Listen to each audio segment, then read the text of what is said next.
All right, so last time, Dungeons and Dragons, going in, tackling the puzzle of the prison, trying to figure out exactly where we want to go and what we want to do, and how many of these doors we want to attempt to unlock.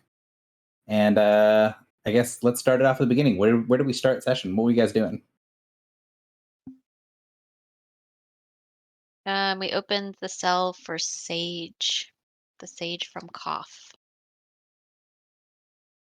Um, and we did a read omens and got a powerful wheel result, which bolstered our confidence in our choice. Yeah, and then you freed Sage, and what's his deal? He was Kalishtar, so he was psionic, and he assumed that he was being made our prisoner. Um, but we told him that he was not, and then we had a nice long conversation with him.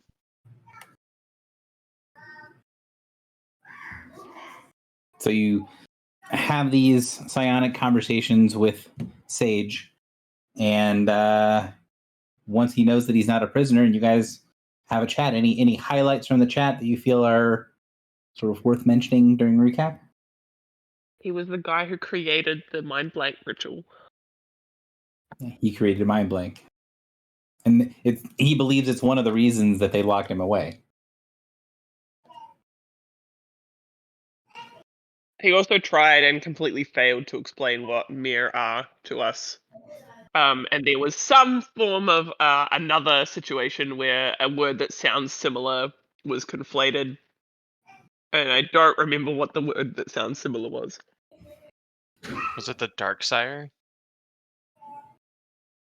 There was some discussion about trying to figure out whether the Darksire was in the prison, but I think the Myrmidon and Mir, that they are related words, and the Myrmidon are the shattered remnants of the Formian Mir.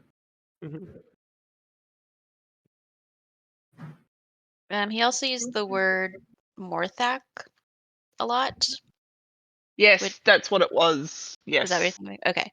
Yeah, that's what I was thinking of. Yeah, it was like we thought Morthak was like not a person, but like an entity of some kind, right? Well, because the orb that I have is a Morthak's eye, Mm-hmm. we've thought.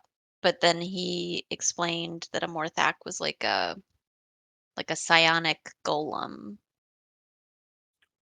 I was under the impression that Morthacs like bind to the mirror and work as like the reason they are connected to their ancestry.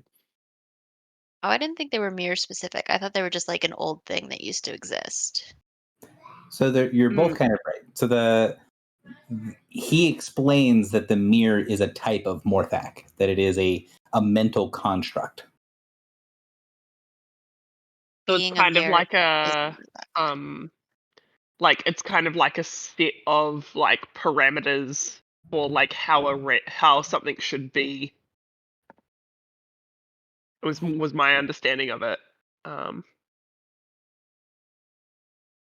Yeah, and one of The the things. way that like Sage explained it was that it was like what gave like it gave like so the mirror was what gave the race kind of like a template or like a blueprint of like what the race is like. And the thing that it is, the Mir, the mental construct, it isn't that that is called a Morthak, but it's not all Morthaks are Mir. It's just all of the Mir have this mental construct, and there are other mental constructs that exist that he's aware of.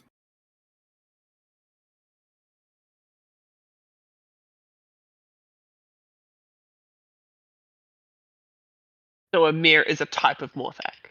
Correct. Cool.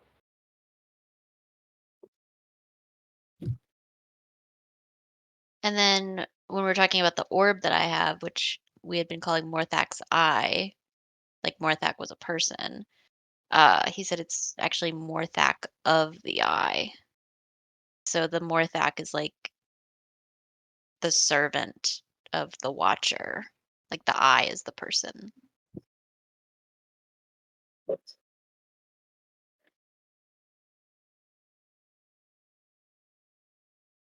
Didn't we learn that if we get all of the orbs back together, they will reassemble into the Watcher?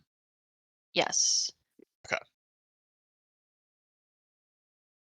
And there was some assumption, and not just by you guys, but by other people that you've talked to, that the Watcher's name was Morthak, because the sort of meaning of that word has been lost since the time that Sage was around. Right. But apparently it's like the psionic imprint or the like blueprint of the Watcher. The Morthak of the Watcher. I think the Morthak is like the servant of the Watcher. Like it's like the little. Well, so I wrote down that a Morthak is like a psionic presence. It's like a golem, but for souls.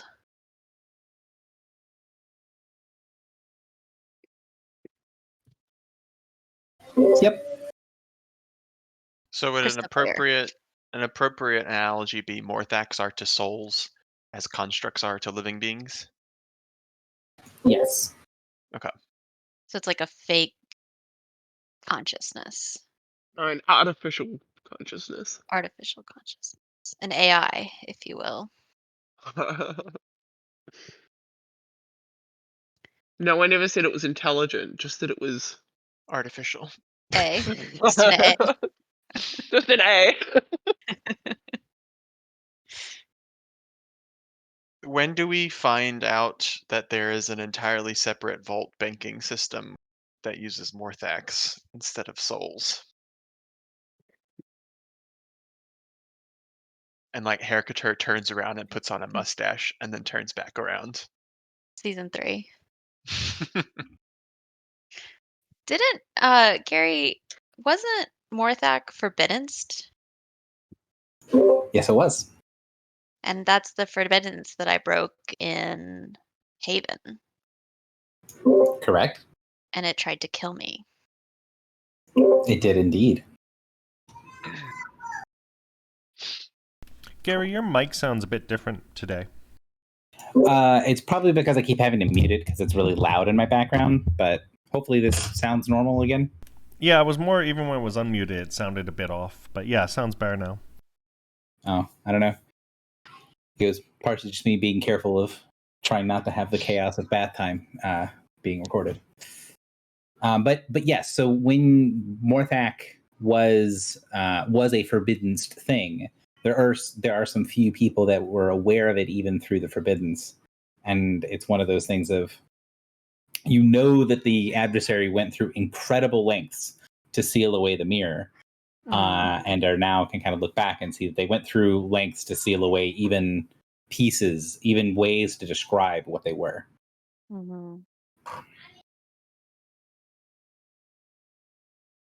Yeah, so something we haven't talked about, but like that was a forbiddance that I was able to break as a mere mortal.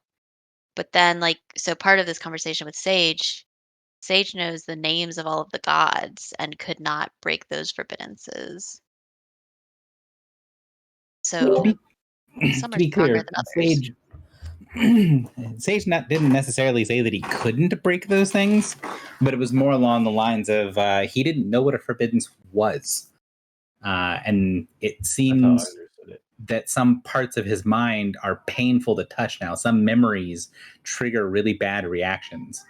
So it's less of a he doesn't think he can break it and more of a, from my perspective, 5 minutes ago I didn't have this problem and now I have large swaths of my mind that hurt me if I think about them. Yeah.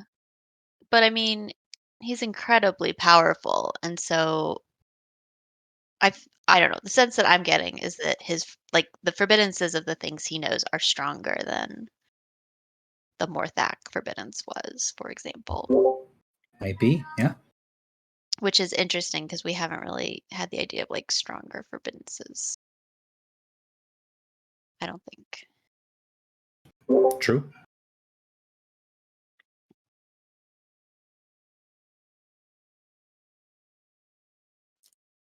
Anything else from Sage before you guys pick the next thing? Because you also do one other big thing with Sage. I have lots more notes, but before I info dump, if anybody else wants to jump in.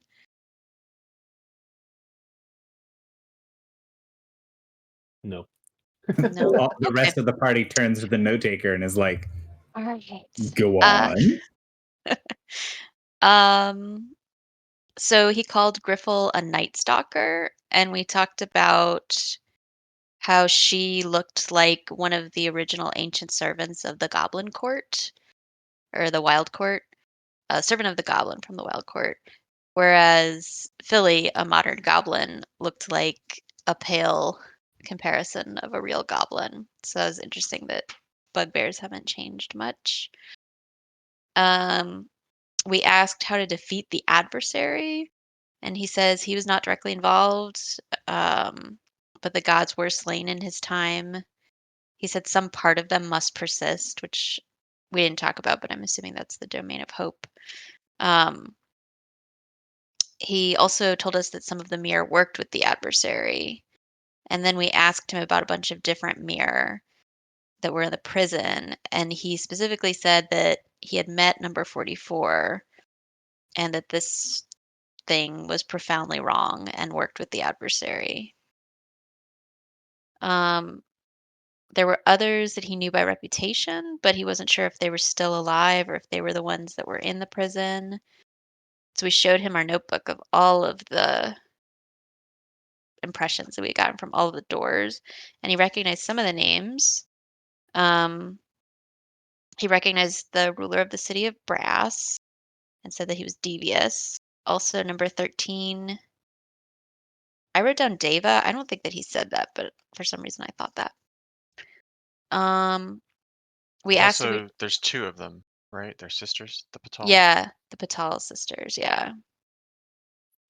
And so we asked if we should free everyone, and he was like, yeah, probably shouldn't leave people locked up, even though some of them are evil.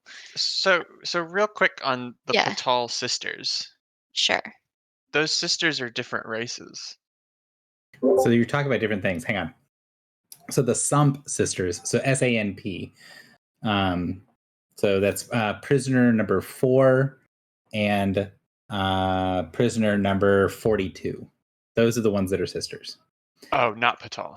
Pratal. So the Pratani Patal, Sage said that he didn't know that specific person, but he knew the reputation of that person's family as being these like powerful forces for good.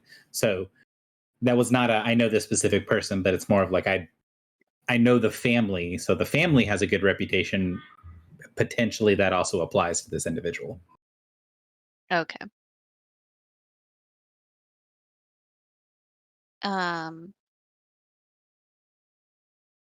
Let's see what else.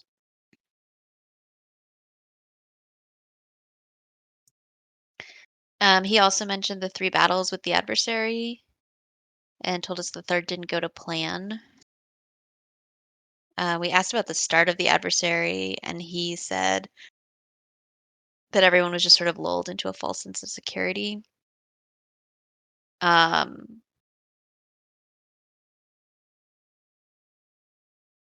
He said the voiceless talkers were the dreadlords of the adversary.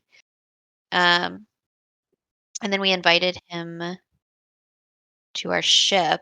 We told him about Al Shaib. And we He didn't asked, like that. yeah, he didn't like that we had Al.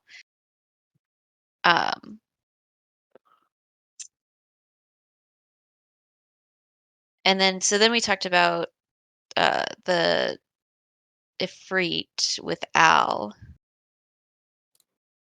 And Al said that basically it would be risky to free him. Essentially, he's devious.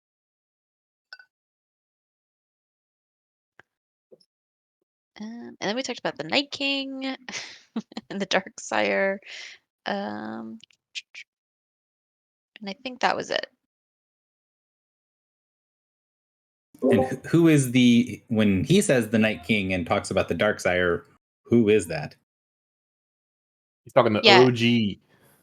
Yeah, who was a ruler of Fairy. So he is one aspect of the king from the third court. He's one of the two aspects of the King of the Wild. Yeah.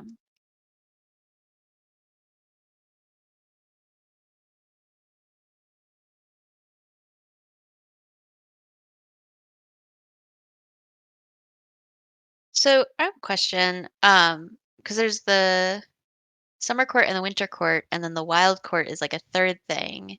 Are the two aspects like one is winter-esque and one is summer-esque, or like a day and night kind of thing? You're not really sure. The description that you got previously is that one of them is the Lord of the Hunt and the other one's the Lord of the Kill, but there probably are other things that differentiate them as well. Okay.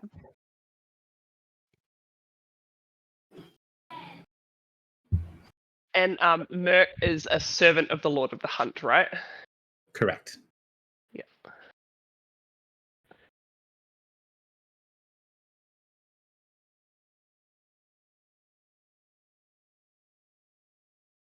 So Sage does also mention King Merc. that he knows someone else that's on the list that you guys have not talked about, but I assume we're going to get there. The giant. Or the Titan. Shulver. Chill lover. Chill lover, that's right. Ulvalir, yes. And so he knows the reputation of this giant, and specifically that the reputation of the giant is that it is a friend of the smaller folk, a friend of the non-giant kind.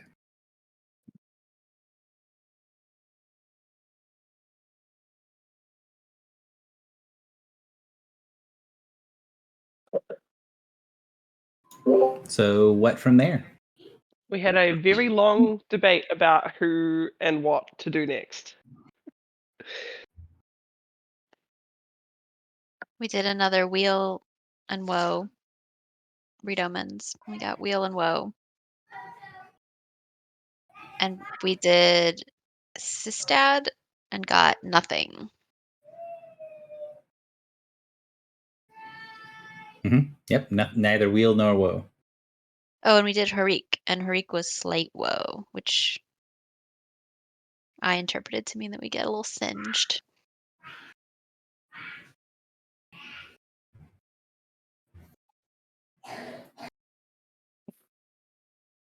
We are planning on going to Harik, right? That's on the to-do list.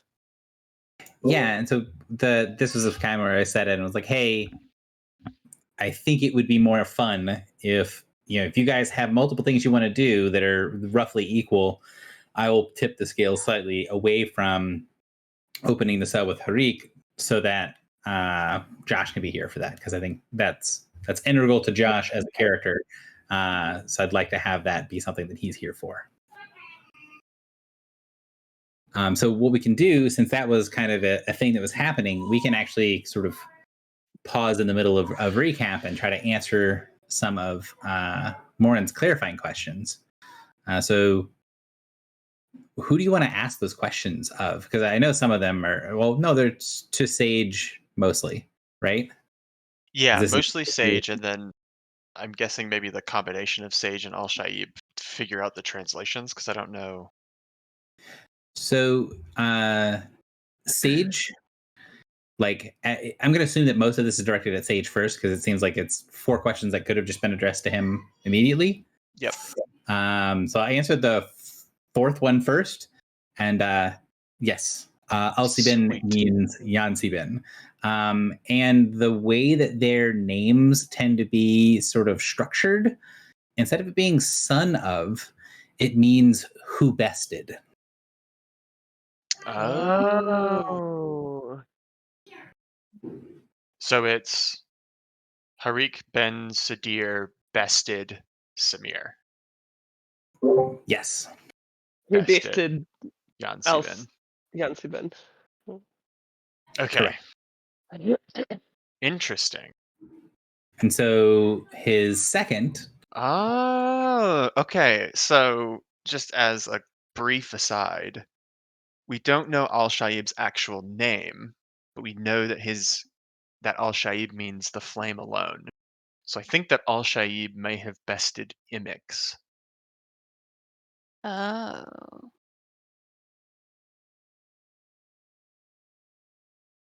And also Mesan, he then took the names of Harik and does not include Harik's besting of Yan Sibin, but does have the rest of his title. Is that normal? Like, do you just keep adding on more? Yeah. So you can get from either Sage or Al, they'll kind of give you the same information that the actual full name tends to be something that is incredibly long, like several paragraphs of the epithets and glories of the individual Efreet. But this shortened version is sort of what they consider to be their highlight reel. Okay. Gary's got that all in his notes.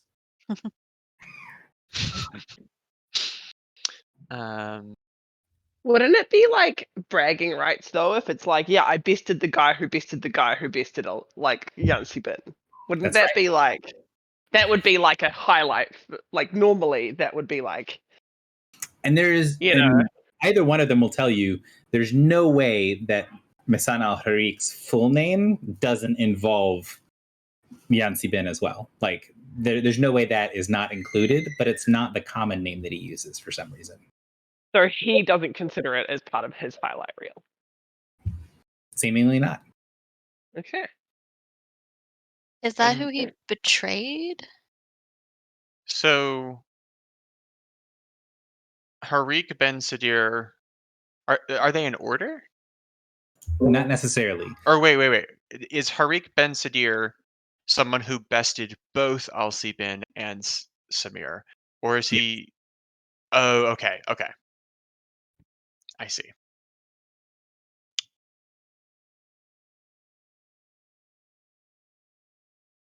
Interesting. Who is Al-Samir? It's a great question. And neither of the individuals you could ask know the answer to that question. I would say that Al is familiar enough to know that according to what he has as information, the suffix of Al-Samir has been something that the ruler of the city of Rast has worn forever. So that is something that every ruler of the city includes as part of their title and as part of their shortened name. Okay. Would Al-Shaib But be it- able to tell me who Shaib is? Or was? He says he has the capacity to tell you, but he does not have a reason to do so. One. What a mini. Command him. I'll die on this hill. So I guess that's why like Al don't like, because we don't know his name, because like it's just teacher who bested Saeed, right? That's like the translation of his name. Yes. Yes, and Al-Shaib means the flame alone, or the flame that stands alone. So teacher who bested the flame that stands alone is what we know him as in translation. Yeah, Hmm. which is why my suspicion is that it's Imix. This Or wouldn't have that come he out. is Imix. No, because he was transformed from she into a Jinn by Imix. Right. But this wouldn't have come out during my Ancient Ignan primordial lessons, Gary. Not really, mostly because this is an Efreet thing. So like some of the other ones that use Primordial as a language, they don't use the same naming conventions Mm. that the Efreet use. a lot of other creatures will use family names or location names or things like that. The sort of couple paragraph long boasting all of the deeds and accomplishments of everyone that you've ever bested and everyone that they've ever bested is a sort of esoteric Efreet cultural thing. So it's like you can understand it and you can read the epithets by learning the language, but that's not something that they would anyone would use as a way to teach the language. So, well, then a question that I would have for Al, if I'm part of this conversation, is why then does he have a name that follows Ifrit naming conventions if he is a Jinn? The reason for that is that what you know me as is what I am in reference to the one who bound me. I am not Al-Shaib. That is my name without my proper title and name to be able to be accessed. It is a name that enforces what I am on a basic level to the Efreet, the one that bested me and is my current master in a more holistic manner. For I will serve you, and I will give you what you desire most in your heart for what I am, my nature. But me as an individual, I am everything bound to the name Al-Shaib. And the one that bound me uses the power in the ability to name something with nature, to change what I am, to change an element of reality itself. That is a power that can do many great and terrible things. So you'd be able to kind of get from him that this is like a ritually powered version of renaming someone. Mm-hmm. And that's why it's an Efreet name, because it's an Efreet who did it to him. Mm-hmm. So wait, just to clarify on this, the last thing that he said. So the one who bound him, who we know is that Ifrit, has the power to name something with nature and bind it. Yes. And he's talking about that like that's a special power that that guy has. Correct. Okay.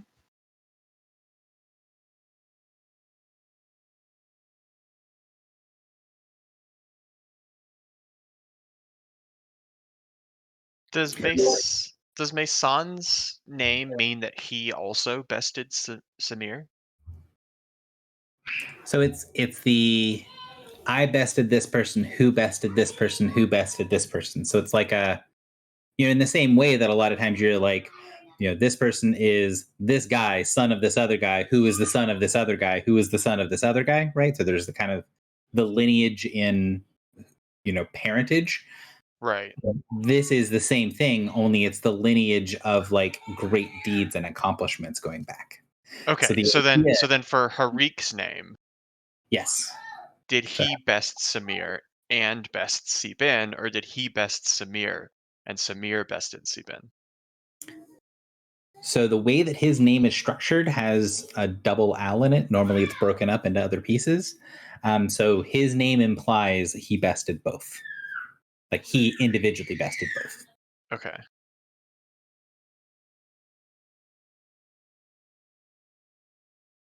So like Harik bin Sadir bin Samir al-Sibin would be the other way to do it. Or to have it be Harik bin Sadir al-Samir bin Sibin. That could be another, but that's only involving now 2 people instead of 3.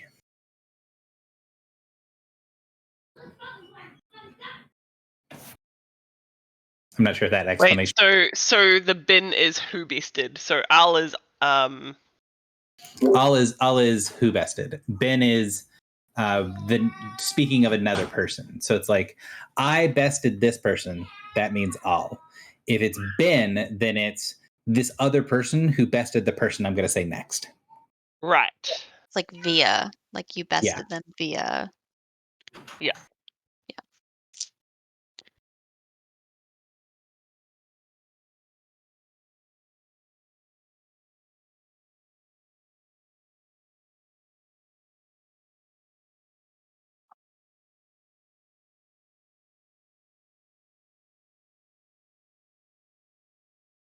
Did the guy in this cell, Harik Ben Sadir, betray Jan Sibin to a god? Because he said that Sage said that this guy betrayed Jan Sibin. He doesn't know. He doesn't know what that betrayal was, but it is something that's kind of like a he is a well-read person from his time, and he is familiar with that being a story.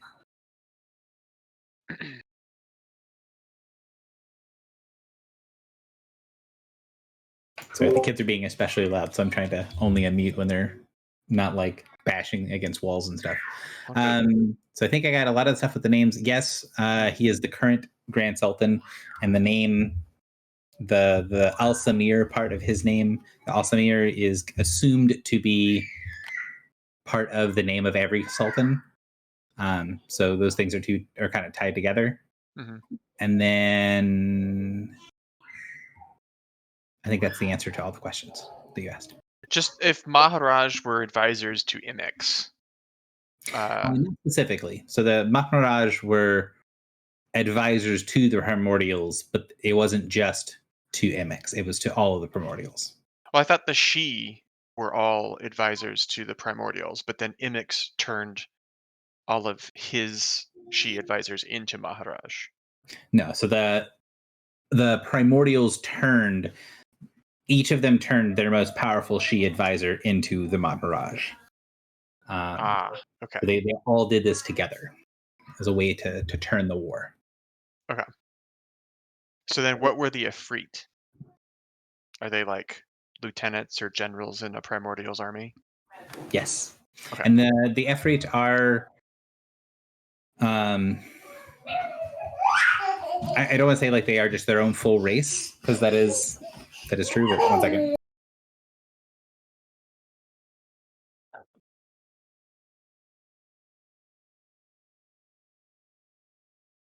Sorry, my daughter's being extra ridiculous. So the Efreet aren't they aren't created in the same way. Like when you're talking about the Efreet, they aren't like the Maharaj were a created being. So like the Efreet were a people, and they are the like a powerful elemental race, but they're not like, they don't have a nature inherently, because if they had a nature, they wouldn't have a mirror. Oh. Because So- mirror only for mortals. Correct. You must be mortal to have a mirror. Okay, so then I think my last elemental related question is the list of ancient Ignan primordial. Harik Ben Sadir is are Efreet like different types of elementals? They can be, although the ones that are most well known are air and fire. Okay. And Harik Ben Sadir is an air elemental. He should be, assuming that is connected to the appropriate things. Yes, but And his then name. Mace. Go ahead. But his name is an Ignan. Yes. Okay. And Ignan is primarily fire related. Usually fire. Yes. Okay. All right. Although, and this is another piece, right? The idea that your name changes often is not unusual for Efreet. And the other piece is that your character would know that Ignan is the official language of the City of Brass. So this guy's name might be written in the official language, whether his name would normally be written that way. Like whether he would write his name in Ignan is separate, because this is sort of his like official title and name. Okay.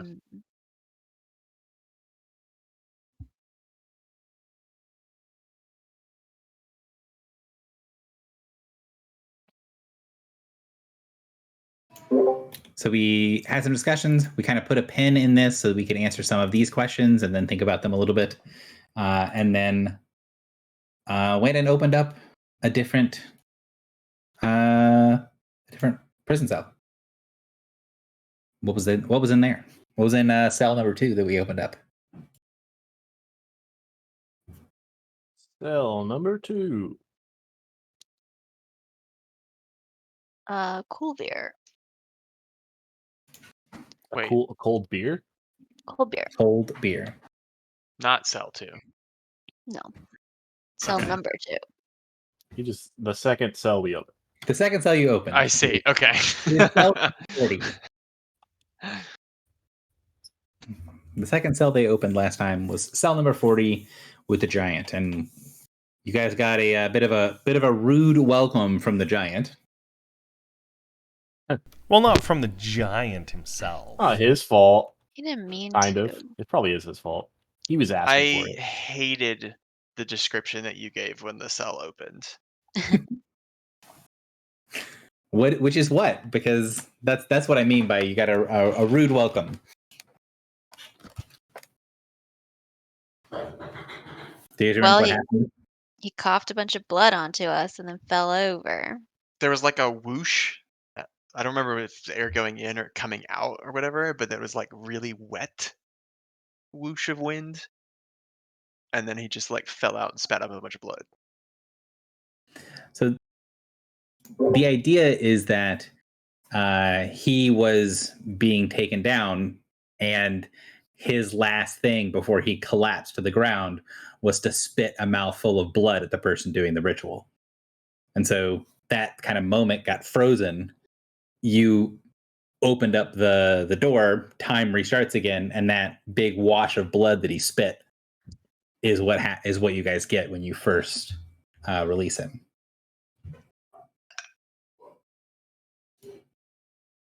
So he collapses because he's not having a good day.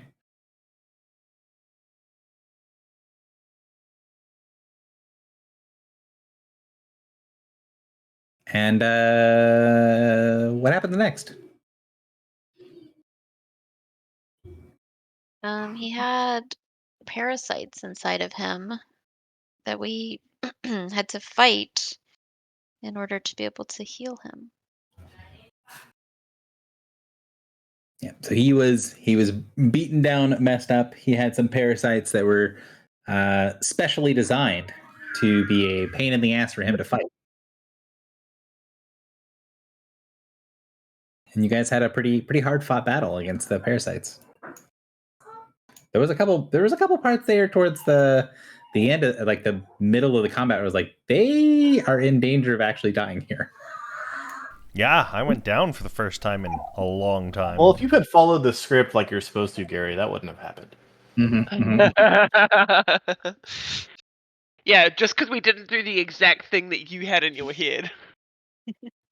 That's right. I gotta find some way to punish you guys for it.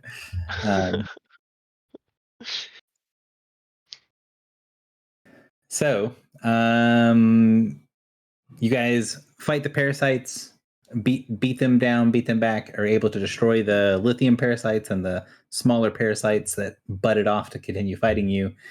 And then you're able to stabilize the giant. Now, one thing I want to make clear from last time is that, like, he is still really messed up. Like, he's got big holes in his chest that have, hundreds of pounds of flesh that have been torn and are missing.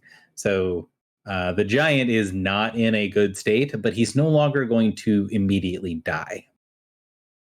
But once the giant is able to regain consciousness, what's his deal? Who is he?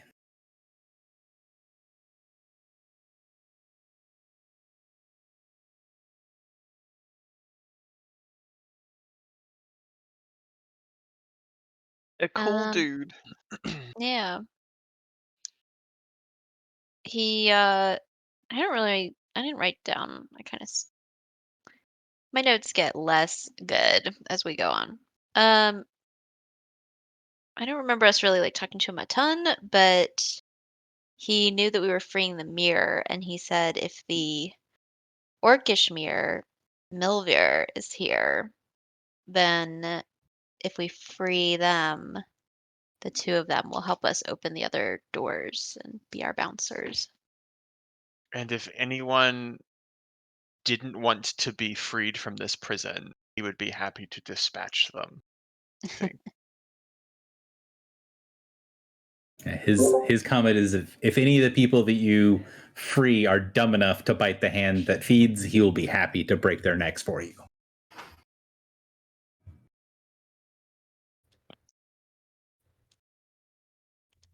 Because he's not a super subtle, indirect kind of guy. We don't really know what the consequences of like killing the mayor of a certain race actually are. Didn't the sage say it would just pass to someone Wait. else? Yeah, we do know. If they exist. Yeah. And they wouldn't necessarily know what a mirror is or what is happening to them or how to use it. Yeah. No, but we know what also would happen. Sage. So Sage, so like everyone we've let out so far knows what a mirror is and that they have the one. Well, we presume it's one per mortal race because of the way this prison is set up, but it actually doesn't necessarily mean that's true. But working hypothesis. I forget where I was going with this. But basically what I'm saying is I don't think it's the best idea to kill anybody that comes out if we can help it, just because like we don't know if there is another inheritor ready to like take up that mirror, or whether it could be lost forever, or like I mean, some Question. of these people might be the last of their race. yeah. Does that change our decision making on taking the tablet and fucking off? No. No, Not really. Okay, because we know that some of these But mirrors what I'm serve the saying adversary. is like we can talk to our new Titan friend and just be like, look, like if it comes down to it, you have to do what you have to do, that's fine. But if you can like disable rather than kill, that would be more ideal.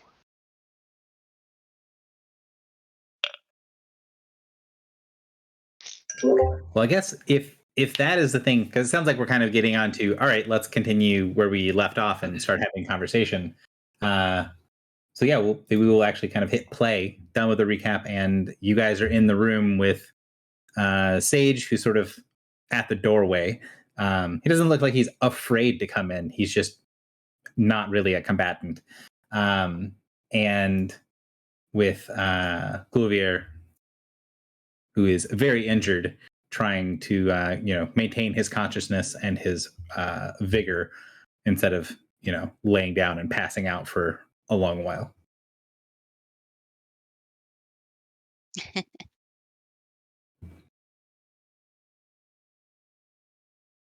what would it take to heal Coolbear enough to be mobile? So I think someone had a very good heal check on prior. Notes. Yes.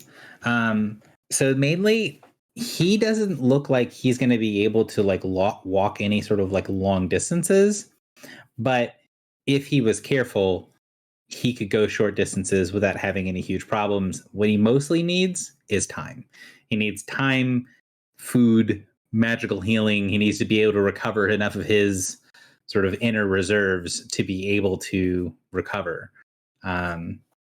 And it's not something that's going to be doable in the short term. Like it's probably going to take him days to get to the point where he is just okay, and it's probably going to take him much longer than that to get back to full strength. Mhm.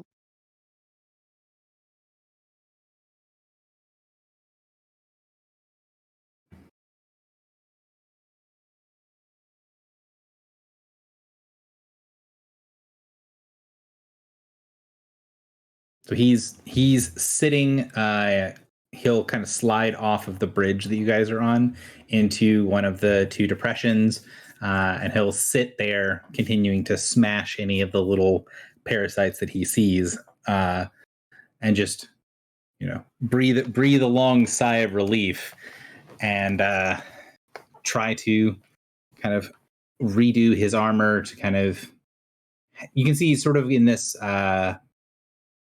like battle mode, right? Like he's like, all right, the combat is over.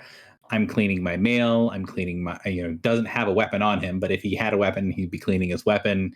He's sort of being like doing what he can to prepare himself to be able to move. So do we want to go get Milvir?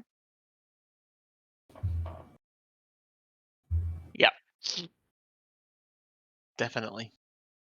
Wait, are we retconning the other thing though? What's the other What thing? what are they? The Afreet or no?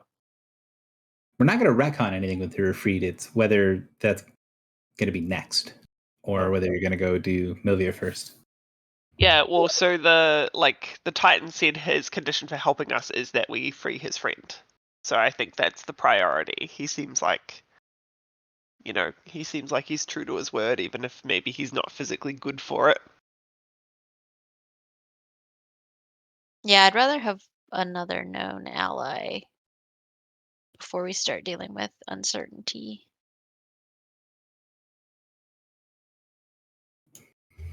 So if you guys tell him, and you guys let him out and had a brief little thing with him, but if you want to talk more to the giant, you can do so. Or if you guys are like, hey, stay here, feel better, we're going to go and let your friend out, you can also do that instead. What's the... There was something. Was he? Did he have a holy symbol that was like Yes. Bedvir's but different? It looked older. Yep. Yeah. And we also identified his domain symbols. The hand, the lightning bolts, and the crossed swords. That's right. So it's the gauntlet, the banners, and the lightning bolt.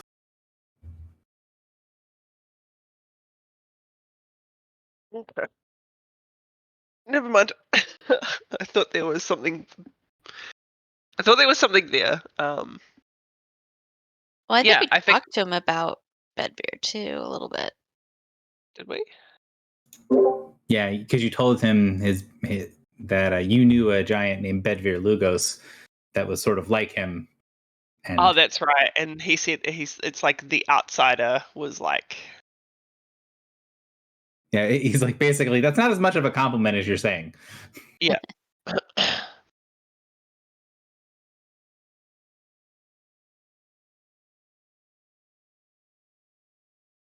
Well, he's saying being called Lugos is bad. Yeah. Ooh.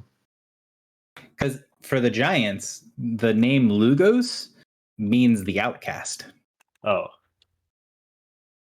I see. Sorry. I understand. So for us, it's not necessarily, but for him, just contextually. Yeah, so like the other Because he giant, doesn't know who Bedvir is necessarily. correct, but he recognizes the name. Like that is this person's Bedvir, but recognize Lugos as a you guys are kind of using it as his last name, but he's Bedvir the outcast. So he's like, he recognizes the description.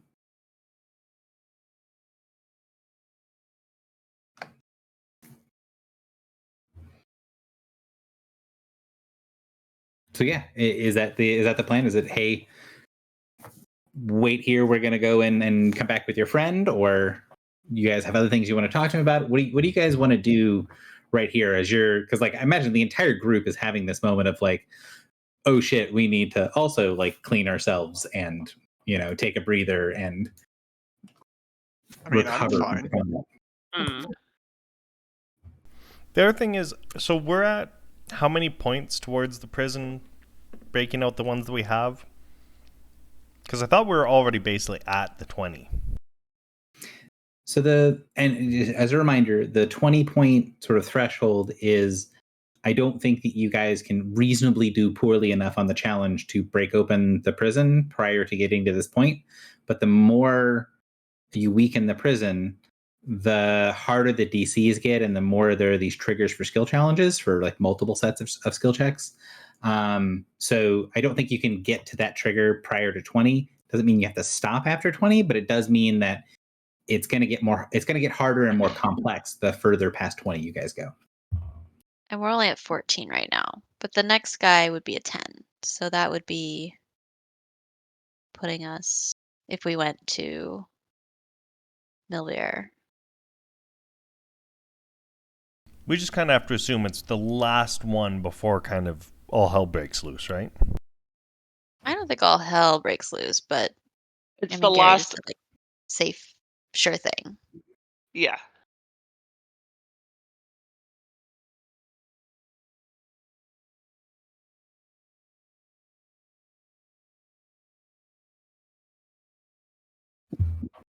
So what's the plan? Let's leave him here to recover. Because I think we did everything we could for him, right? Mm-hmm. Let's leave him here to recover, and we'll go get his friend. Or like, if he can, can he drag himself over? It'll be helpful to have like his friend see a friendly face. So as you guys are kind of preparing or kind of recovering a little bit from the battle, Kulvir looks at the door and then just sort of frowns and it says, "I'm not entirely sure I can make it through that with normal means." The door is only like 10 feet across. Mm. Then how did he get in here in the first place? He wasn't captured here, so he doesn't know.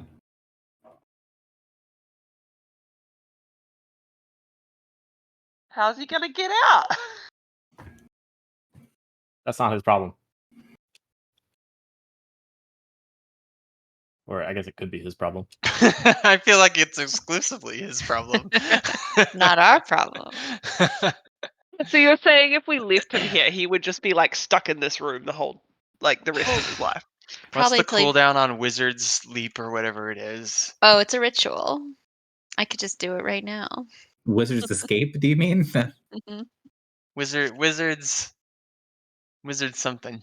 Wizards and tinying. Yeah. Wizard's tinying, yeah, sure. So, he will look at the door, be like, and then say, "I can transport myself with electricity, but I don't know what's beyond the threshold. I can't sense it or see it very well."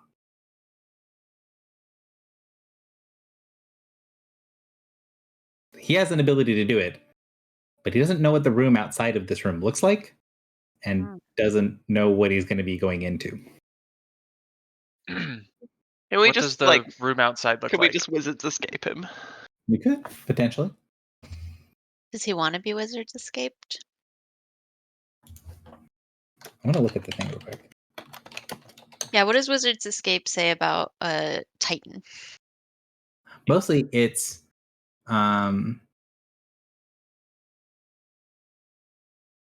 it's whether like how it gets ended is the main thing I want to know.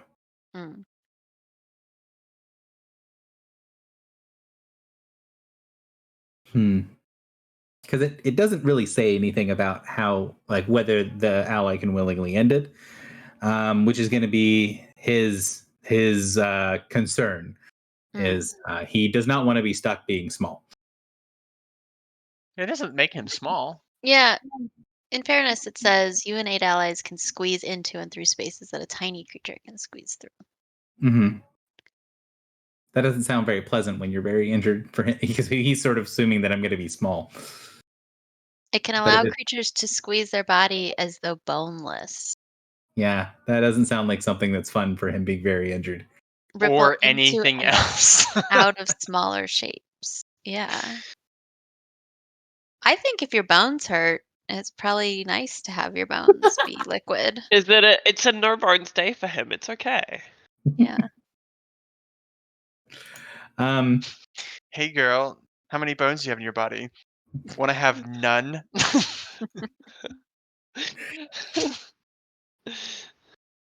So his response is going to be he would prefer if he could remain here if those are his only options.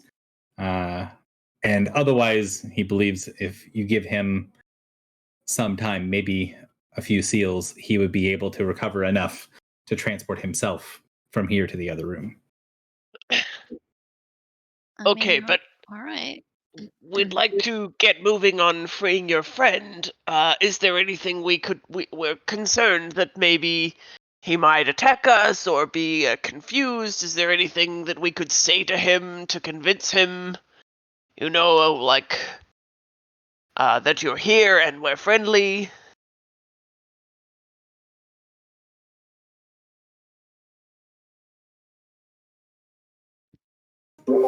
I.e., that is Griffle telling one of the charisma people to charisma at him, I think. Oh, you know what I could do? How does he feel about teleportation? He has no problems with teleportation. That is his plan. He is going to teleport out of here when he's recovered enough to do so. Because I can do portal jump. I can link 2 squares within 20 squares of each other. Yeah, that would do the job. Can he fit in one square though? He only has to have a toe in a square. Well, it's a teleportation circle, basically, so yes. Yeah.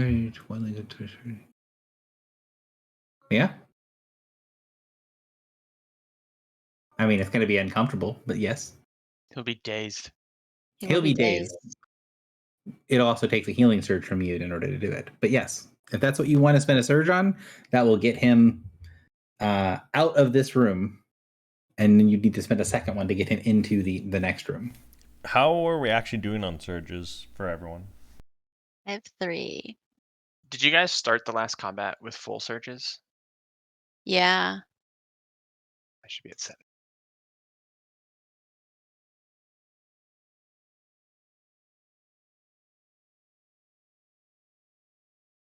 So like portal jump will definitely work. It's just going to be taxing. And it will need 2 uses to get him out of this room and into Milvir's room. Well, he doesn't have to come into Milvir's room. He just has to wave from the doorway. Okay. Then it would only take 1. Milvir's gonna come out, see us standing there, and his friend bloodied and battered around the corner, and we're gonna be like, "No, it's cool."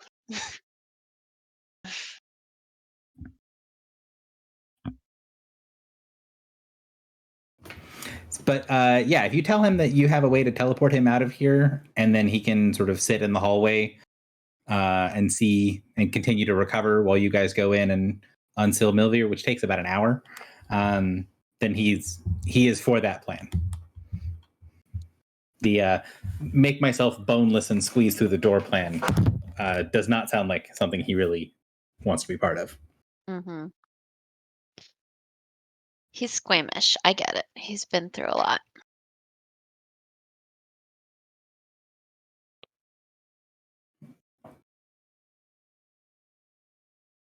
So it's sounding like one of many is tossing a healing surge down the drain and yeeting them through the portal.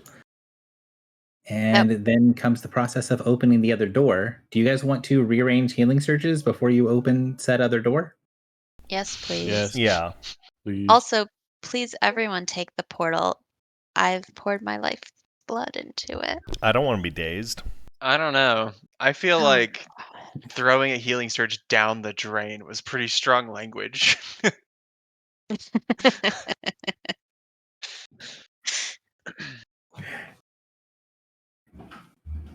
He's just trying to undermine our confidence, guys. We're smart. What is our pool? So -1 from Drock, so 10, 11, 16, 23, plus 2, 25.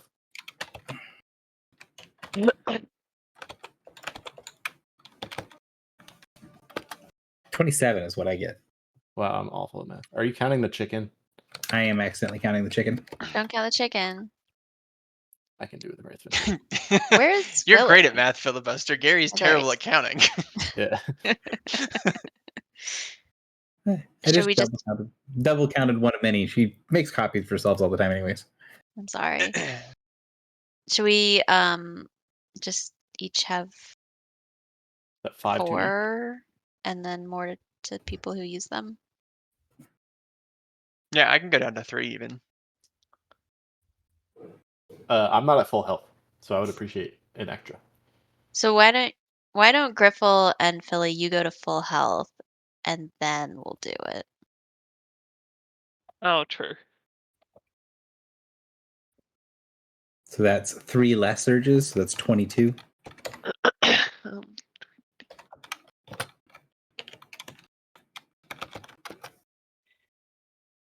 Um, I'm good to stay here, to be honest. I'd say a little hurt, so you have an extra surge. Yeah, it's not like a lot of health. 12 is a 23 lot. health? No. Oh.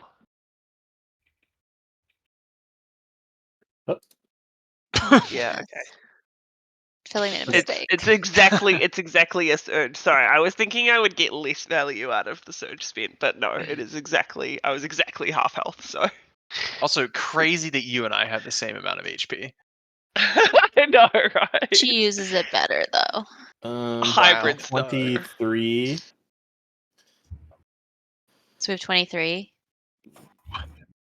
So it's what you said. So 4 times, and then Drock and Griffle can take extras.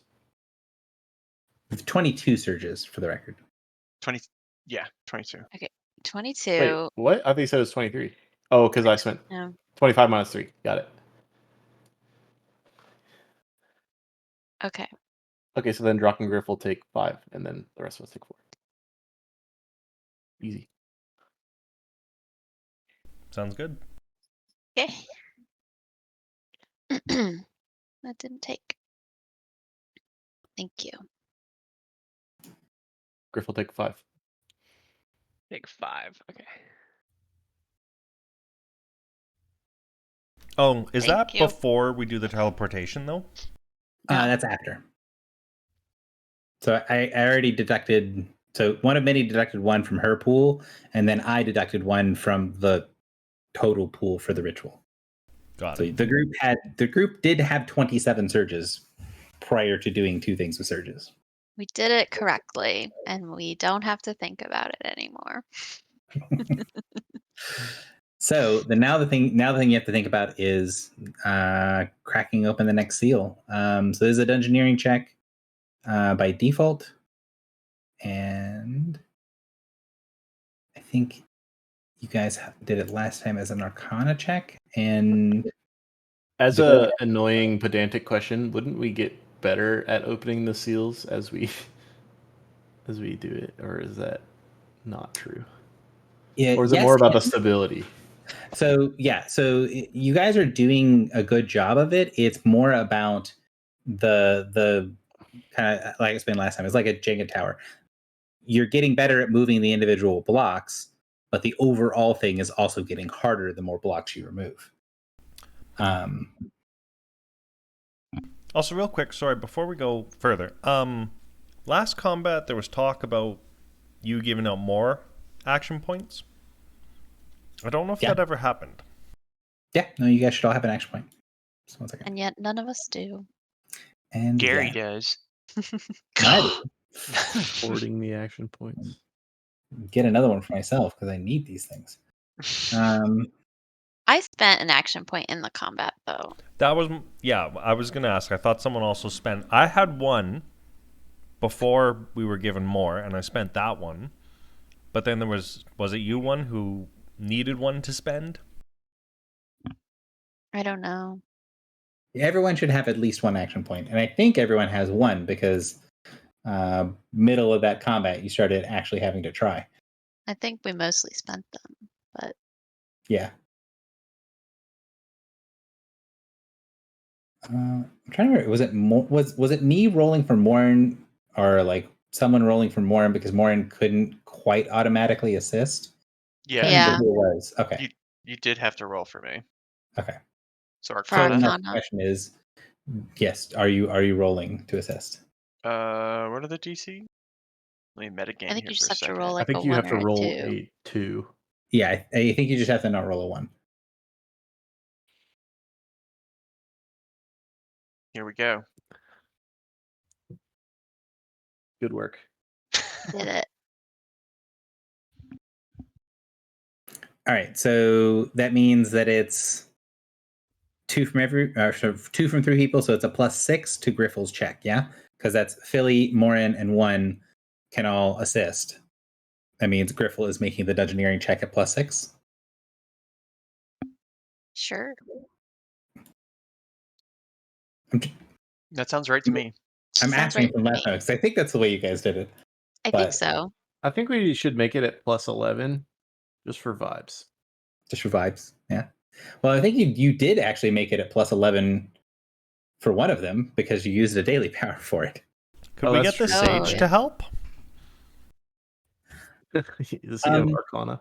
So you asked Sage about this last time, and he basically said he doesn't know how things function yet, and does not want to test his ability to understand magic on something as delicate as the seal. Is there a +6 in that roll? I mean, he assumes we know what we're doing. I do not think there's a +6 in that. I think her normal bonus is 19. But Griffle? Correct. All right, so that is a 32. 31. 31.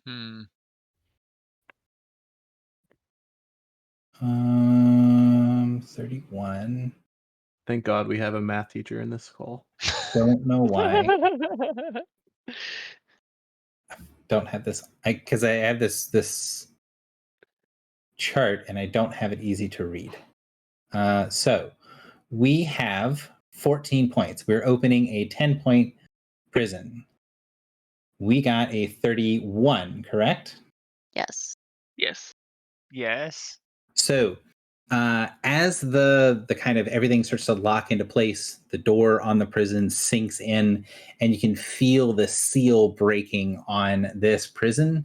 You get this shudder as the door, as it draws back in and then sinks into the wall. You can see little sparks and a shower of sort of light and energy kind of rains down from the door, kind of imagining something similar to like you're grating something that's shooting sparks. That's what this looks like, only it's the sort of magical equivalent. And for the people that don't have the ability to see, like aren't trained in Arcana, it doesn't look very impressive. It just looks like a couple little sparks. For the people who can see the like arcane senses, they can see that there is this incredible amount of energy that's being lost as the prison is starting to shoot sparks. So you mechanically, you guys got the minimum possible DC to not trigger the next round of things occurring. So your characters will kind of realize that you just barely made it through without triggering other bad things or without having a potential chain reaction in the prison.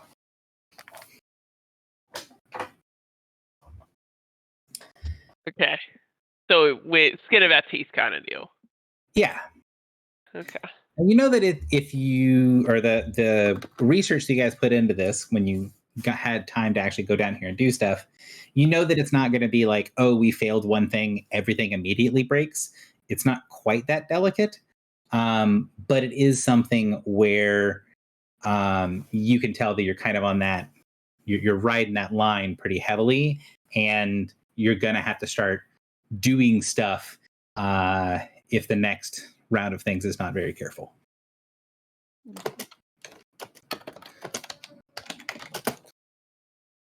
Kids.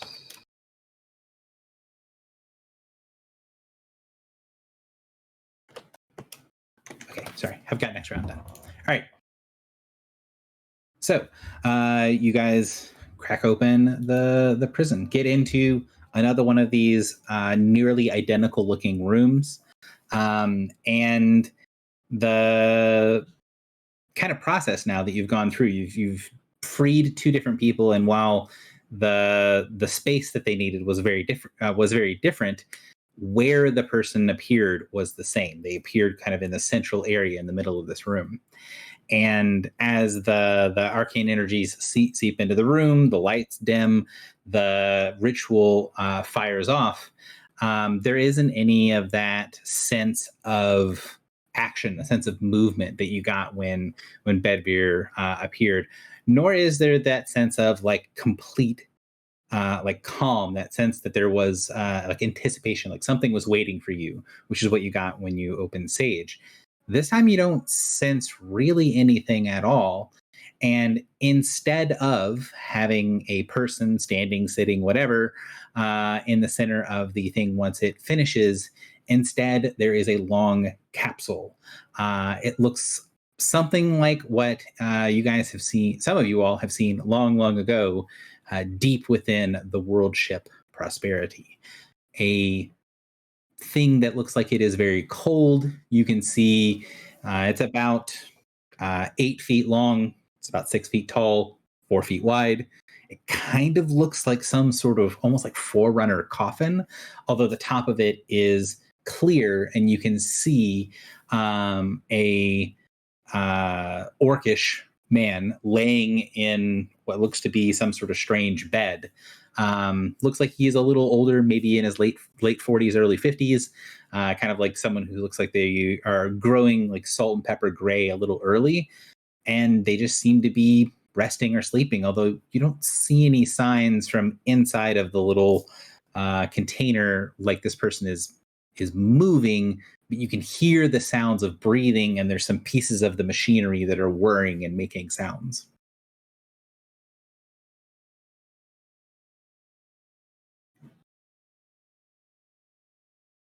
So when we were on Prosperity, we came to a giant room that had like thousands of these, right? Mm-hmm. And one of the Goliath from our party got put into one Yep. and never came back again.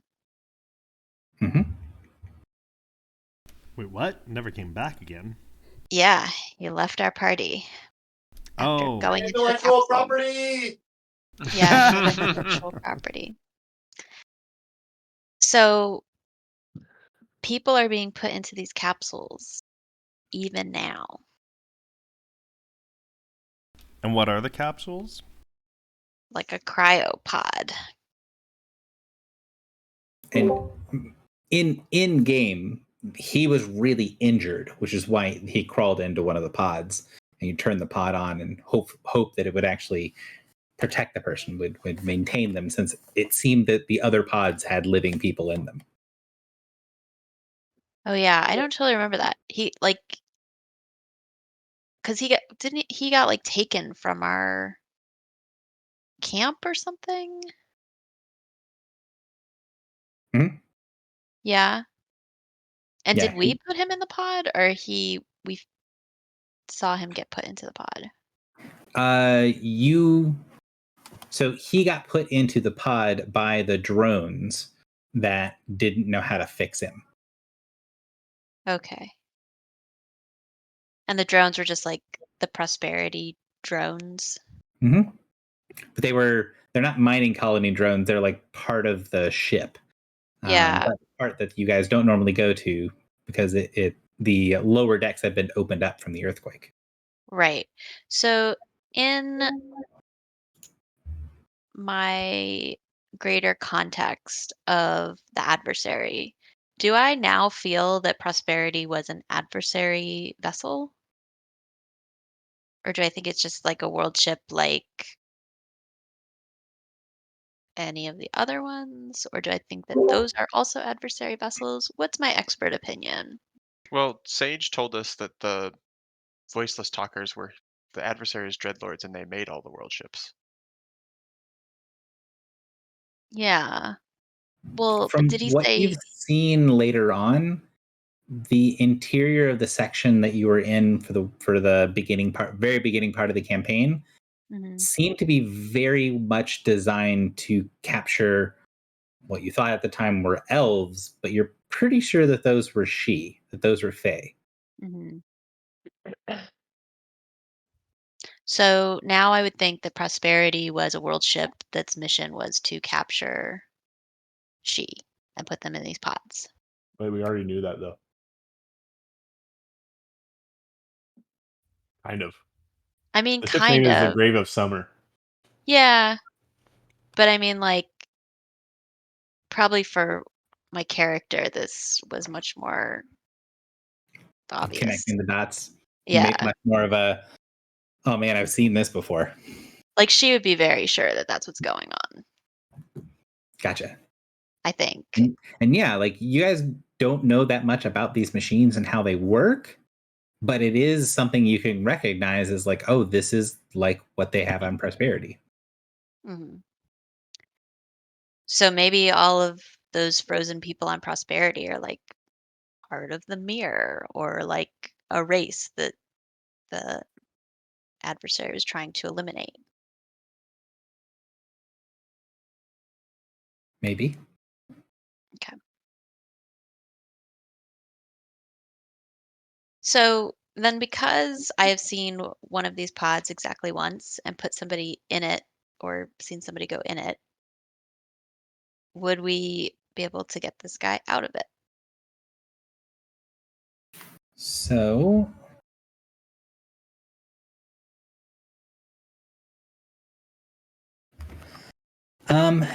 you don't see anything that looks like it is like written. There's no like written instructions. There's no like control panel or things like that. So like I had you do a check, and there doesn't seem to be anything that's incredibly obvious to interact with. The only thing that you can see that looks like it's sort of like an obvious thing is when you closed the interior of it, there's basically a handle on the big glass part on the top that you can slide up and slide down that seals the inner chamber. That handle doesn't look like it has anything preventing it from being pulled and dropped down. So, you don't think, assuming this pod works the same way as the last one, there's nothing that's like hit a button and everything opens up, but there's basically the glass cover looks like it can be grabbed and pulled down with a little bit of effort. Okay. Should we try it? Well, do we want to ask the sage if he knows anything about these pods? Oh, that's a good idea. He's here with us, right? Yeah. He's here. So what would you say? What would you ask?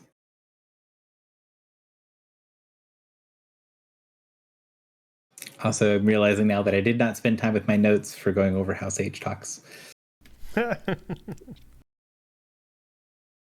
I would just look at the sage and be like, do you know anything about these? Is it safe to just open? They are a stasis of a kind, I believe.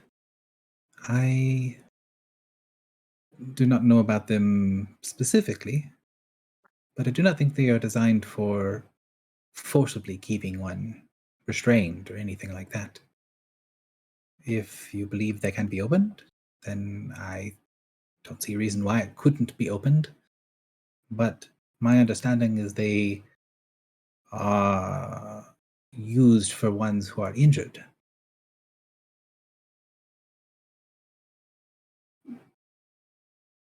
Basically, he doesn't think there's a reason you can't open it, but it's like from his perspective, he's like, this is what people who get hurt get put into one of these things to recover. So I don't know if you should take them out. But the ones on Prosperity were being used as prisons? You don't know. I mean, that's what the people in Prosperity believe they were.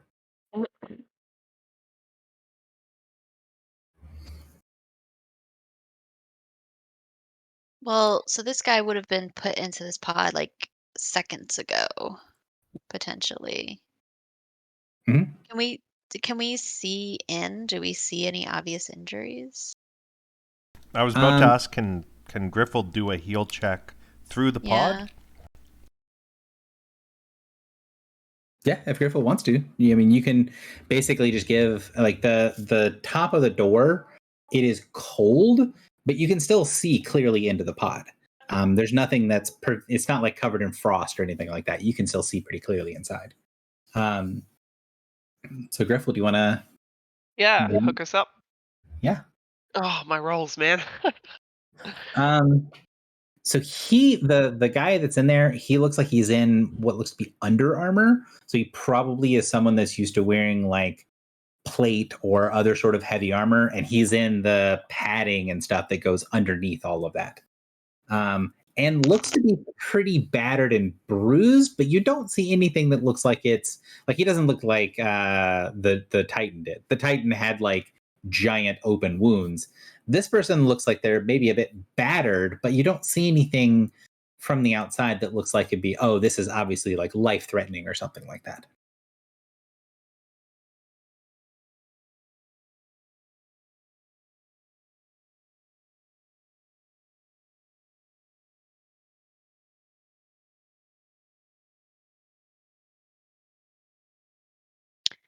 I wonder if this guy being in the pod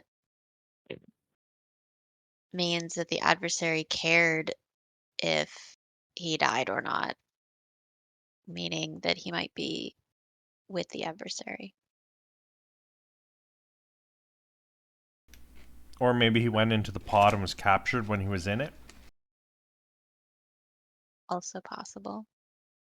Ooh, wait. There's a ritual for this. Could I do I really should alphabetize these, but I don't know what it's called, so Read that wouldn't omens? help. No, what it history revealed? Is that the one I'm thinking of, Gary? Where I can see the top X number of cool things that happened to this dude. Or can we see the last site? That's I only mean, if they're dead. the DM always remembered which one, like, always forgets which one's called which. But yes, history revealed is the one where you touch a person and it Yes. shows you their defining moment. Yes. Can I please do that? You are going to need to open the container in order to do that, because you have to touch him. Okay. I'm not saying no. I'm just saying Yeah, part of the thing is the container needs to be opened. right.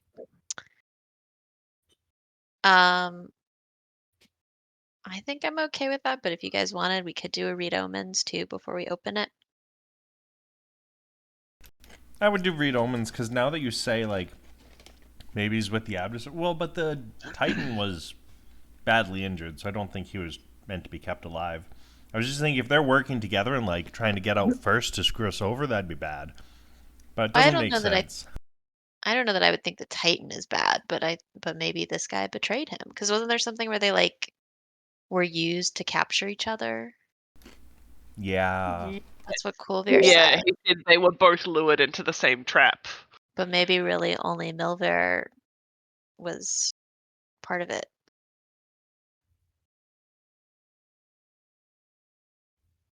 All right, let's do a read omens on if we open the pod.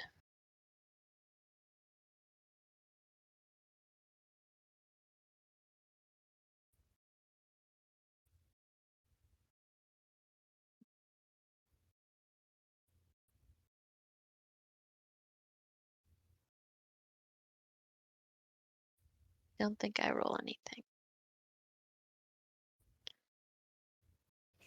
I'm muted. This is not helpful.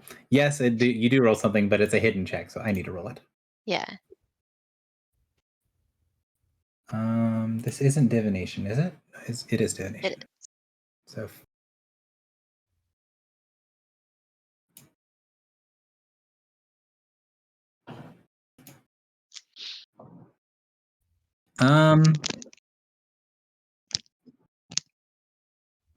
so you get a slight woe. We can risk a slight woe. That's what we got for the Ifrit, right? Yeah. Maybe we'll get ancient disease. Smallpox. Hmm. What happened Yeah. with the Ifrit? What was the woe that actually We don't- happened? We didn't open it yet. We haven't, yeah. Oh, right.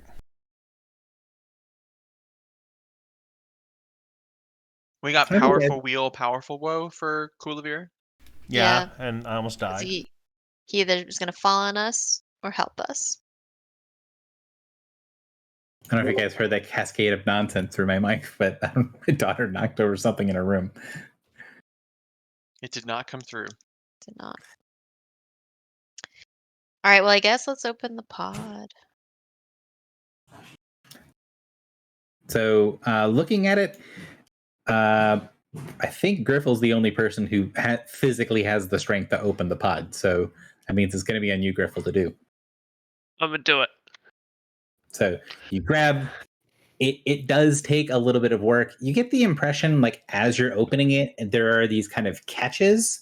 Like there's probably some other way to open this that isn't just grab the thing and pull, because you get like a little resistance and then you pull and it goes to a catch, and then a little resistance and it goes to another catch.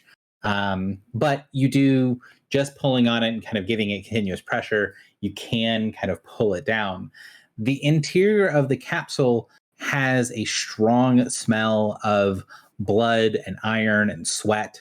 It kind of has a mixture of smelling like, sort of like a battlefield, but also sort of like a locker room. It has that more, it doesn't have any of the really gross smells associated with the battlefield. It just has the sort of like metal and oil and sweat and work smells to it. And the person seems to be resting in their little bed. Once the pod is opened and you get this little hiss of air, when the air comes out, it is also quite cold.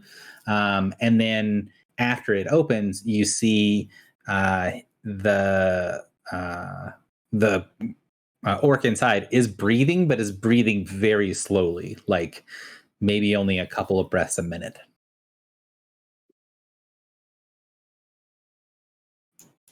All right, do your history revealed thing now. Let's do it. History revealed is a non-hidden check, I believe. I believe so, because I just get a certain number of scenes. And you have something that helps you with scrying and divination rituals, right? You get like a +4? I get a +4, and I cast as if I were 4 levels higher. You cast your 4 levels higher, and you guys are 14. Okay, so... Or 15, thank you very much. 15? So you're casting as if you're level 19. Yes. Okay. All right. So go ahead and give me the Arcana check. Okay. Actually, before you do that. Oh, I don't get a +4 on divination. I get on scrying. This is not scrying. This isn't scrying, but I think it would qualify for this. Okay. Specifically because there's it's not going to give you a bonus normally, but there is something that prevents scrying and divination that is going to be giving you a penalty. And so I think it would make sense if it mitigates some of that penalty, because it is an anti-scrying thing. Okay. So you're at a Right. -11. Okay. Does that include the +4? It does. Looks like it does. So that means you're going to be at 19. Yeah. Top 2 scenes.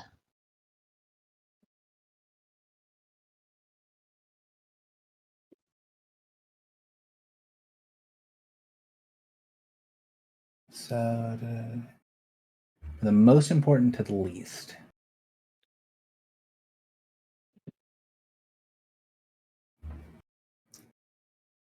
Okay. So 2 things are going to happen. First of all, a sensation that I think you have felt once before of feeling this incredible cold, being kind of dumped headfirst into the ice, and then getting this impression like your eyes are glazed over with something, like there is this haze in front of you between what you're trying to look at and what you're actually seeing.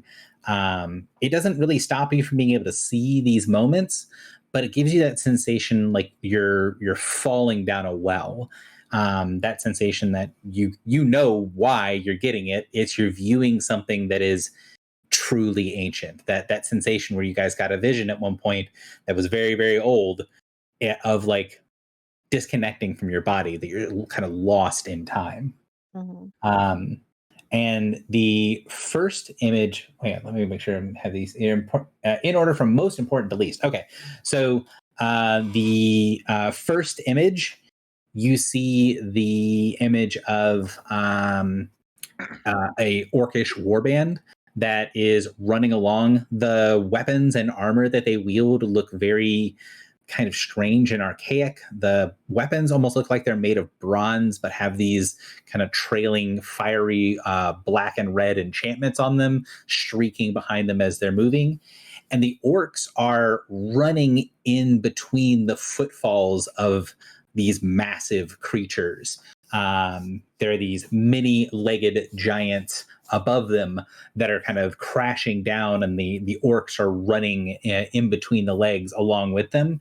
And you see the orc that's laying here as a pretty significantly younger man. Like, he looks like he might be like maybe 18 to 20, somewhere in there, fighting in this battle against things that you recognize. You recognize what the parasites look like, and you get to see this battle that looks like it gets turned because the parasites that swarm over these massive creatures, the creatures don't really have a good way to defend them. And you can see that the viewpoint character, this orc, Mildred turns around and directs the warband to turn back to help the creatures and basically strip all of these parasites off of these massive many-legged things. And there is this sensation like this moment has been relived again and again and again. A couple of the details get weird and washed out, but you get the impression that this is something that not only was a pivotal moment for the character, but is a moment that the character relived for decades afterwards. The second scene that you'll get is a little difficult to place at first, so I'm going to describe what is actually happening and then kind of get the character's perspective. So there is a huge party that's happening, but there's several tiers of party that are happening, and the largest tier is the orc and his warband and his companions and other races that are sort of similarly sized to orcs. You can see there's humans and Goliath mostly, but there are a mix of other races. There's like 300 or 400 people that are in this big multi-tiered ring that is actually a chandelier. So there is a gigantic hanging chandelier with stairs and stuff leading between the different sort of levels of the chandelier. And the chandelier, where there is this gathering of heroes, there is this sort of almost Viking-esque feast that's happening, is happening over top of a massive feast in a giant's hall. So there is this sort of party happening in the chandelier and that they're all toasting towards and kind of boasting and talking about. And then below it, there is this other thing that's happening. There's this other party that's happening where the giants are there. And you see the moment that kind of happens that everything is focused on is the quieting of the rest of the main part of the party that's happening on the chandelier. Everyone goes quiet as something has triggered, like something bad has happened. There's some sort of tension, and everyone turns to the orc, and the orc stands up, and then you see through the orc's eyes the giant Kulvir down below, raising up this massive, like swimming pool sized tankard up into the air and calling out. You can tell that the character doesn't really completely understand what's being said. So like, he doesn't know the giant language that's being spoken, but your character understands that, and he gets some pieces. But there is this toast that any folk of any size that would doubt the bravery and valor of one such as this should first look down at him before they look down at anyone else. So you have this moment of like, there is a celebration of something that has just happened, but from the perspective of the character, there was this really awkward moment, and then Bouvier spoke up for him in the middle of this party, and everything goes away. That there is this exultant moment of, oh, I've kind of hit the big leagues. And those are the two most defining moments for this character. Well, I think if you sold your soul to the adversary, it would probably rate above those two things. Probably. So I'm inclined to trust him. Oh yeah. When we history reveal your corpse, are we gonna get those decisions you made in Haven? I'm not consciously on the side of the adversary. Consciously. Well, I mean, Open them up. Me neither, just spiritually. Gary, you mentioned many-legged giants. Can you describe those a little bit more? So that's the thing where it's very difficult to understand what's actually happening. Okay.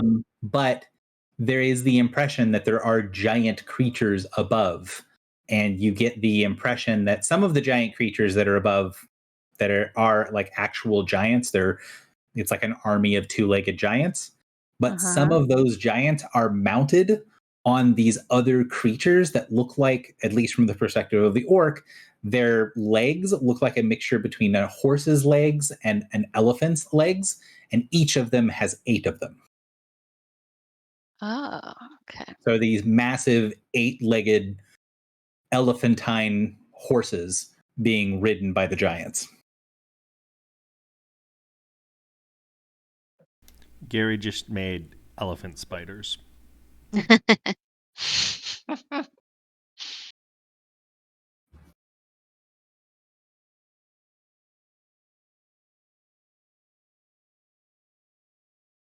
So I don't think this is forbidden.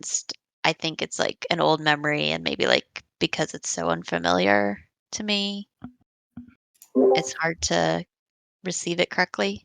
Yes. Okay. It's basically one of those things where some of it has been sort of lost to time, and divination doesn't work the best if no living creature knows anything about it. And this is kind of getting in that edge of like, there's very few things that understand what's happening in the perspective of what you're seeing. Gotcha. And also there is something on the body interfering. So Right. both pieces, right? Like this is a rare little tidbit that is going to be kind of hard to focus on normally, and something about this guy's body has anti-divination or anti-scrying magics on it. And I think it's the body. I don't think it's the pod. You think it's the body, yeah, because you have to touch him in order for history revealed, so it wouldn't be Right. You would not have the same level of interference. Okay.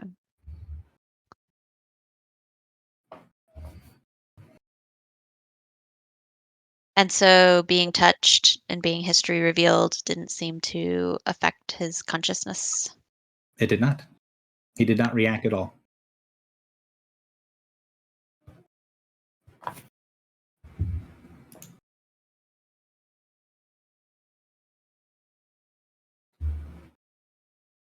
Can I connect with him mentally?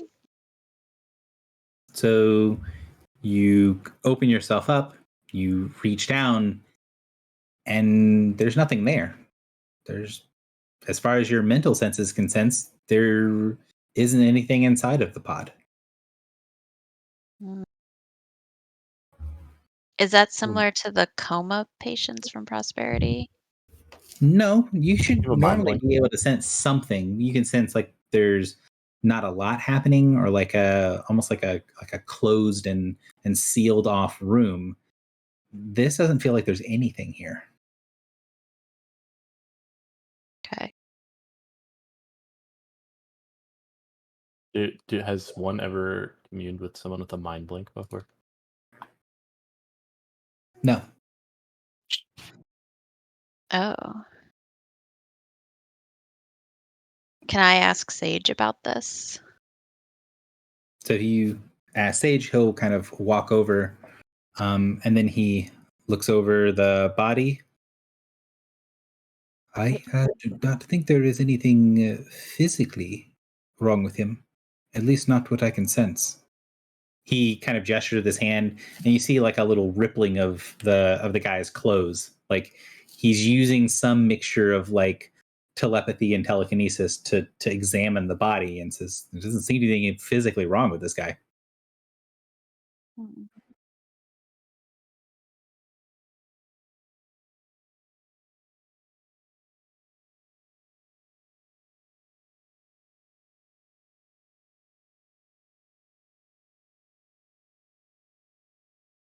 So what would you want to do, or what would you ask Sage?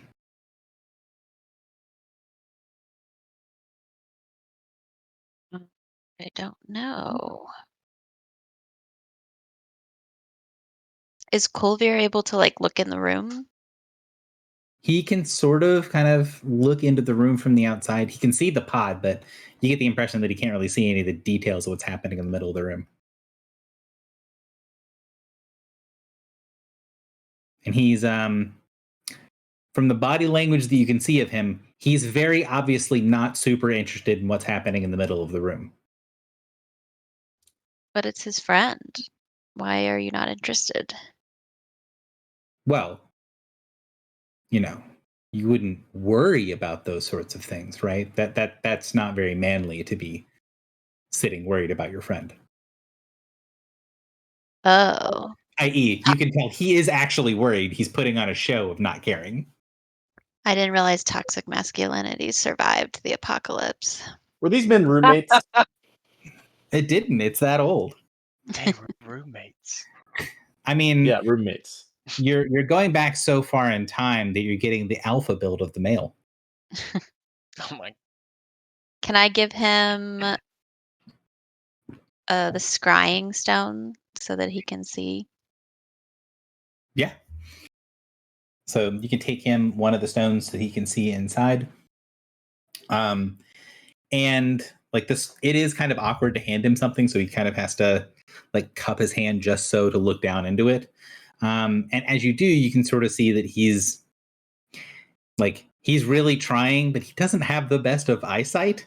And so he kind of has to put it like right, like his hand like right up to his eye to be able to see what's there. And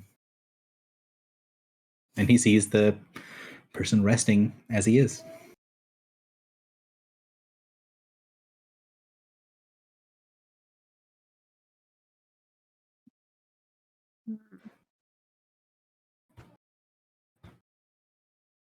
So what do you want to do? This is why I always recommend going with the beta build. So he does recognize that this is Millhouse, right? Millhouse. That's not even trying. Millhouse Manastorm.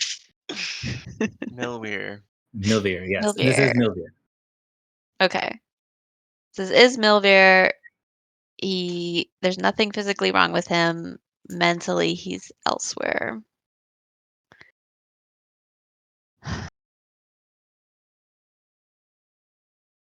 Anybody else got any bright ideas?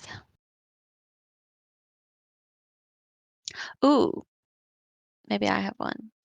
This pod feels like it's only been for like seconds, right? Because it's Yeah. been in this weird stasis.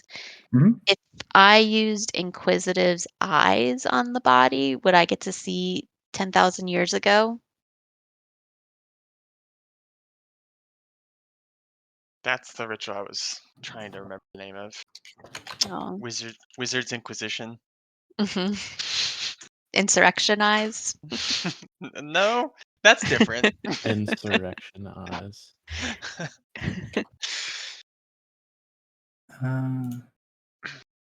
When you think it's a Four Seasons, but it's actually Four Seasons total landscaping. I would say that you're gonna get something, but it's gonna be really hard, right? Because it's supposed to give you a location. So the location of what was inside of the circle where the thing is, you'd be able to do that.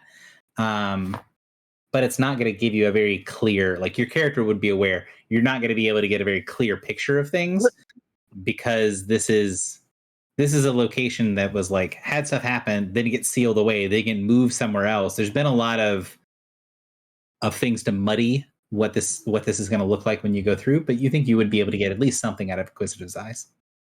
I mean, I gotta try. Would anyone like to assist me in this Arcana check? I'll always try.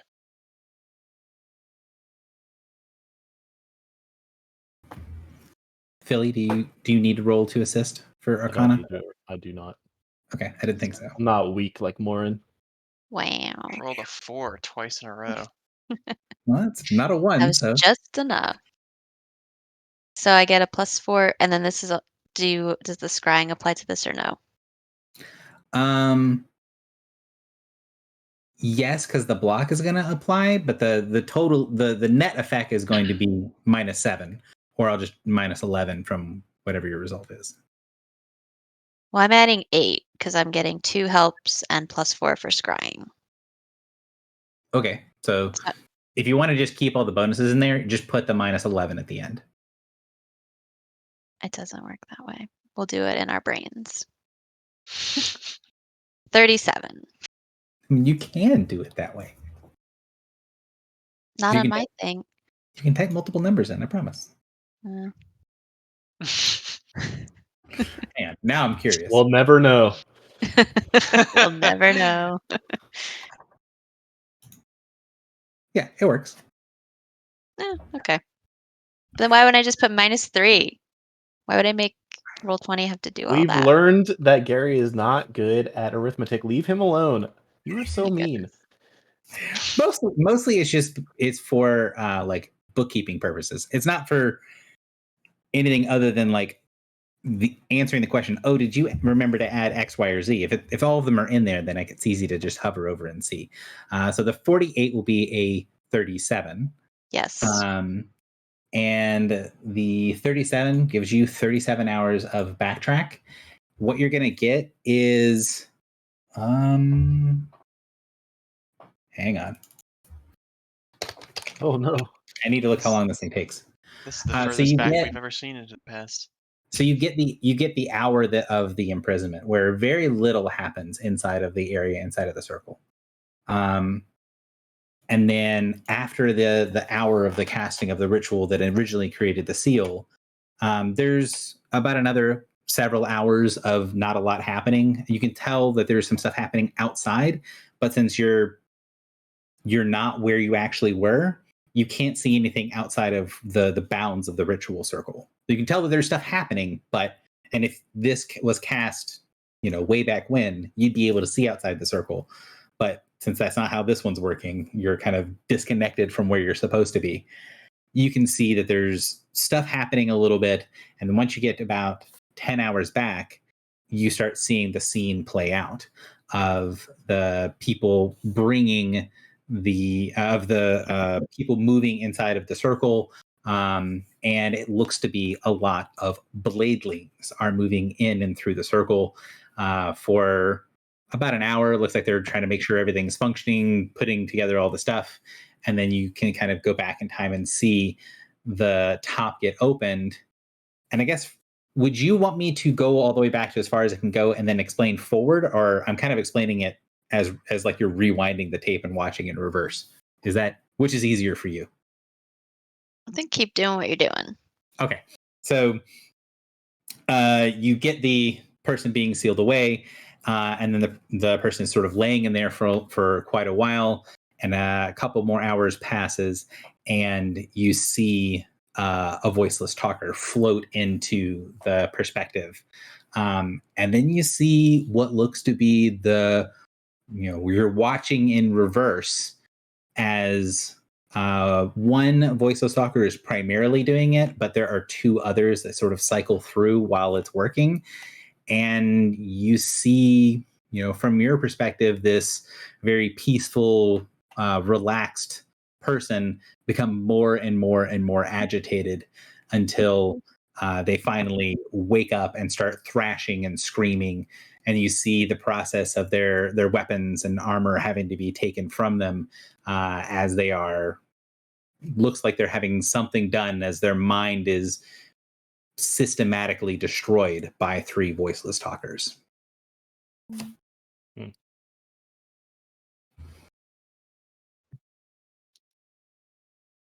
got to do an on to song. You've got to repair his brain. Mm-hmm. Pull out the tentacled horror. Can I try to use my orb, which has this path to the endless power, to see if it interacts with him? So as you kind of try to figure out, like, okay, can I link these things together? Can I do something with it? Now that you've seen, at least on the outside, that this person has had something done to them, you can be very careful about what you're looking for, and you can see what is in front of you isn't nothing. It's basically like an empty shell. So his mind, his psyche, everything that is his mental presence has been so thoroughly cleaned out that there's no one home. There's nothing there to connect to. Even trying to find some base for the orb to try to push back, there's nothing to attach it to. There's no base person here to try to help and try to reinforce. It's like mentally someone went through and cleaned everything out, ripped all the pieces out, burned everything down, then scraped all the walls clean. Do I think that it's like when the souls are returned to neutral? It seems kind of like that, only you get the impression that there's nothing here for it to even be neutral power, right? It would be like sort of like Clotho's like mannequin state, where she's doesn't have any definition. That's a little bit closer to what you expect the soul thing to be. This is like someone has been turned into a base receptacle with no power, nothing to identify them, just an empty shell. The same sort of thing that if you saw this done to someone physically, it would be like they were skinned and then their skin put on the outside of a hollow, like, framework of a person. Okay. In character, you've never seen the depth of mental damage on anyone else. All right. I would relay this to the party, but also Sage and Kulvir. I think it may be a kindness to kill him. I think there may be an orc who could take up the mantle of the mirror.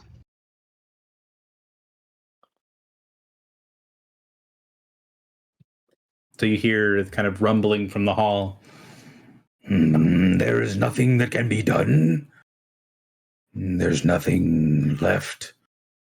I've heard of the little people having a way to even turn back death. If you did that, do you think it would return him? Do I think killing him and resurrecting him would fix him?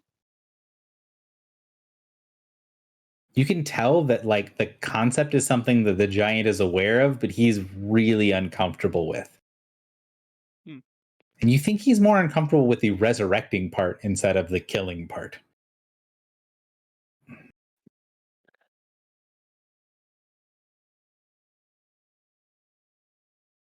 Was So, it like, Sage that told us about how they destroy people's minds?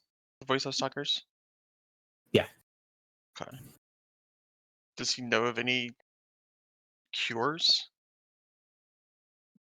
it is a thing that can be protected against to a degree. But your ritual shows They had him for quite some time. No matter what mental defenses he had, they were stripped away, and he was utterly destroyed.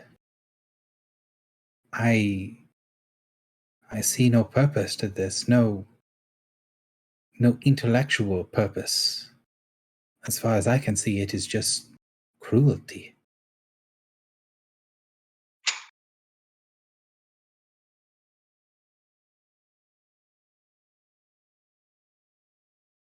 Is his Morthak intact? Is he still the mirror? I can try to examine what remains of his connection, but I cannot give an answer yet. Give me an hour or two, and I can try to find something to work with. The mirror and the Morthak that binds a species together was designed to be resilient against all forces of power. But this, I don't even know where to begin. There is no self to start with, and if I can find some piece of something, no way to know if that is going to be connected to what the mirror would be. The connection between the Morthak and the individual is based on how well that individual aligns with the Morthak itself.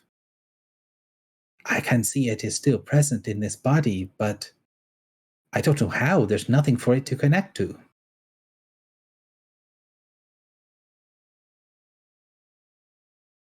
You can see basically he's just sort of tossing up his hand like, I don't know. Like I can research, but I have no answers for you quickly.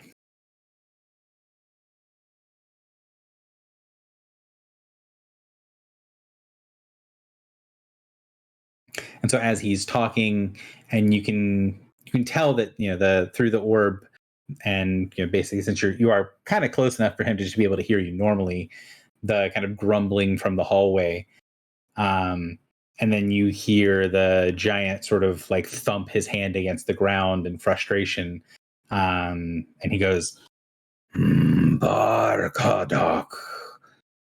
And then he shakes his head and goes, I knew the gods had been slain.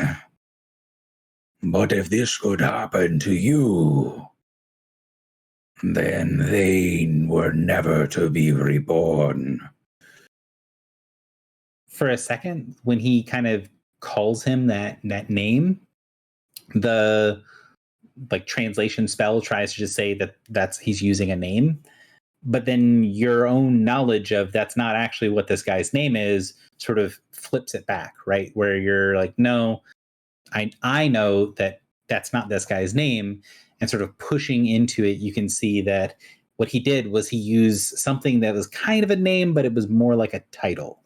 And then on a second pass, the translation spell changes Barkadak to be Little Hero. The base of a thing you've heard Bedvere say.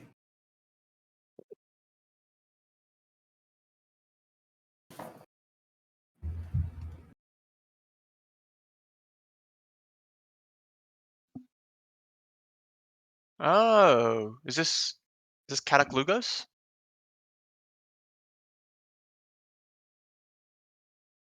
Probably the origin of Kaduk's name, yeah.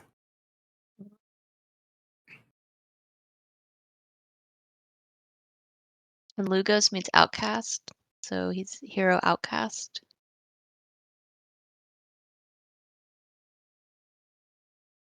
Or outcast hero. Mm-hmm.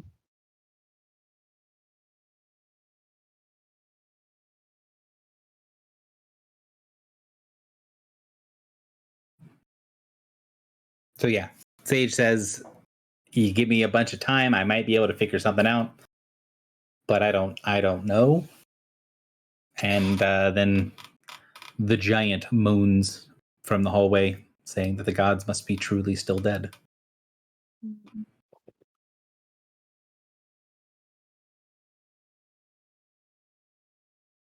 Well, this is slightly woe.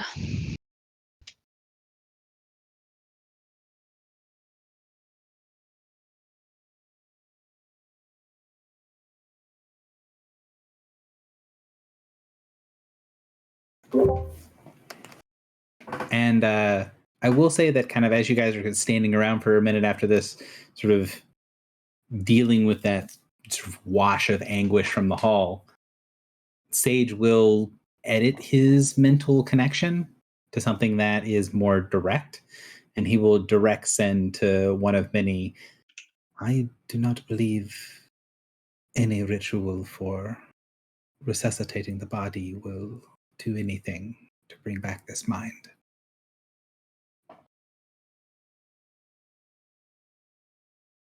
We had feared this, yes.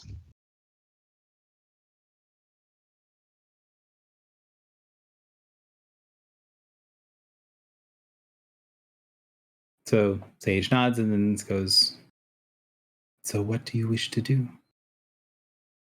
You can tell he's like looking down at the body, kind of like, I could try to figure something out, but then he kind of looks down to the hallway, but like, and he might not like me poking around it in this guy's head.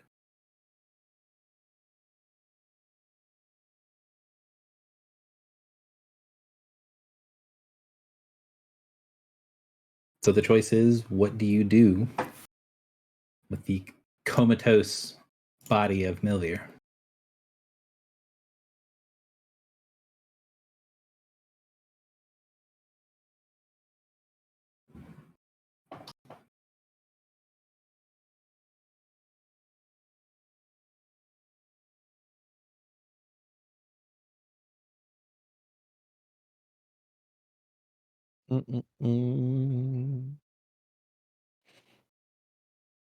Anybody?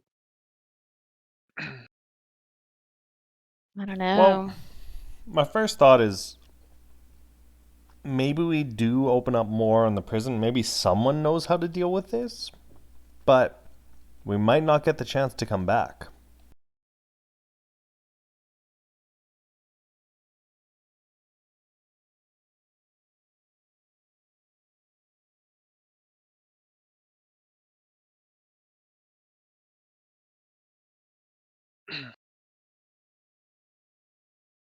So do you think we should kill him so the mirror passes on? That is really the only other option, right? Or we throw him in the hold.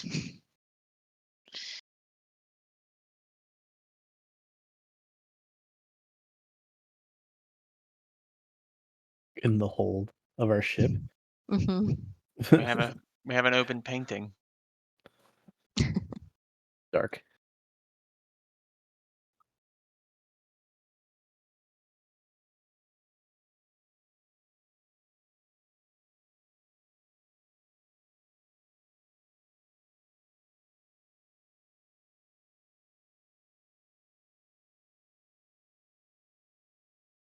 I don't know. I feel like before we opened this, we were thinking that we didn't want to kill any mirror because we didn't know if the mirror get transferred. So I feel like opening him But up we and do know it immediately being works. like, We know it gets transferred, but we don't know, like, if there's a race that doesn't exist anymore. But we know that orcs exist. But we don't know what will happen to the orc who becomes the mirror. Like what their orientation process is. But the alternative, I guess, is that they just don't have a mirror because this guy is not functional.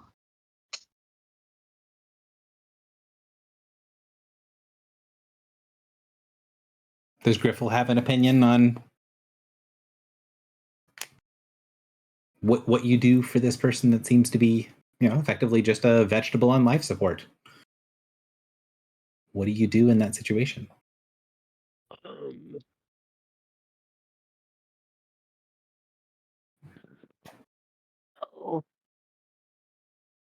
We'd contact the first of kin and ask them what they would like to do. See if he has an enduring power of attorney. if his estate might need to go into probate if he doesn't have a will. I point at Colbert. There is the next of kin.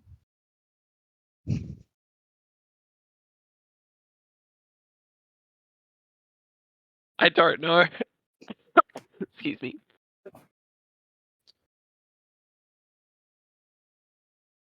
I feel like there are other people in the party who are much more experienced killing helpless people, and so I'm trying to leave the decision making to them on this one. I look at Drock. I like it. Yeah, I've been avoiding this. I want no part of this. All right. I'll say to Colbert, it seems that he is gone. It may be the greatest kindness to kill him.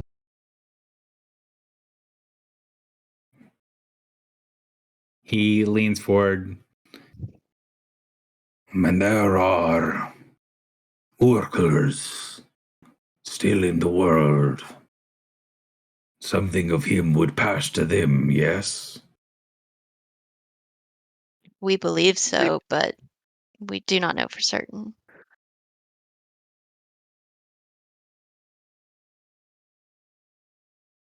So he breathes in. You kind of see him sigh, breathing out like he really doesn't want to make this decision. He would want for something of what it means to be a warrior to pass to his kin. Even if it is not blood kin. If you believe the Orcor still live, then it would be right for them to have their mayor back.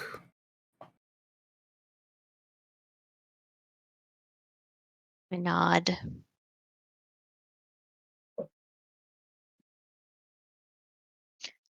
I'll give Drock the signal.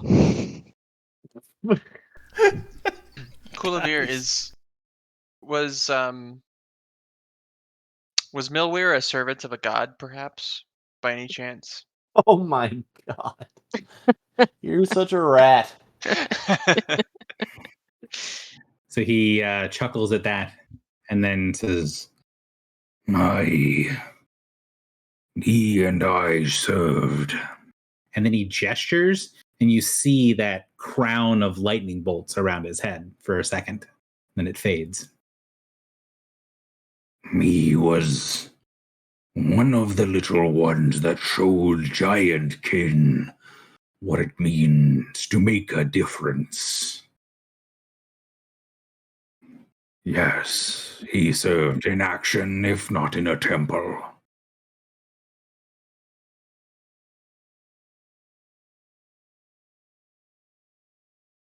Pass to him psionically the memory of the party and the toast that he made. So you see, at first he was like kind of okay with it, and then when the kind of the quiet happens and the toast happens, the giant pulls away from you and then sticks his head against the kind of knocks his head against the wall that he's sitting next to, and just like shakes his head, and you can see sort of tears streaking down his face. And even though he doesn't say anything, you can feel and hear this rumbling sound, this oscillating sound that you guys have heard a couple of times before, that one of you guys mimicked not too long ago. The sound that the giants made, the song of their funeral dirge, this deep melody that sort of flows through. Where he's closing his eyes, he's put the scrying thing down. He very clearly doesn't want to see, but in his own way, he's saying goodbye.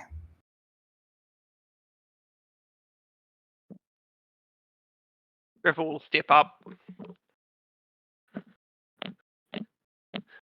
and do the deed. So you step up, and he passes very easily. There's no resistance. There's no fight back into him. There's very little drama. And when he does, you see the giant, as kind of in that moment where he passes, flinch outside. And whoever's kind of able to see into the hallway, you can see these sparks light up from around the giant's body like they did when he turned on his aura.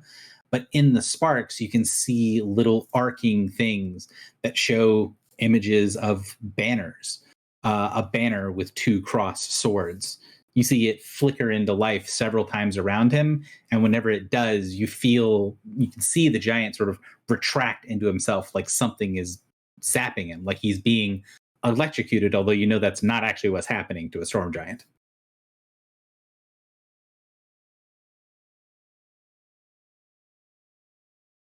So that happens for about 15 seconds and then passes.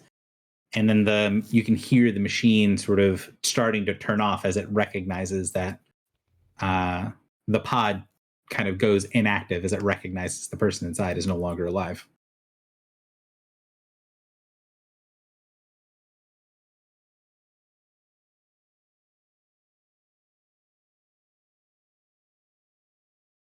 What to now?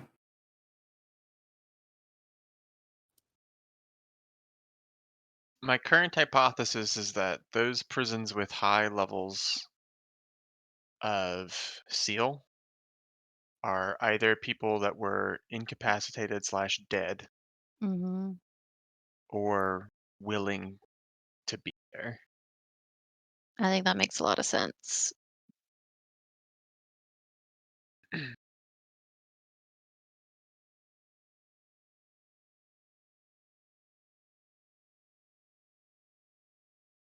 So what does that mean of the dragon? It's been fighting the whole time. Archaeothervaxis? The dragon that we thought was corrupted by the adversary. Do you know Dalseth, actual Dalseth, was not corrupted, but they made a double of him that went around and did bad stuff. So maybe Arco Thralvaxis also had that treatment done. Maybe the rage that He's twists and actually rots. a good dude. Yeah, it's because he's fucking pissed.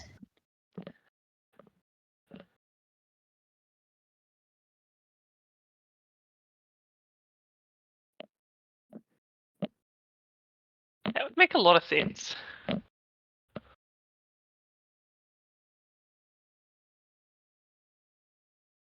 So as you kind of finish what you're doing, head back away from the room, the giant still hasn't opened his eyes, although he lets the sort of rumbling dirge fade away from him, and then says, "How many more whose fame I've known, whose drinks I've toasted, who's given their lives and honor and blood in the service of the gods? How many more are you going to let loose on your dead world?"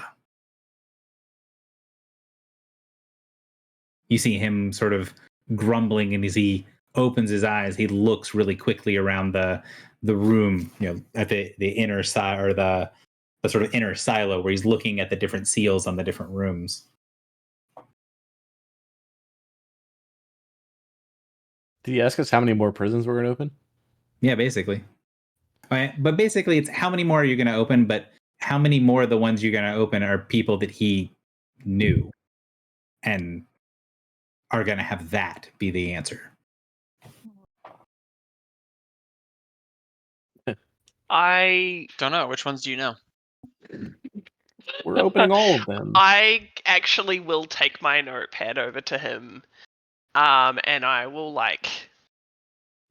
sit on his arm and read the names if he can't read them, or read them out for him. But before I start doing that, I want to give him a reassuring pat.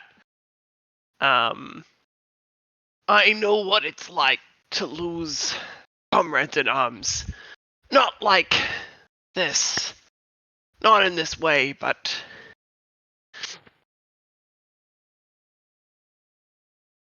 we're still here, and we're still fighting, and there is still hope to be had. There are many prisoners, and not all of them will be like this. And perhaps some of them you do know and will be reunited. I can't say for sure. But we have to try. So he doesn't look like he reacts much as you're talking to him. But you can sort of tell that it takes him a long time to process things. Like he is listening to what you're saying, but it's probably not going to give an actual response for quite some time until some other stuff has happened. I wouldn't expect him to. You show him the notebook. You can see that he like makes a point of looking at it, but you can tell he doesn't really, either he can't read what's there or it's too small for him to read. So either his eyesight is not good enough to read it, or potentially he doesn't know how to read. Yeah, okay, so I start reading the names out to him. Where would you start at the top of the list and just work your way down? Yeah, or? I would just start at the top of the list, yeah. So you say the very first name on the list, and you get that moment of like feeling that pulse of energy and power from him as his aura activates and then deactivates immediately. That sort of electricity. Yes. Dragons and giants, famously very good friends. You are telling me that somewhere in this pile of sorcery and misery is the betrayer of all the Mir. Oh. No?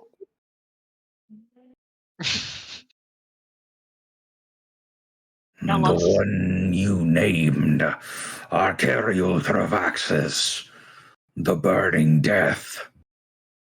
I fought him. He fought me. And the world ran red with blood and power. The acid from his maw drained the swamps. My bolts burned the heavens. And no god would say which was victor in the end. That thing went and found power to beat me. It was too weak to learn on its own. Too cowardly to fight me with a strength of arms through pain and sacrifice and training. It went outside of this world to fight back. It is a coward. If there is any justice, he will be hollowed out. A traitor that deserves the death a warrior was given. He gestures back at the room where he's just lost his warrior friend.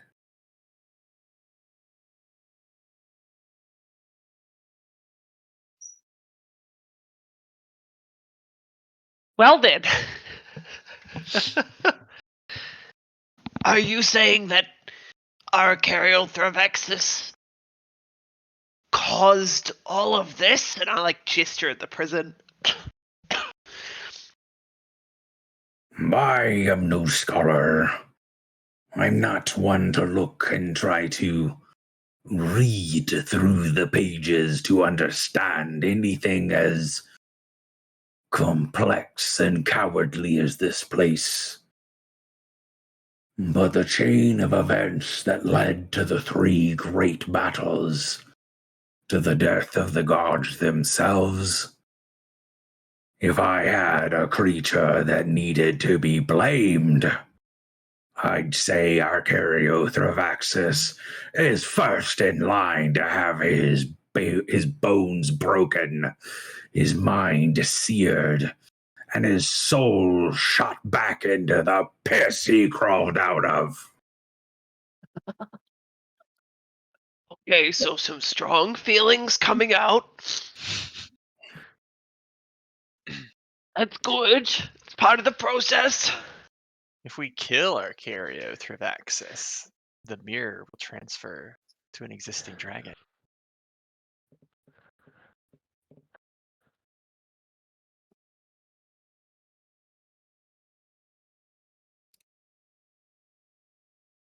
There's more than one dragon.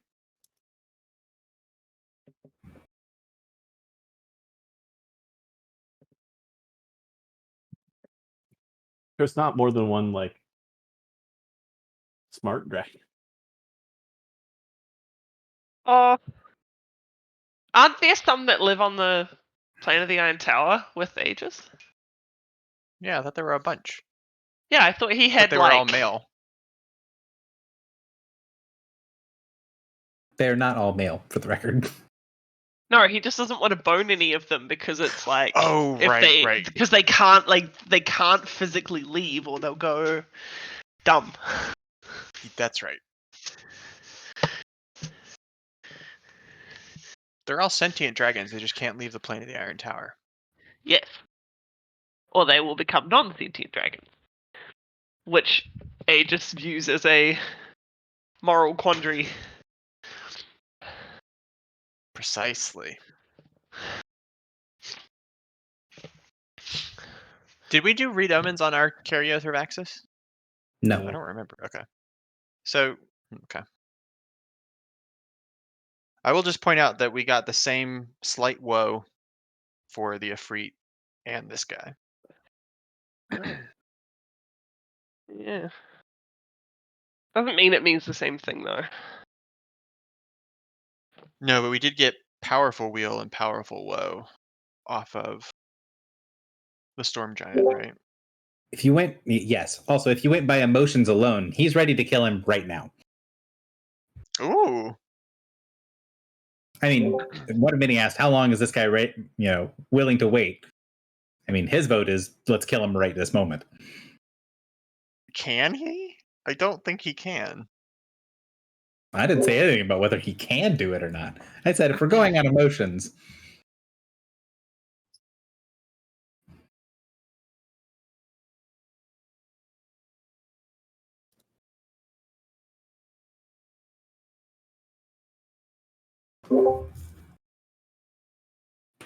So, what next? So you show him the list. You start telling him the list. You get to number 1. That's the giant's reaction. Would you do something with this, or would you try to kind of calm him down and then keep going down the list? I think I would suggest that we do a Wheel of Woe on the dragon, and and also continue down the list.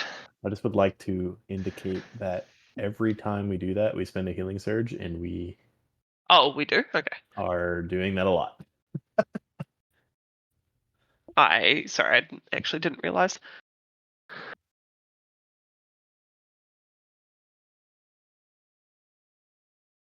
I will say that read omens is not like it's useless. It is a very useful tool, but yeah, it does have a cost.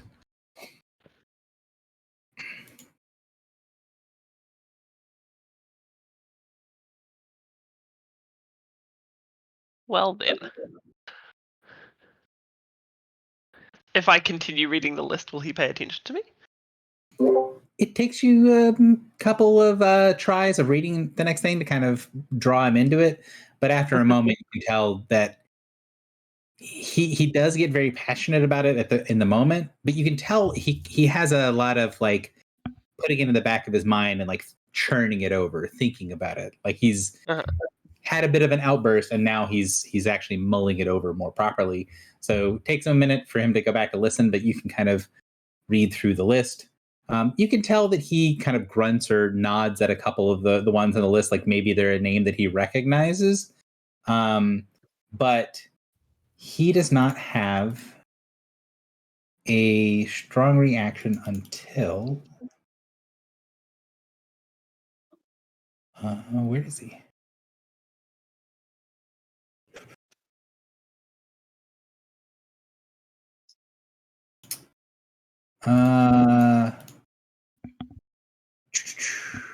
Number 15, I think. Yes. So when you get to 15, the giant doesn't like give like a nod or a grunt or anything. You could tell he like stops paying attention for a second, and then smiles and chuckles to himself, and then asks for you to continue. What name had I just said? That's Quinny Upfanar. What do you know of Quinny? Quinn.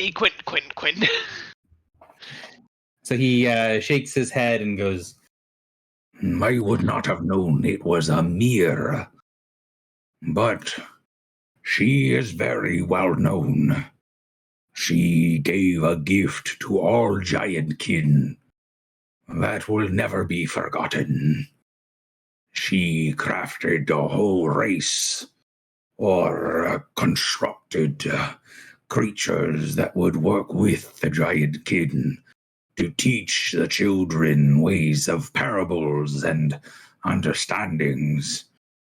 My tutor that would be ashamed I don't recognize half of these scratches on the page was one of her constructs. Yeah, Warforged. "Is that what you say?" Well, no, Wait, do 'cause we I know don't know what that. Warforged are? Well, Yeah. we met the weird dude in Tantarus. You also met Bastion, who was a Warforged that you guys met from the when you guys were in Guarderic. You guys have met like one or two Warforged before, and they aren't completely unheard of. They're just very rare. Yeah, I'll ask. So he thinks and kind of goes, Maybe they are called that in your time, but they forged no weapons of war. They were tricksters, masters of riddles and puzzles, and had some strong reactions to lies. he chuckles a little bit at that and says, Quinny made tutors and powerful keepers of secrets, doubly a friend to the giantkin. Oh, is Go it ahead. like the the constructs at court? maybe. Scrit? Like Grit? Yeah. So he shrugs at that and says, There is an even older version of giant. Older when my kind were first born. Their name is Hixie. and he kind of like makes a little cross in the air. And he then says, But others have called them many things. They are the stranglers of lies, the death of non-truth. Ones that see what things are, no matter how complicated things become. I had an Ixil tutor, and one of the few creatures I can remember completely fondly.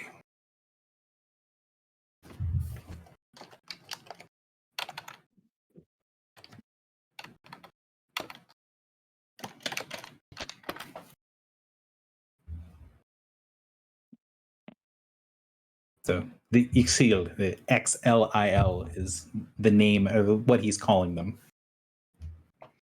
But he'll also say that in the older giant tongue, it means the stranglers of lies.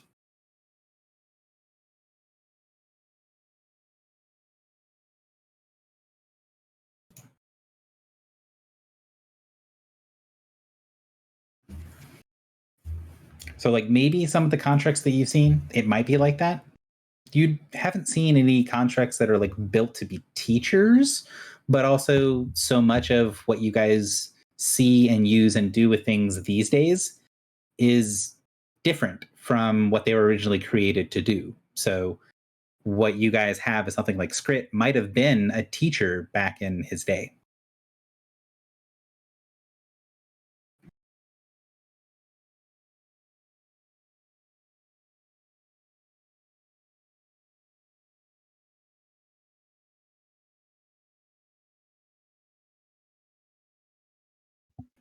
So going through the rest, 17 is another one that he'll kind of grunt and nod at, like it's one that he definitely recognizes. And if you ask him, I'm not going to do the giant voice too much more because it does hurt my throat eventually. He'll say that he knows the battle fame of that one's name. Like he doesn't know him personally, doesn't know anything about him, but knows that he is a gifted warrior. And that's Jinduin is a gifted warrior, number 17. And he says that he also knows number 25. That's one that he knows personally. So that's Burgbao.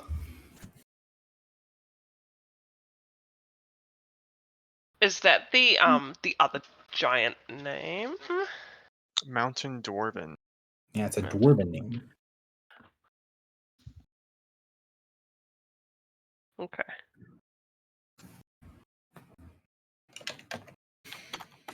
So he knows that one, and then as he goes through the list, you can tell that like he vaguely recognizes some of them, but none of the other ones on the list have a strong reaction. The only other one that he'll kind of give extra sort of context on is he doesn't know the individual that is number 37, but he recognizes what they are.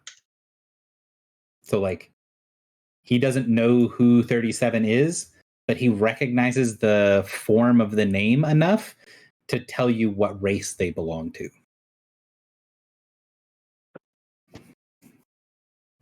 So he would say, That one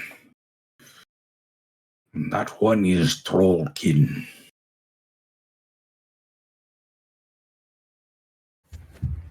So number 37 is a troll.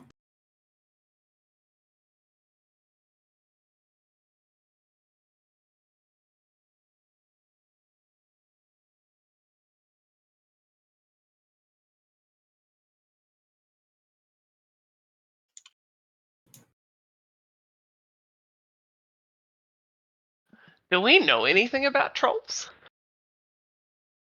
Not really. They're not a very well-known race in any of the parts of the world that you guys are from. Are they numerous though? Like, do we know of places where they are? The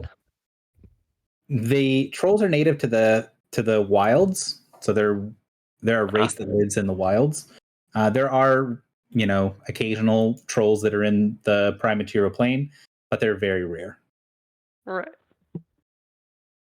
So rare where you guys were from, but not rare overall is the way to say that. Okay. Yeah, that's what I was trying to get at. I don't think any of this information changes what for Griffle doesn't change what the plan is, basically.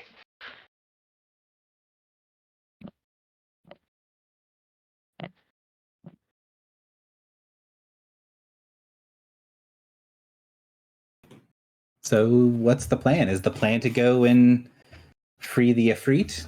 Is the plan to go and open up Archaeothervaxis, or to do a scry on or not scry, omens on Archaeothervaxis? I think the Ifrit guys, what do you reckon? What was the goal with the Ifrit again? Sorry, I'm forgetting that piece. Just to send them back to the city of Brass. To kill Al's, the guy who is the current ruler of the city of Brass, who imprisoned Al. Right. Okay. Yeah, I mean, might as well So, stick to like, that. we don't think he's going to be our friend, but we're hoping for an enemy of my enemy sort of situation where we can, like point him to the portal that's just down the way and be like, hey, the guy that, like, fucked you over is, like, just through that portal. Don't mind us. And what was... did we do the read omens on that one? That one was slight woe. Yeah, let's do it. So is that the plan? Sounds like it. Let's do it. All right. That one is strength 5.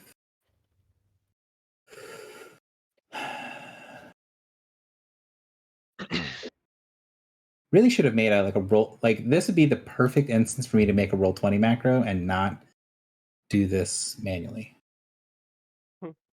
Okay.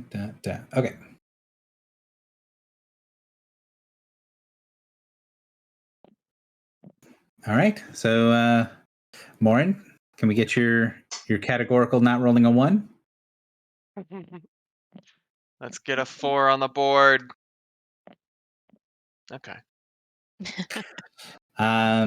So, Griffle, hook me up with a check. You're at a +6, correct? Yep. Oh, that's good. So That's 42.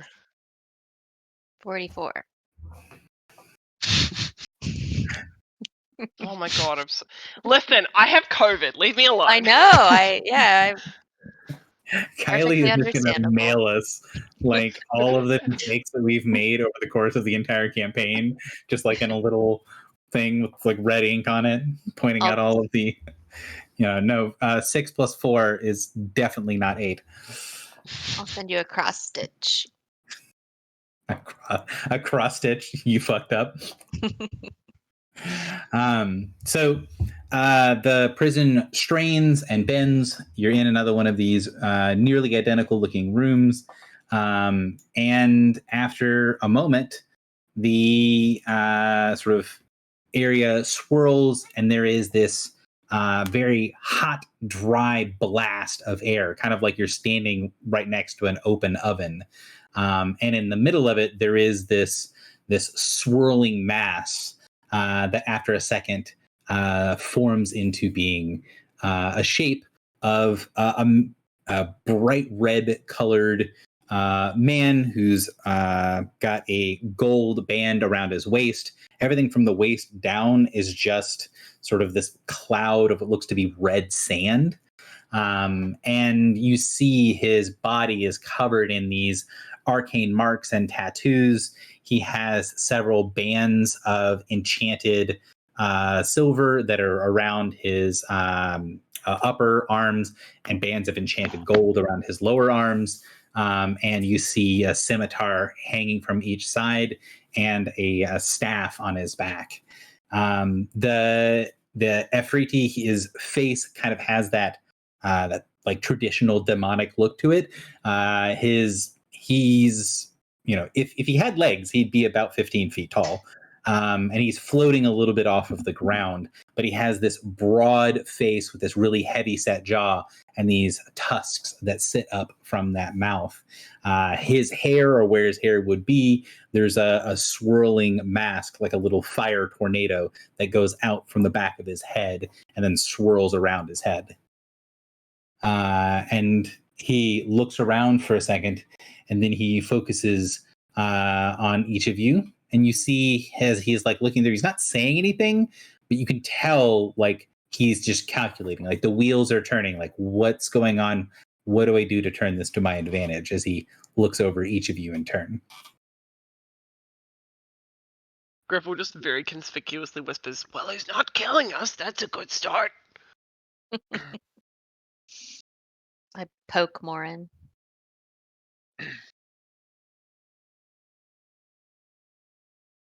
I'm waiting for something. Just a So second. he Wait, Gary, did you see my message? I did see the message. How much do you want me to look that up? Because that's something I know off the top of my head, but I can look it up. I mean, I would use the title. Okay, give me a second. Let me. Okay.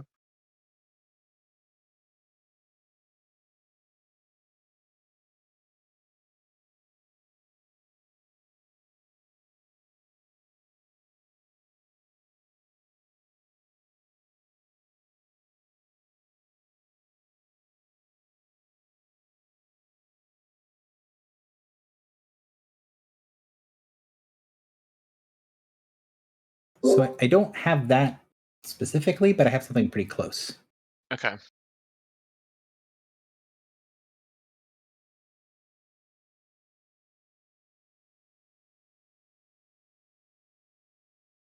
So Theron would be the name. Okay. It's not quite the same context as it's soldier. It means like, yeah, it means basically good soldier. Okay. Yeah, so I would say and I'm definitely brandishing the spear. Not Okay. like in a threatening way, but like displaying that I am wielding it. And I would say Faran Harik Ben Sidir al Samir al Sibin, we come to free you from your bindings in this prison. And so you have, little one. And what do you mean to do with it? I assume you do not free me to show that spear's vengeance upon me. As soon as he starts speaking, you can feel the spear heating up. Like lightning starts to build up and energy in the spear as it's reacting very violently to his voice.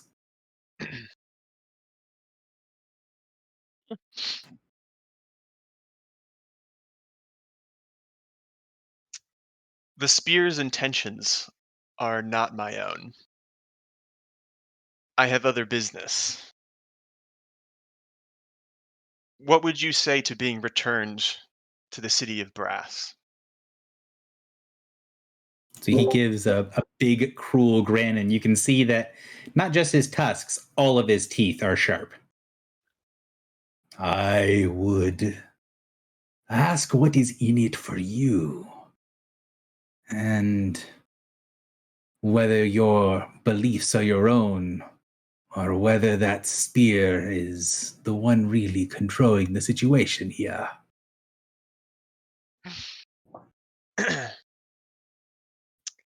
What's in it for me is one favor and one piece of information.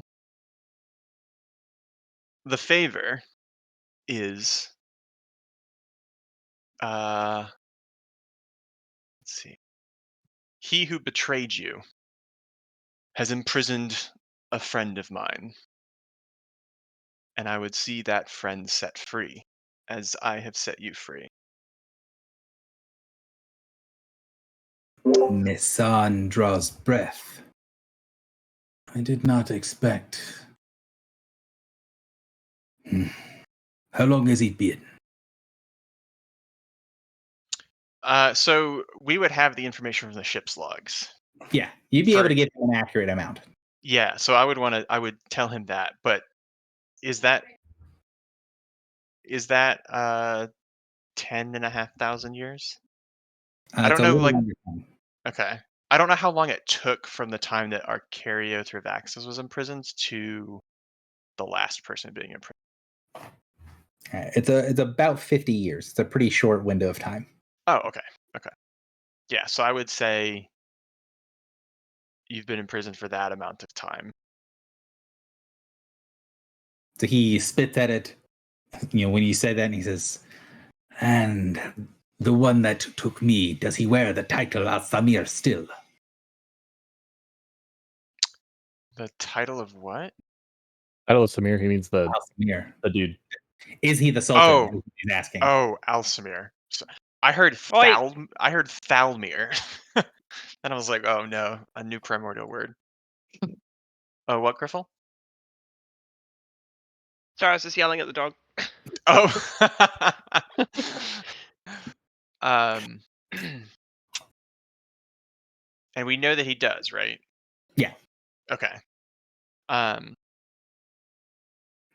Yes.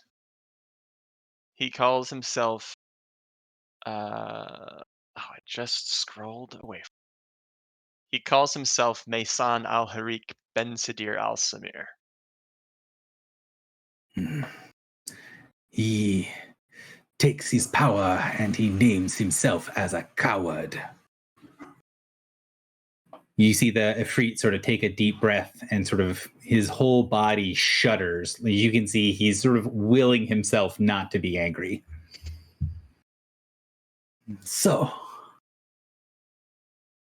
that is what you want. My freedom for your friends' freedom.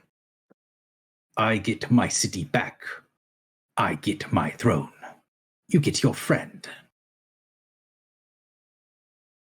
And the piece of information. Speak. To whom and why did you betray the maker of this spear? You see his eyes sort of flash. Or actually, instead of betray, I would say best. His eyes flash, and he looks around for a second, and you can see there's sort of a weird mix of emotions happening that you're not able to easily place. And then after a second, you see he sort of that passes. He goes to looking more like neutral, and then says, "If this is a deed that is no longer known, I have no reason to hide. The primordial that made your spear, he was weak. He needed to trust in those beneath him in order to survive. He trusted, and so he died. I trusted, so I was imprisoned. And you are freeing me to free myself of such a mistake. Not something your patron there will be able to get. Their mistake is forever. Mine is soon to be rectified." You see him sort of like snarl a little bit and mutter something under his breath. Something about like 3,000 years.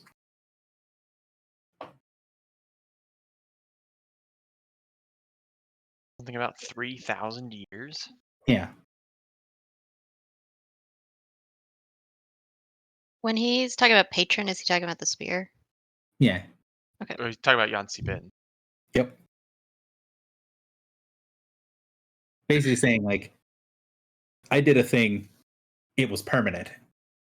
The person who betrayed me did a thing, I'm about to make it not permanent. Right.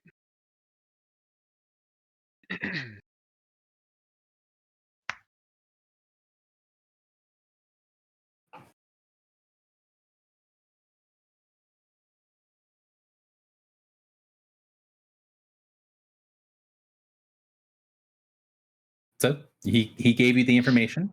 Mm-hmm. He agrees to the bargain.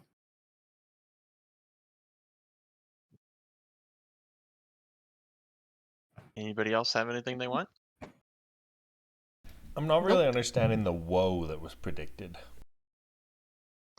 Well, I imagine this conversation could have gone much differently. The woe's not also guaranteed. Yeah, nothing's guaranteed.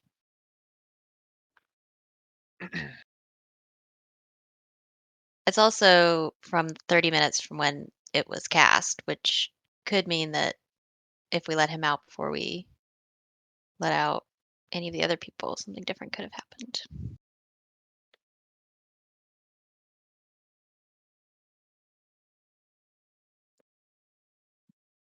I guess telepathically to Morin, I would say he hasn't asked for a lot of details about Al. Do we need to clarify anything there? I don't think you should. You said that, well, this is to the party. You said that if the holder of the binding on Al Shaib dies, then he'll be free, right? I think so, right? Yes, that is correct. Okay. So I think we need to clarify that Mason needs to be killed, not just deposed or imprisoned.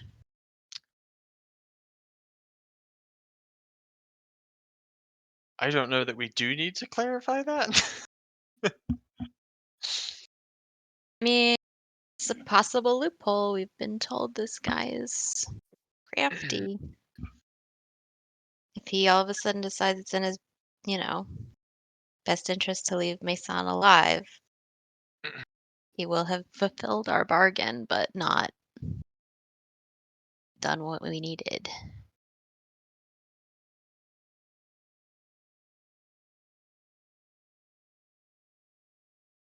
So he's sort of floating there looking very stereotypical storybook evil, but waiting for you to do something. Like he's sort of waiting for something else to happen. Should we direct him to the portal?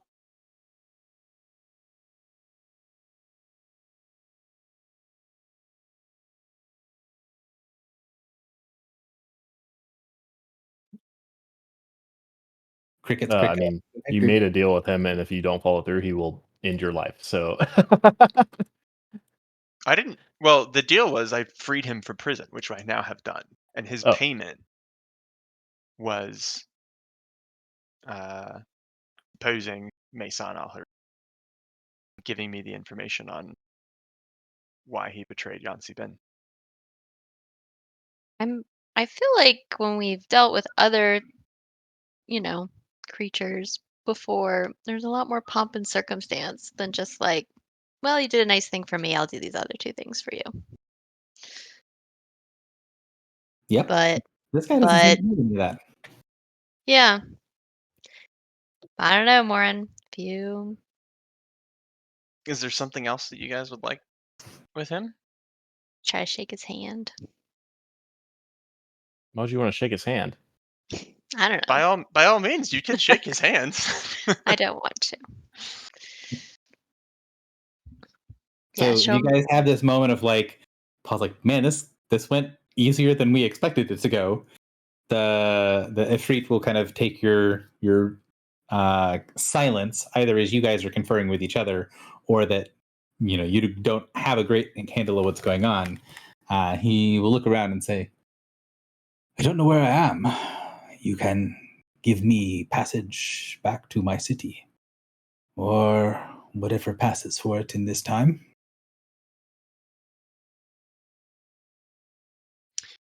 Yes, there is a. You are on the planet Matsivo, on the prime material plane. He seems to recognize that.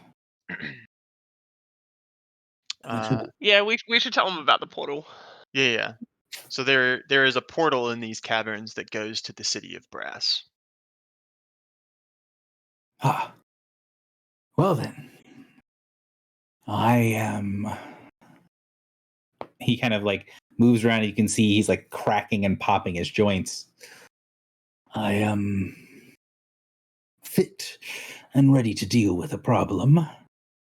And this friend of yours, I'm assuming, once I have my city back, you will come to me and I will set them free, yes? As simple as killing Mason will free our friend. Ah. And you know that I will not allow the mistake he made with me to be repeated. Huh. Well done. He kind of like nods at you, like you did something that he expected was sufficiently devious to be worthy of respect.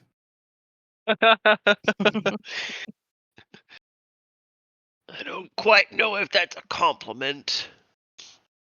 Coming from an Ifrit, it absolutely is. Maybe So- for you.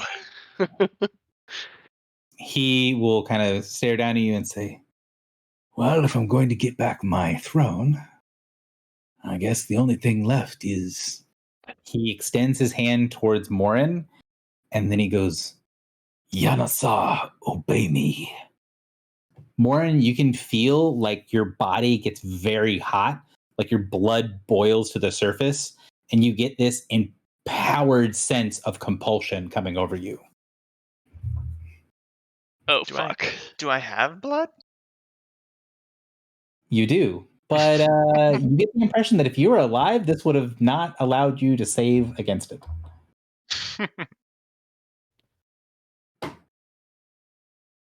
What's he doing? So Is that's he binding you? 34 versus Will. Let's see. I think that hits. Yeah, that'll hit. Does anyone have any? Because you guys can tell that he's making an attack against Morin. I don't know if anyone has anything that does defenses. I think one of many has something, but I think it might be only if she's hit. Yeah, that's what I was just checking. I mean, I can hit him if he's hitting my ally. I don't like Morin that much.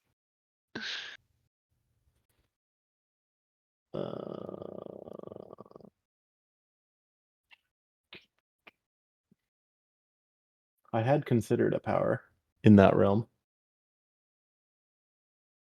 but I don't. Just waiting for one to let me know if her thing is only her. I think it is. Yeah, I'm It's like not- if she's included, everybody gets the bonus.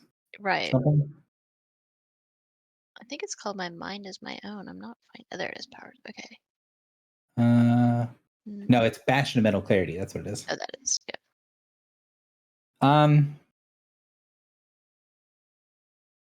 So if you wanted to, well, actually, here's a better question: would a +4 to your defense make a difference, Morin?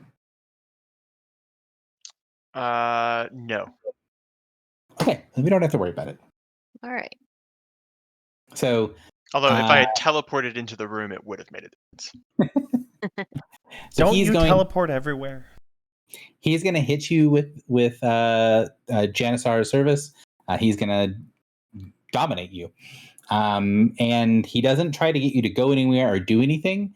His only command that echoes in your mind is release the spear. Oh,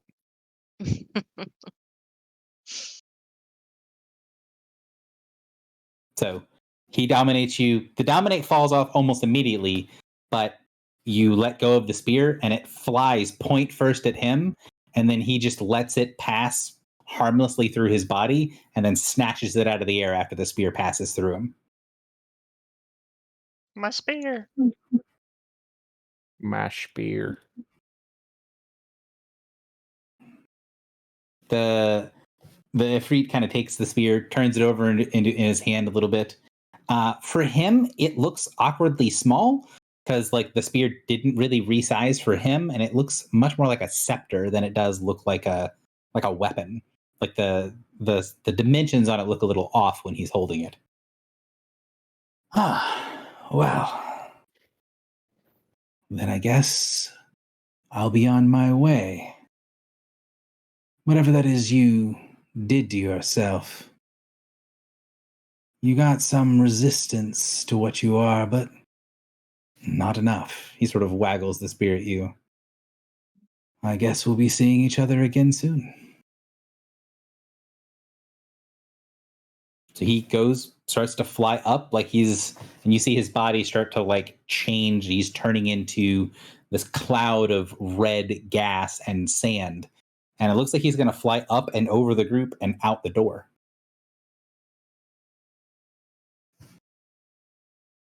Can I grab onto the spear and not let go?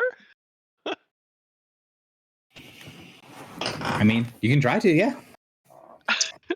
I mean, I don't love touching this spear that hates divine characters. So just give me a melee basic attack. And do boss. Why are his stats blank? Hang on.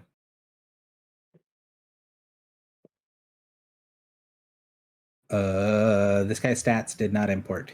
I'm gonna have to look this up. 1 second, sorry.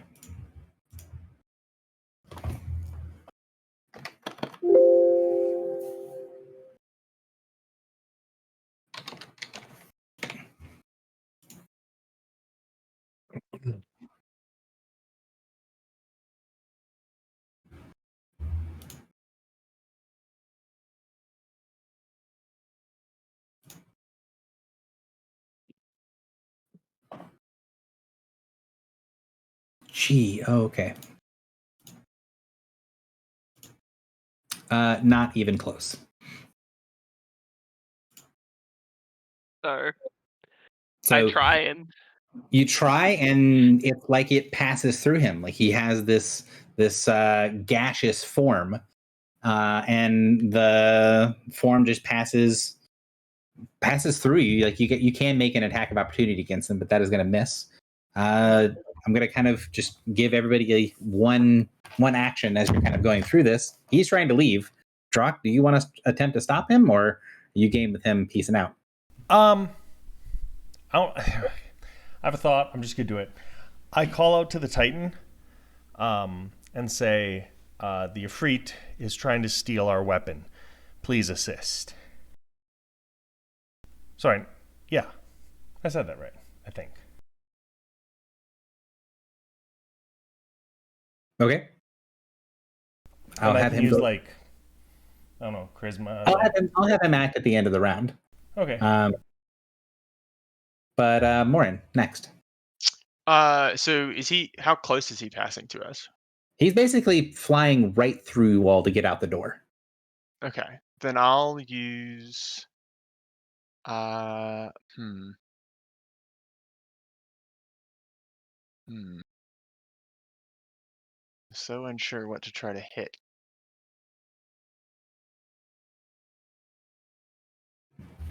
Uh.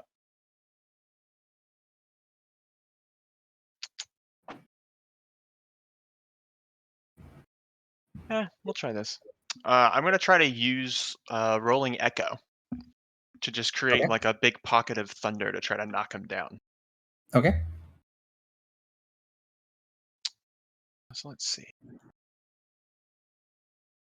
We'll just keep your default bonuses in for now because there would be some inherent bonuses from you not having an implement. Making life easier is just to keep all the numbers the same for the moment. Okay, I'm basically only getting one action, right? Yeah. Okay. 26 isn't gonna hit. It is correct. It is not going to hit. Excuse me. Is that an excuse me to not hitting or to the dog? The dog. Filibuster. I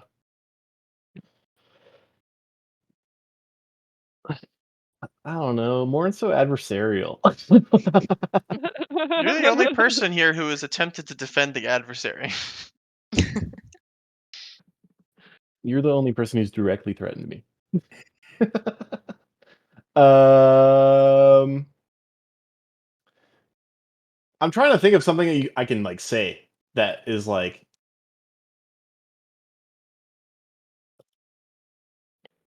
something like in what will you do when the gods return or something like that, or what will you do now the gods have returned? Something similar to that. Okay. So you're trying to get him to. I don't really have anything to like stop him. Okay. Well, you want to give me a taunt or something of that nature? Whatever skill check you feel like makes the most sense with it. Like an intimidate or an insight to say the right word or religion to try to say it in the right way.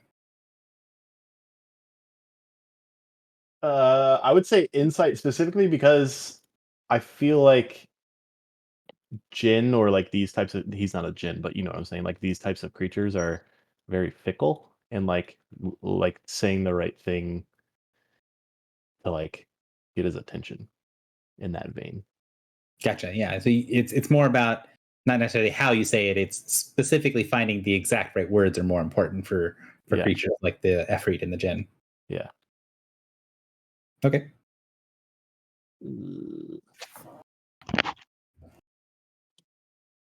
31. So 31 insight versus his.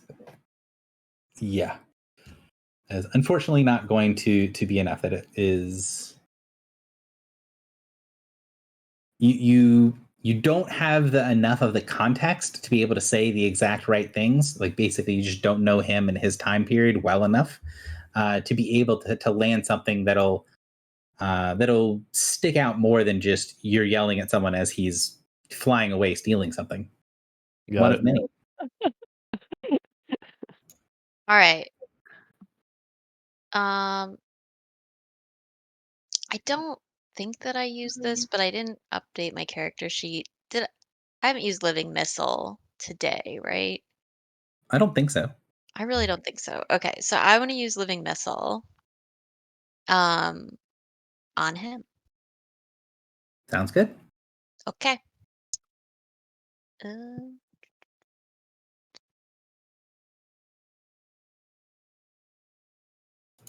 That is not a hit. Okay. So he is slowed. And he's still my living missile. So then I would like to use living missile attack to pull him back to us. So you go, you see this sort of mass of red sand and dust with the spear flowing in it, sort of striking it, holding the living missile around. And he is a creature. He can be affected by this. But the ability that he has, I'm altering it so it's not going to be doing a shitload of damage to you guys when he flies through you. So the flip side of that is I'm sort of saying like he's being extra incorporeal. So he's trying to just flow through and get out of the problem. So what I'm going to do, rather than just try to do it in terms of like squares and stuff for living missile, is your will versus his slipperiness, right? So I'm going to just have it be you trying to hit his reflex or have him hit his lowered reflex, because I'm going to give him a big penalty because he's slowed. But if you can hit his reflex with the living missile attack, then I will say that you're able to yank him back into the room. Okay.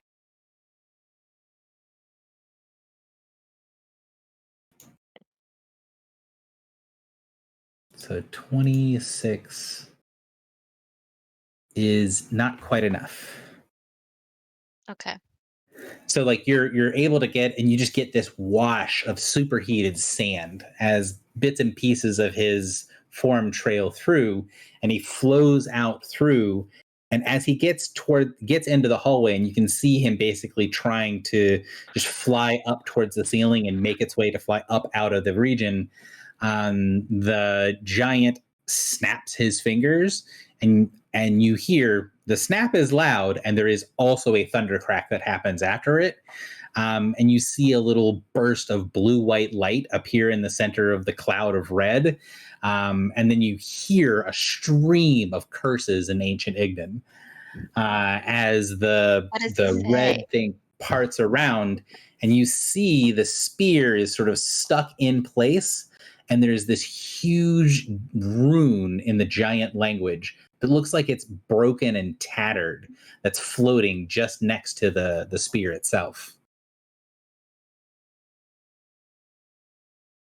So the Efreet turns, screams in Ignan at him, and then just bolts up and out of the containment.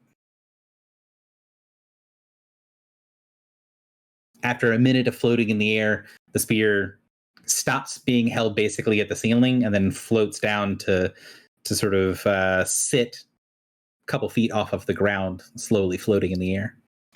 A little bit like what it was when you saw it first on the mountaintop. I will walk over, attempt to grab the spear. So when you get close to it, you see that sort of broken looking rune in the giant tongue fade away, and then you touch the spear. It has this weird chaotic energy. Like it feels what you would expect to be, if it was a person, you'd say they were like anxious. But it has this weird sort of jittery energy to it, but it does still recognize who you are. Thank you, Kulabir. The giant shrugs. Good to see Rune Tongue still is in practice. Though why one of my kin would put it on that, I don't really know.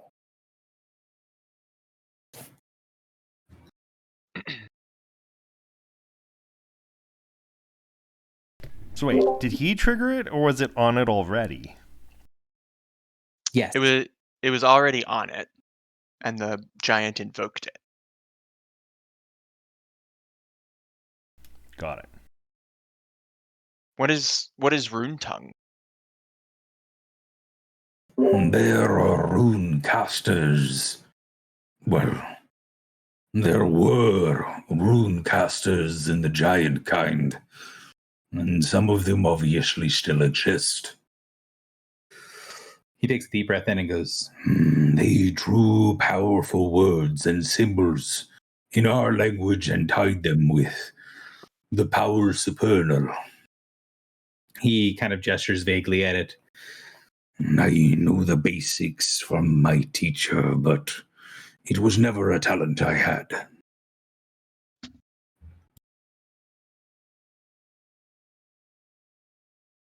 Basically, he doesn't know how to do that, but he knew how to invoke it. Mm, When we broke the bindings off of the spear, did we just break the ones on Bedvere's hands, or did we also do the ones on the spear itself? He only broke the ones on his hands. Okay. The ones on the spear turned off. Right. mm.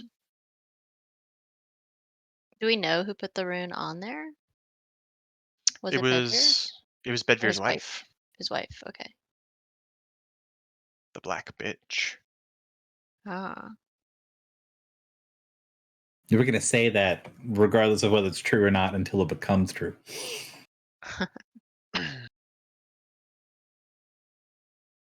Wait, I thought Bedvere's wife was the black bitch, but we kept conflating black bitch with Witch of the Fens. I think you've been doing all of those things without a lot of evidence to support it and just kind of gone with it for now like 2 years. His wife's I not approve. the black bitch. Yeah, you misogynistic asshole. But he called her that. Yeah. Yeah? He actually did call her the black bitch. Yep. Yeah. But then also followed that up with "I love her." So, yeah, it's not Same. look, necessarily a bad he's Wait, thing. so- allowed to he's allowed to call her the B word, but we're not allowed to call her the B word. Mm. Wait, so what was wrong about conflating Bedvere's wife with the black bitch? Hang on. So you're not wrong. That is correct. I was invoking the joke of constantly adding a bunch of other things that she was supposed to be, like being the Witch of the Fens as well. And Okay, I see. you said it correctly. I was joking about the like constantly just adding things on. I nearly lost my spear, Gary. I'm very fragile.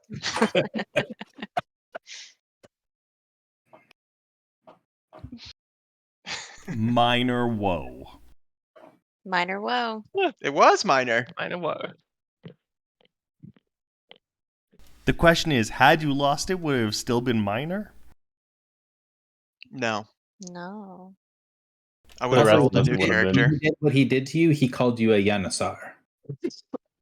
Ah, okay. Yeah, I was wondering what that. Yanasar. You said he cast Janissary's Service? Janissary's service, yeah. What the hell is that? It's one of his powers. Dominates a Genasi or Jin. I'm not a Genasi. That's That's why I why get to he save. got to save. That's why he had to hit you with it instead of it being automatic. You're a But why dead does he get to Genasi. hit me at all if it's dominate a Genasi and I'm not a Genasi? You are. You're a Revenant. Revenant Yes, Genasi. I'm a Revenant. I am considered a Genasi for the purposes of meeting feat or Paragon paths. That's it. Oh my god, Marin, you got your spear back. All's well that ends well. Just let it go.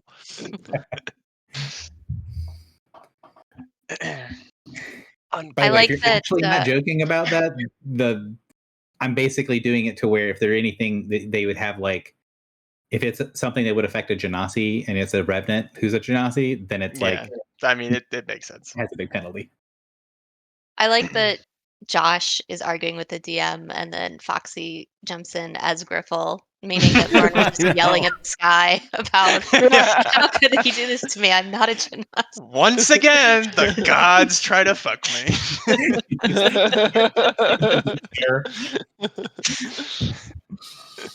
Stage whispering to someone off to the side.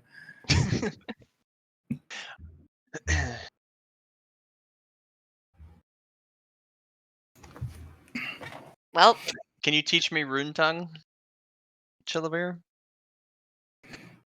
Kulavir? Cool beer. We'll get there. Oh, you mean for the name? I thought you meant for teaching him rune tongue.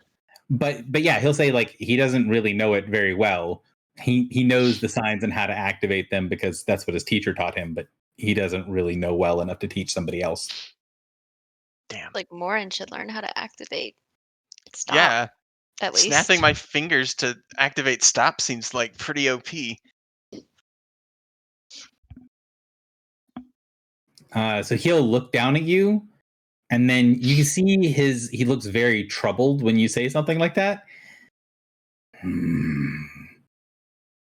That is not what I expected to happen. It stopped. I meant only to inconvenience. You see him shift a little bit. The strength of the word was because I carry something in me that responds to it well. Something I don't think you'd agree with.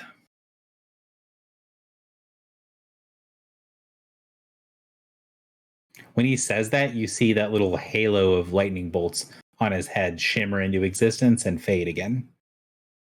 Yeah, Morin's standing there with his arms crossed and a most disgusted look on his face. Faith. Also, he is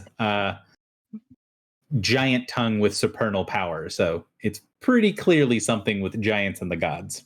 Yeah.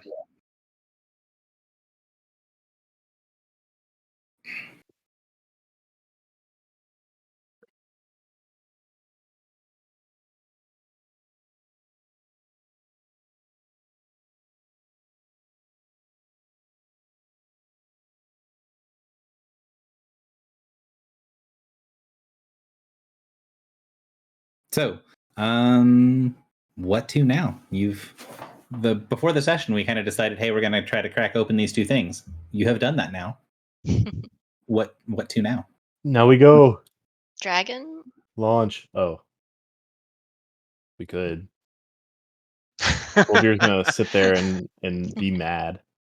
I don't know that we want to open up our Caryothervaxis. Well, we're gonna open up everything, so I Well, we guess don't want to be here when it opens. the question is, are we going to be here when everything opens? Oh, are we gonna open up the dragon first? Yeah, that's what we're saying. But did we? Oh, we didn't do Wheel or Woe yet, right? I think it's worth it. So I'll spend a healing surge. Unless anybody's super against the idea. No, I don't see any reason why not to.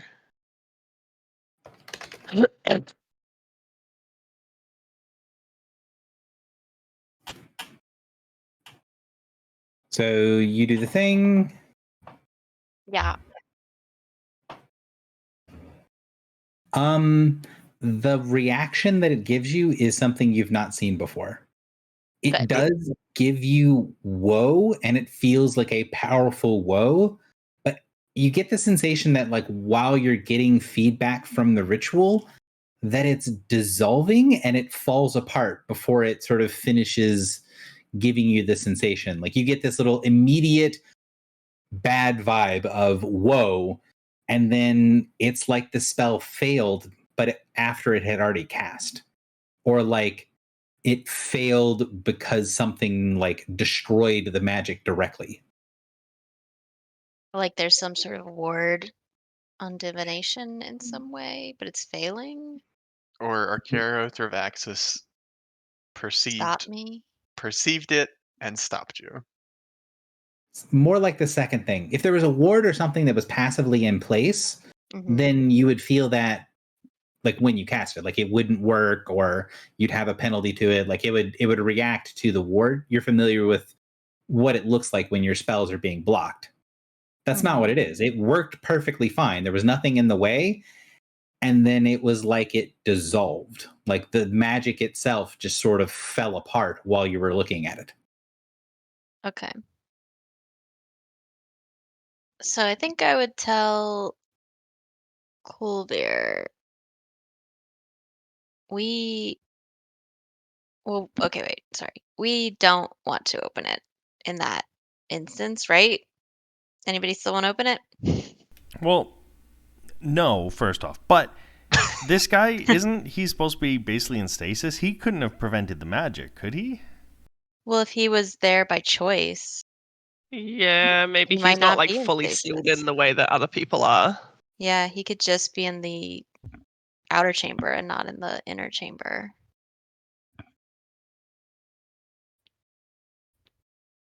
Interesting. So I think, given that we don't want to open it, I would say to Coolbear, I think we have opened all of the vaults we felt we needed to open personally. We need to take the glyph that powers this prison, and all of the vaults will open. But it seems that our Carothrovaxis will be a menace. Could you stay behind and deal with it when the power fails? He takes a deep breath, and then he says, If you are asking Kulvir, Lord of the Skies, Mir of the Titans, on whether a dragon poses a threat to me, and if I could deal with it, I would have only one answer to give you. he looks around for a second, and then he goes, Maybe. But I have with me the memories of 1,000 Titanic heroes. And I know what valor looks like and what stupidity looks like. At my full strength, it would be a battle worthy of legends. he kind of gestures down to the basically giant groove missing from one side of his chest. But I am no spring chicken. I must recover my strength. I need to make sure that the mirror can pass. If I fail, it will be the job of the next Titanic mirror to see that creature dead. I will leave this place if you're to set him free. Once I'm recovered, I'll hunt him down and slay him.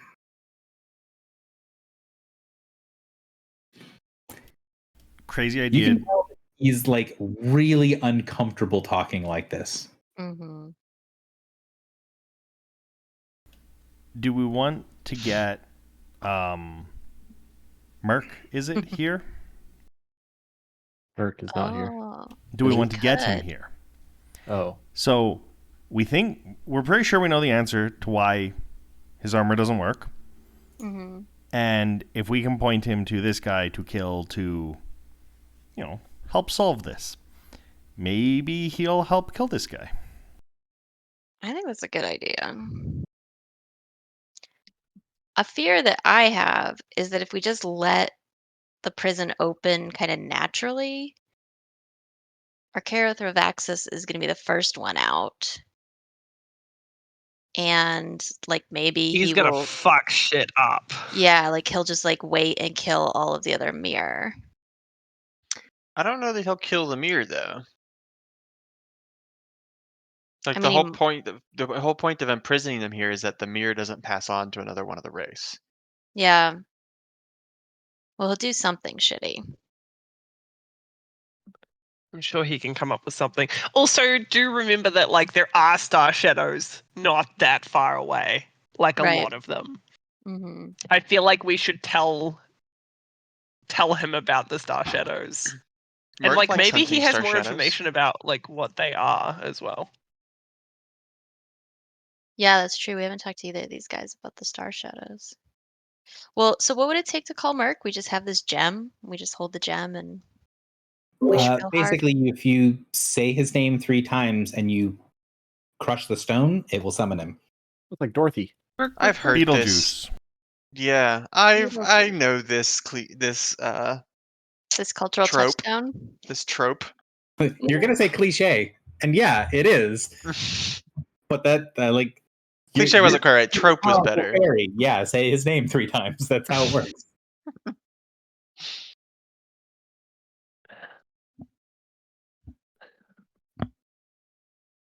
All right, is anybody against calling Mark? Well, he said if we call him and we don't have an answer that we would kill him. So how certain are That we that he the would reason kill we us. We will us. not That kill he him. would kill Sorry. us. God, my brain is not having an easy time of this at the moment. I know what I'm trying to say. How certain are we that this is the reason? Because if he's like, nah, that's nothing to do with it, you're full of shit, and then he just like ganks us. How would he know? I think also Yeah. he would give us credit for trying. You know, I don't know that he would. Like he's not exactly like our pal. That might be the most You wrong thing know. you may have ever said. So Yeah. we're pretty sure it's this. Come on, give us some He was- credit. he was on this ship before hunting the voiceless talkers. Like he's very anti this whole thing. Yeah, but he's also in his own prison, right? Of some No, kind. we freed him. Yeah. That's Oh, why. cool. Good. Okay. I mean, think I'm not against doing it. What I'm saying is I think we should have our explanation ready to go before we do it so that he doesn't pop in and we're like bumbling around being like, ooh. I mean, our explanation Like is we that normally do. the mirror is broken. The mirror is trapped. I think that makes a lot of sense. Yeah. I mean, Okay. with all the stupid shit we've done, if this is the thing that gets all of us killed, So then be I it. feel like we deserve it. Wow. It's But like we're trying our best. we are. So my question to you guys is, if you're going to do this, where are you going to be? Oh. We probably have to be like out in the hallway, right? Yeah, middle? right? Yeah. Like We don't want him to think we're like trying to trap him. It may not even work in here. I mean, we summon him to Matsei though, and he's definitely going to feel like we're trying to trap him. I just mean I don't know if he can teleport or whatever it is that he gets here in this room. hmm Well, okay, here's another thing. He will probably be happy to be here because isn't oh wait, no, never mind. I was thinking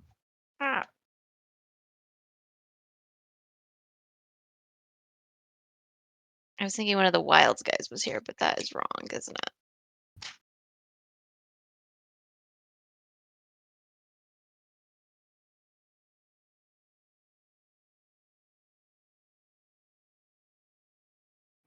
So is the decision yes to summon Merc? And if the decision is that, you're going to need to, ritual is too strong of a word, but like you're going to have to do the thing to summon him, invoke him. Just let me know where you're doing it.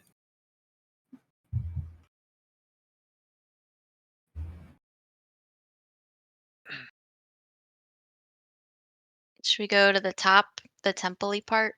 I think we should be outside the prison Yeah. to make sure it works. Yeah, and wherever also it is. that we're not like tipping him off to shenanigans. So you're going to go like to the like fully outside to like where the hallway to get to the docked ship is, or just going to the part that I keep calling like the throat, the entrance part that has the ceiling. So where was it that we went that we could send messages to the ship? So that's this part. It's basically the caverns and stuff that have that really bad vibes if you go off the main path. Mhm. That's the place where you have to be in order to communicate with the ship and other sorts of stuff.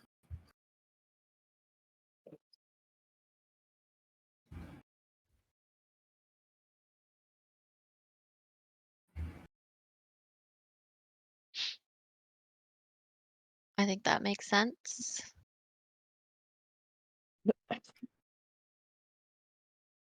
So, Hold on. One of- Sorry. One more question.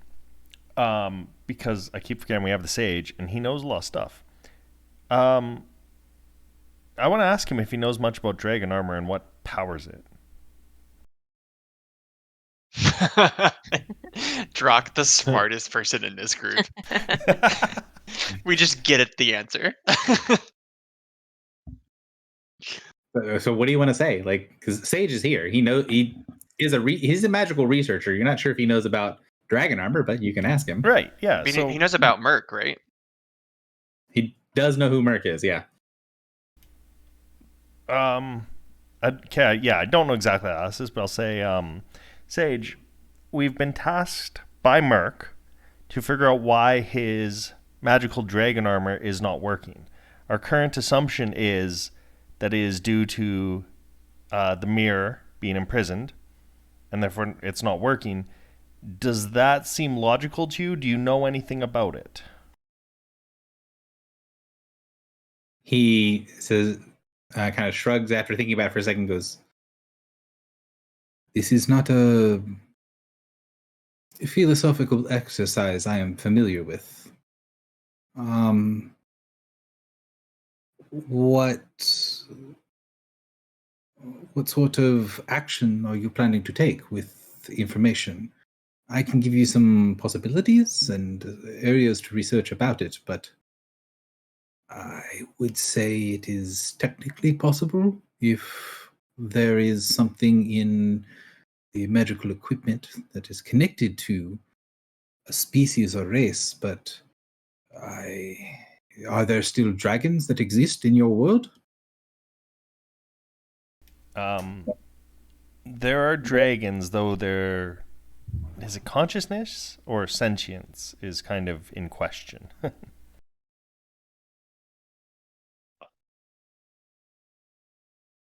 He says,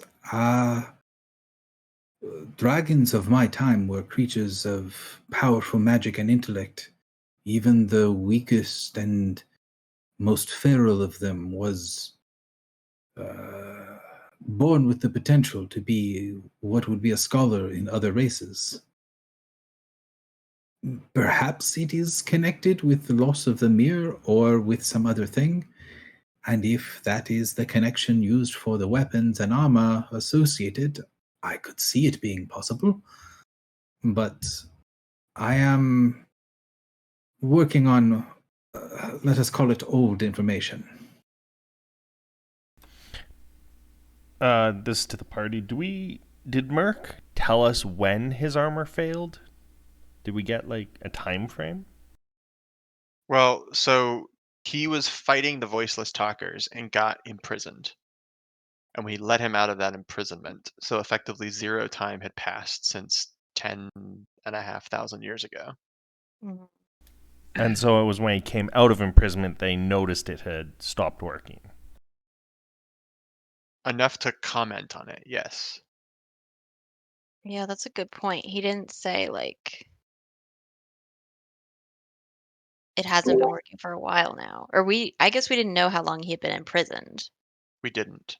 until now. Gary. So I feel like one simple answer is just that it's been 10,500 years Yeah. since you last had working armor.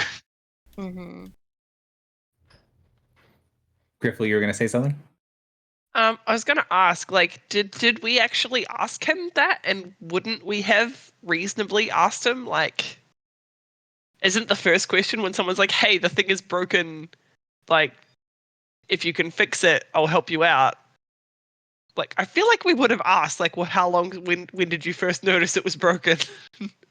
So I'll give you a couple things. The first thing would be like, the impression was, he didn't explicitly say it, but the impression was that like he just noticed when he said something to you all about it. Okay. The second thing was, and this is something your characters would have been aware of back then, is that it was pretty clear he was setting something up as the other side of a trade. So like there was some element of that like fairy bargain thing that he was setting up. So I kind of say that to be like, he was like, cool, you want this thing, you want this trigger. I'm going to give you this trigger as the other side of things. You find this thing out, we're going to be good. So like the focus wasn't on immediate, like, oh, ask him 20 questions. The focus was on, oh, we now have him in our back pocket if we can figure this thing out. Okay, so with all that said, I still think it's fair to call him. We can say, this is what we've learned. It's been 10,000 years. We believe it's all connected to the imprisonments and the mirrors being imprisoned. We want to release this dragon. You can ask him more questions or kill him if you like. And leave it at that and see what happens. I think it's a good idea. I'm just found my notes and it says like he said his stuff feels wrong, like the bloodline was broken. Is what I wrote.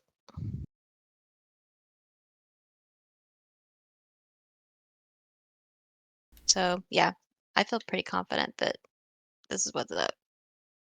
And it might not be that the bloodline was broken, but it could be that they were They lost betrayed, the mirror. right? The mirror betrayed everyone. Mm-hmm.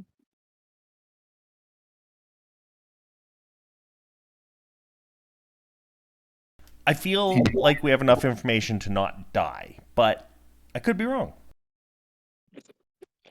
Yeah, I'm all for giving it a go. I like calling Merc. All right. So one of many says the name, and as soon as you say the third invocation, sorry, go ahead. I would just clarify. I don't remember if he said he would kill us if we didn't have the answer. He did say he would kill Filibuster and Griffle if they didn't refer to him by the proper title. All three, by the way, not just the two of them. Who was the third? You. Rock. No. I don't. Did I converse You're with goblin. him much? I don't know if you did or did not. I'm making it clear that you are considered a goblinoid. I thought Drock wasn't included because he was a summer knight. I'm saying that No, that extra includes him. he is a hobgoblin. That means he's a goblinoid. The king of all goblins made the point of all of you need to refer to me as king. Okay, so before we summon him, so the proper way is just King.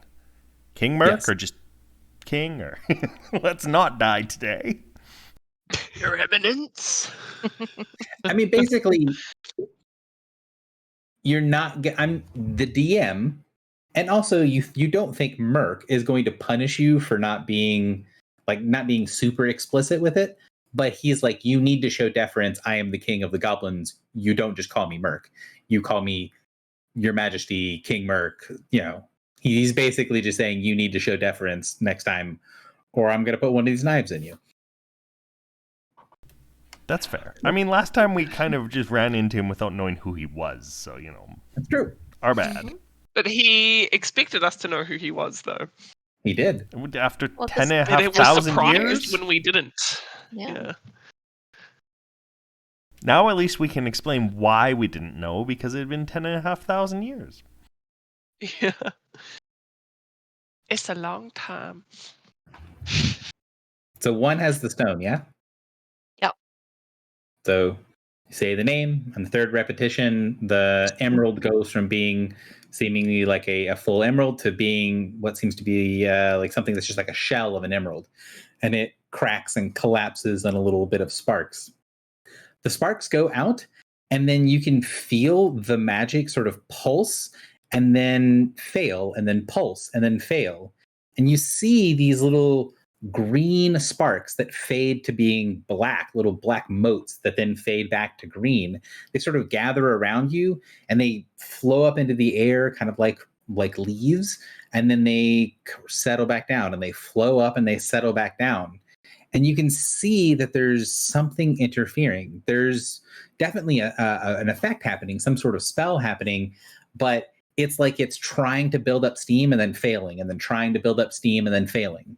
And you can see the little swirling motes of primal power around you, but it's constantly failing. Is it Can I our walk- location, maybe? Yeah, can I walk further out? Yep. So you walk further out and you see the cloud doesn't follow you. It's now a cloud about 15 feet across in the entryway that's just sort of continuing that cycle of trying to do something, and then the energy passes. The energy builds for a second and then it fades. Hmm. Can I say Merc's name 3 times and see if that affects the cloud? So you go to say his name again after doing the invocation, and nothing comes out.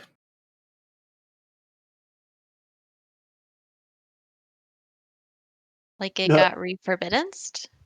Like you said his name, and then when you go to try to say it again, it feels like it's forbidden. You know that your vocal cords did something, but you didn't hear it leave your mouth, and nobody else heard you say anything. Although people were looking at you, can see that you said the name. Shit. I think we've really fucked up. Or he really fucked up.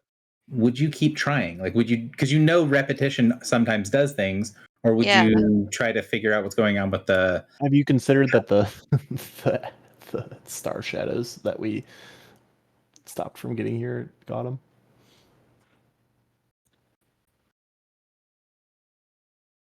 I mean, how would they have gotten him though? That's a big question. Yeah, I would try again. So saying the name a second time, nothing seems to happen. It still seems to be forbidden. When you try to start saying it the third time, something that you've not felt in exactly this way before, but it feels familiar. There is that sense of almost relief of encountering the power of a forbiddance, of that feeling of like you're having to drag the name out of you. You can't just say it. Normally, you have to push and will the name into existence. You have to focus heavily. And when you do, you see everyone can hear her sort of sputter out Merc's name.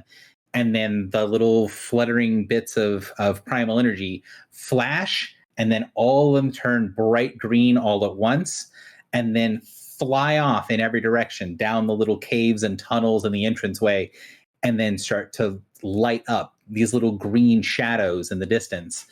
You get this intense sense like you're being watched, and you can hear what sounds to be ripping cloth, like dozens of people taking knives to old curtains, tearing and ripping in the darkness to the side. And you can hear this mad giggling laughter as what sounds to be mini goblins tearing their way into reality.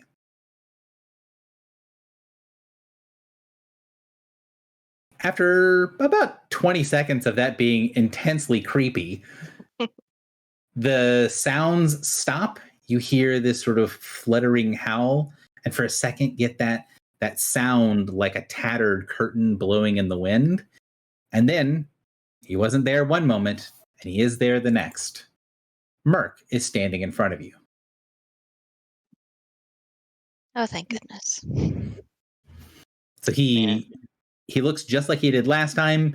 He's got that faded red dragon armor and has this huge wolf's mane cloak behind him that has feathers mixed into it. And you can see he has one of those heavy knives held in his hand. Although the way that he's holding it isn't quite like the picture. He's not like gripping it or not licking it. He's also like holding it in like a thrower's pose, with it flat against the inside of his hand and just his thumb resting over top of it. So, you're gonna tell me you found it?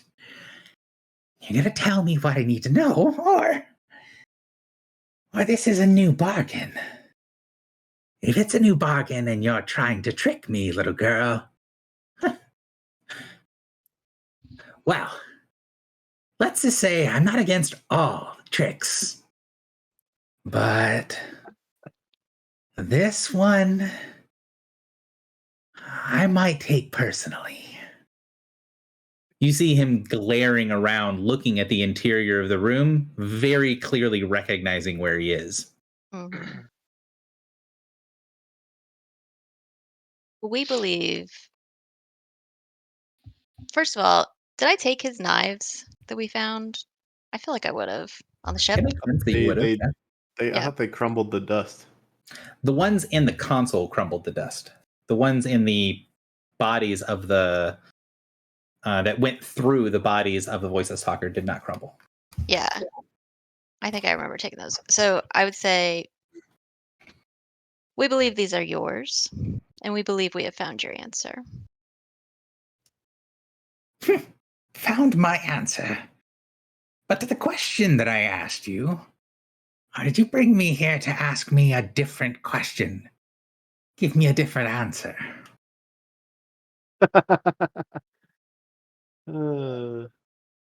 Wait, what?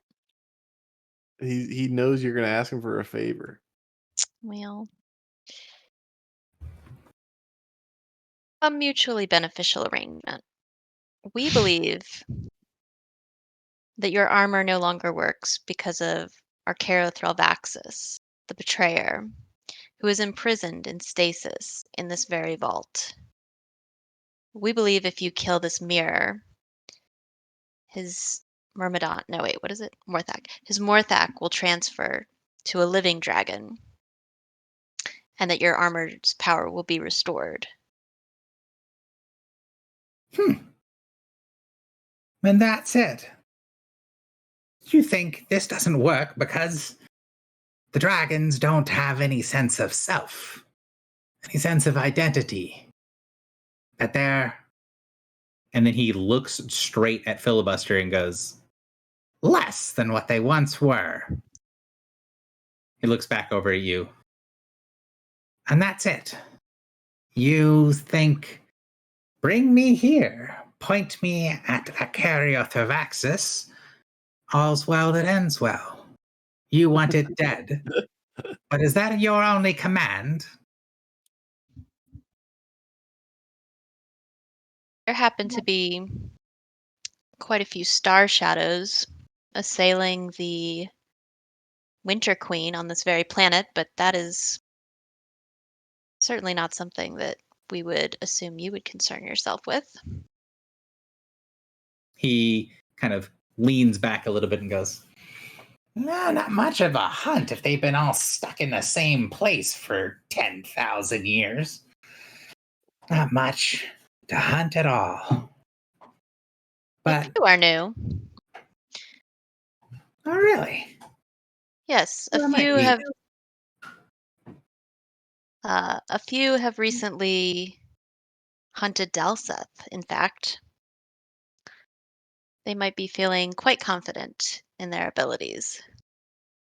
so he grins his broad grin with very sharp teeth. Mortals learning lots of interesting names you are. Very well. And is this a new bargain, or you're just dangling some tasty morsels in front of me? We have watched your hunt with great interest. Kira pat pujat miela kan kismiksoa johoin an vastatava. So he looks at that, and you see for a second he's like trying to process it, and then it's like, Divination. I don't like much like people seeing me coming, but normally they can't. All right, I'm interested. You want me to kill these shadows for you, and you're going to tell me how you can see me.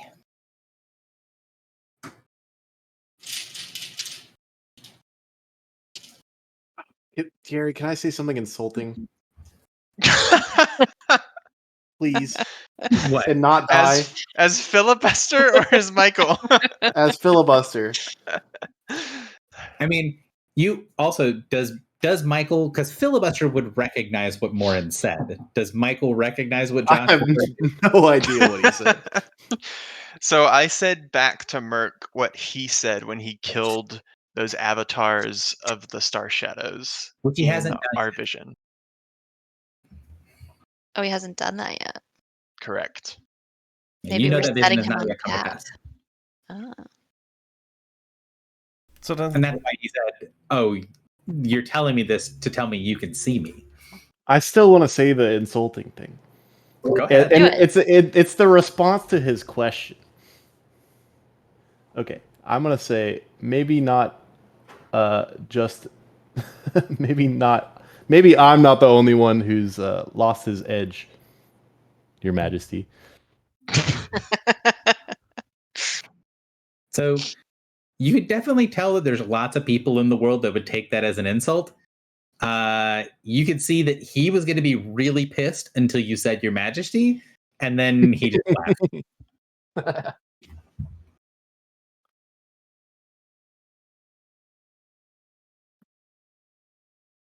But yeah, so he's asking, like, all right, you've shown that you can see me with divination. Does that mean there's another bargain coming? You want me to take out these star shadows? You're going to tell me how you're able to see me? Is that the deal? That seems amenable. I thought we wanted to kill our Carothraxis. That's filling our old bargain.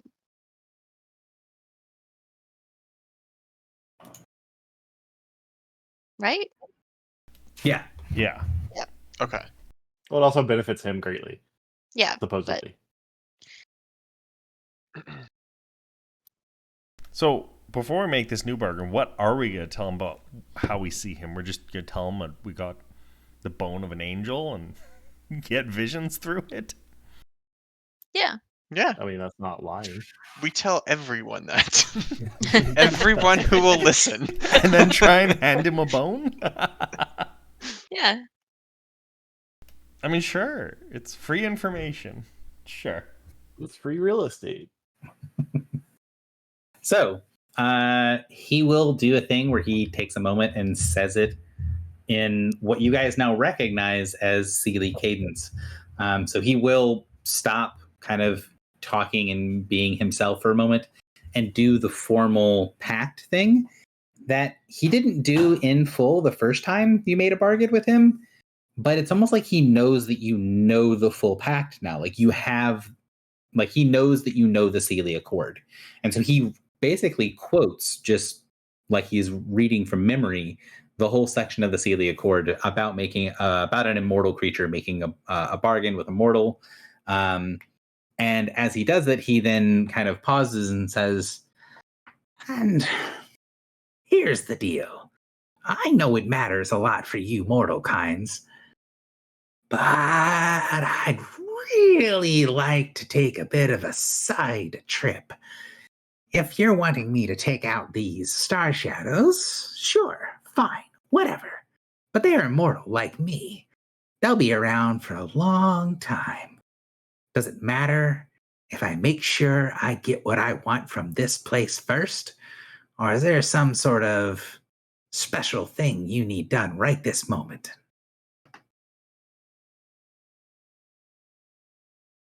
This is to the group, not him.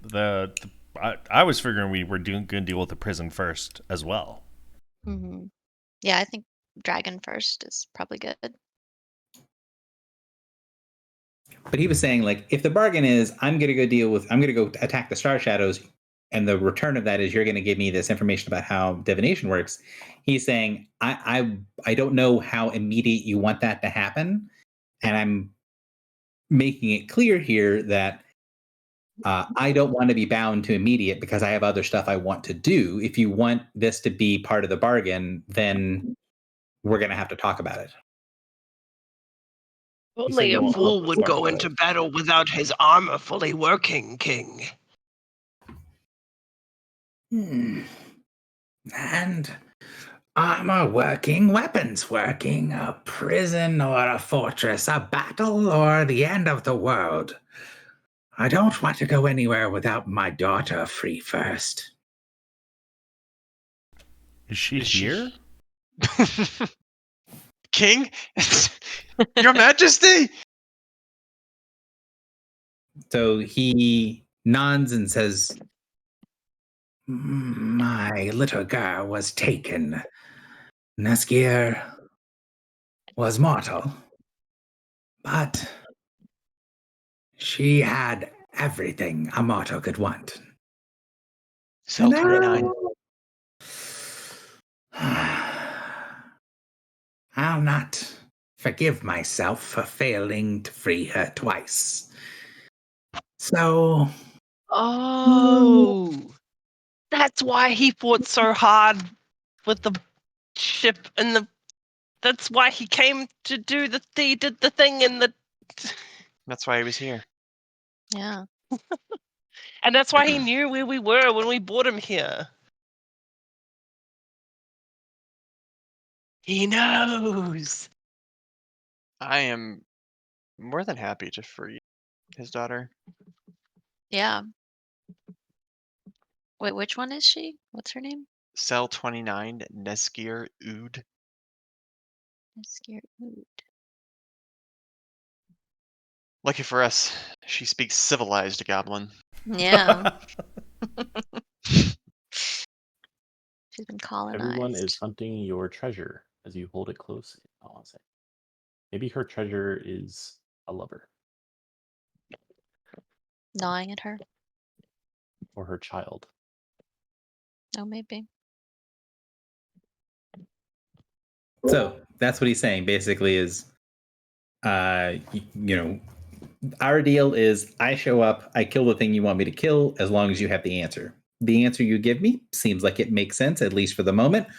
And you've also given me a way to kind of verify, right? Like, we think it's because of this. If you kill this dude, you'll know for sure. And he's like, that sounds fair. And then you said, all right, well, there's a secondary bargain. We want you to also go deal with the Shar Shadows, and we're going to tell you that we can use divination to see you. And he says, cool. Well, I will also go deal with that problem, or at least do something against it, if you'll tell me how you can do divination. But I want to make sure, if that's the bargain we're making, that I can do something before that happens. And what he is arguing for is he wants to free Neskir from her prison before he goes and does anything else with the Star Shadows, before he leaves the place. Yeah. We should tell him we intend to free everyone in the prison in Yeah. short order here, and that if he was around for that, that'd be greatly beneficial. Your Majesty. Yes. I was more saying that to the party to see if they agreed. We Yeah, know. say that. Call us Your Majesty. Oh, okay. Sorry. Your Please Highness. address Sorry, me Your as Highness. Captain Morin. Captain, yeah. Janissary Morin. Janissary Morin, the Skylord Al Bedvere. Oh no. Yeah, I think we could tell Merc that we will free his daughter with him, and then we will take the glyph and we will go, and he can deal with our Carothrobaxis and the Star Shadows. Do we... Well, I think that'd be more up to him. Do we free his daughter first, or the dragon first?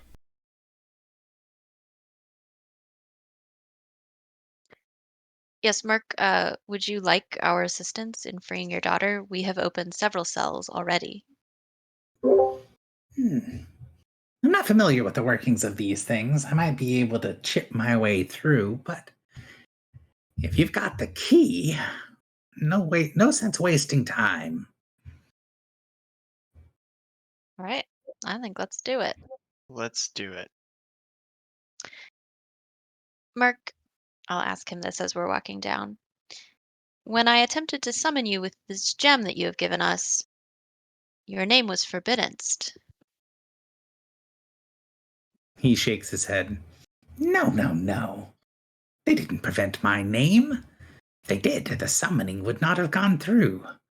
My presence here was forbiddenced. They sealed this memory away from me, locked this entire planet away from my sight. I couldn't sense it until something drew my attention. You see him like looking around, looking side to side at the walls and at the names as he's walking down into the prison.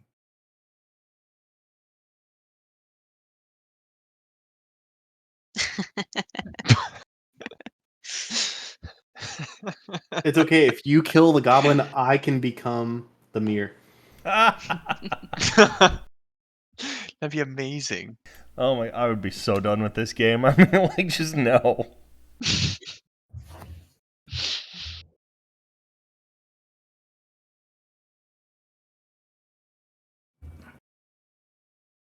So, yeah, so that's what he says.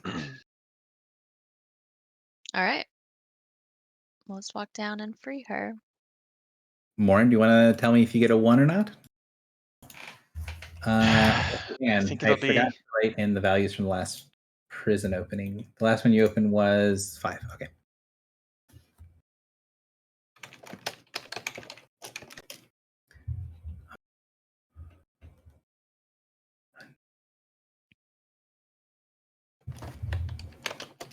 Oh, were the Sage or the Titan surprised to see Merc?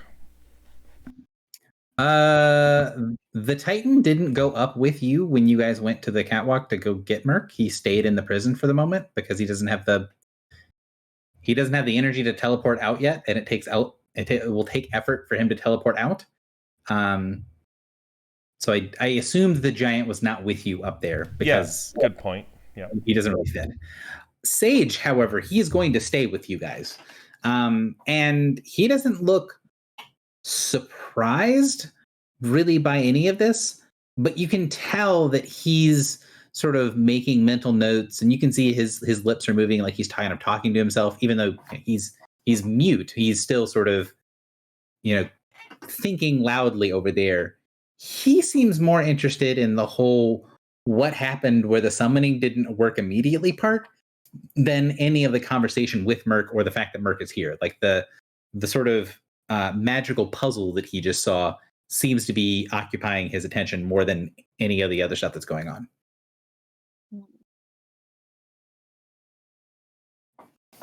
Does that seem like it's just because of his own arcane curiosity?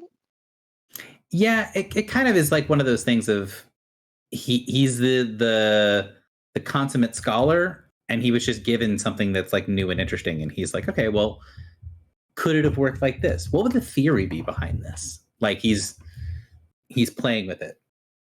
He's the academic that just got something that didn't match what he expected to happen. Mhm. So you guys head down and head to the door. And Merc just sort of like sits back on the railing, kind of awkwardly perched, although it looks like he would fall over immediately, but he's perched kind of in the middle parts of one of the metal beams. And he, just takes one of his knives out, throws it in the air, it vanishes, and then it reappears in his hands. And he just sort of sits there and plays with his knives, very impatiently waiting.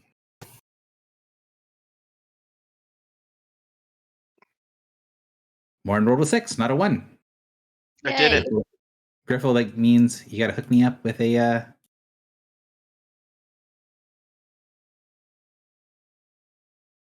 Do the dungeoneer and Do the dungeoneering.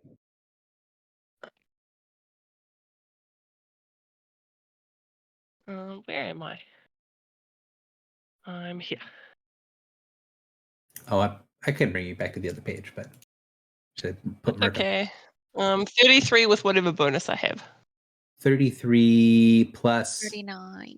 6 is 39, which is just barely over the success threshold.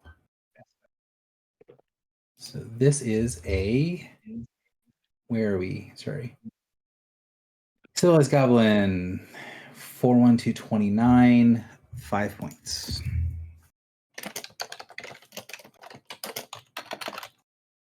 Okay. So back in the room, the magic triggers, and there is a moment of this is almost getting like old hat. Like what comes out of the ritual is always different, but the process of like, okay, this is how we remove the pieces, this is where the names go, this is how you take all this apart. You've now done this process several times, and each time takes about an hour. So there is this sort of like, you guys are really getting used to working with each other and repeating this process. Even though each seal is a little bit different, they're close enough that there is almost a comfort up until the point where the actual prisoner gets shunted out of the prison, it gets completely released, and then it goes to the focus of whatever comes out the other side. This time, what comes out the other side is a why did that word just hang on. Princess, right? You're looking for the word princess? I was looking for the word stop, and I don't know why it just like came out of my brain. It didn't work. So what forms into the center, rather than someone like sitting down or laying down or inside of one of the containers that you saw where the orcish mirror was, instead you hear this sort of sizzling, crackling sound, and in the middle there is a plate of metal that looks like it's been affixed to the center of the floor. And then there is a long spike of metal that sticks up. And then there is a set of stocks where there's, a plank that has 3 holes bored into it.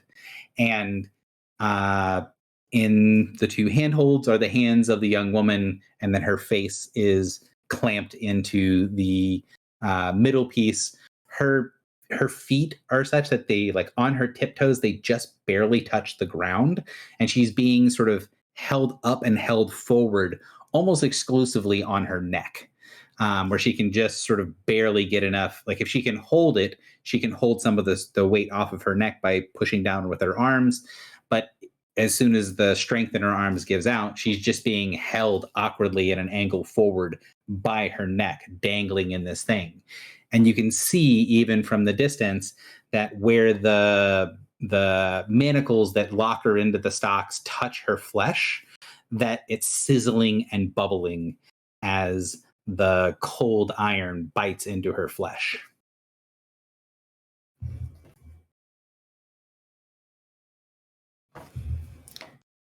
So you guys see that for about half a second before the stocks explodes. You can feel more than see Merc move as he bolts in from the hallway into where you guys were actually doing the summoning, and just obliterates the stocks, and big chunks of like slivers of wood just fly out in every direction. And you see the little clattering pieces of the cold iron clatter onto the floor as Merc just sort of reappears from this cloak of invisibility that he seems to have like intrinsically or instinctively, he just sort of became invisible when he came forward and attacked. And he's very gently and gingerly holding his daughter in his arms. And then he kind of like bends down and clutches her to his chest.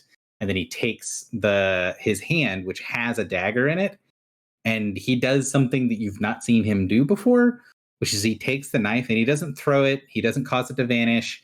He very carefully places it on the floor in front of him.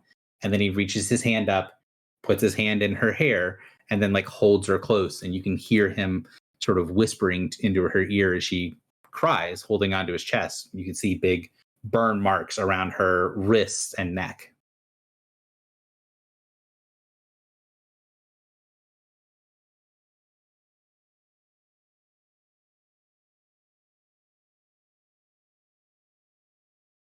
How old does his daughter appear? Is she like?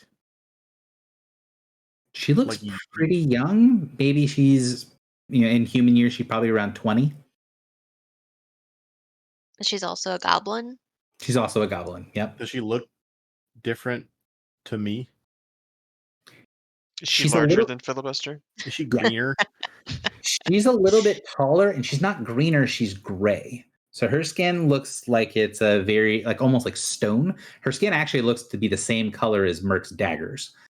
And so she has this sort of stone gray skin and this very slight look of stone around her. But she also looks to be sort of strong and statuesque. So she's maybe half a head taller than Filibuster, but she has the same sort of like lithe, muscular, like runner's build that her father has. But she doesn't sport any of the various and sundry scars that Merc does, nor does she have Merc's very iconic, although currently not shown, glittering ruby teeth, his fangs both above him, his canines above and below, that have been removed and replaced with rubies. So he sits there and he kind of ignores everyone else existing for a little while. Talks to her, sets her down as she's crying. Once she kind of settles down, he pulls stuff from that big cloak that he has that apparently has a bunch of little pockets in it. And he pulls out some sort of oil or ointment, and then he rubs it into her wrists and rubs it on her neck. And you can see the flesh start to stitch back together as he has some sort of healing ointment or something that he kind of puts on her. And you can tell that he's not actively stopping anyone from coming up next to him, but there is this very clear, like, he and her are having a moment, and you're pretty sure he's going to react negatively if you interrupt them. Oh yeah, I'm just staying way back. So about 15 minutes of getting her ready, kind of letting her compose herself. You see Merc stop talking, but his facial expression keeps going. So you can sort of tell that he's switched from verbally talking to he's probably talking telepathically to her now.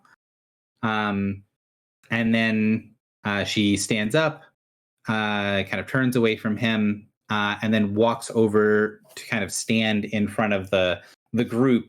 Sort of, because I imagine you guys are spread out sort of like an arc, like you were the first time you had to actually fight in here. And the young goblin woman takes a deep bow and says, "I am formally indebted to you for freeing me. Thank you. I will return this favor however I can." She says what she says in modern common, but it's difficult. She's not completely unintelligible, but like someone whose understanding of common is very bad.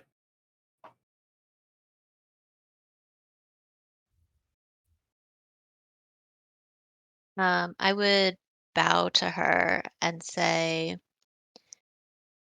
freedom is not a favor, nor is it something that must be repaid. Please accept your freedom as our gift.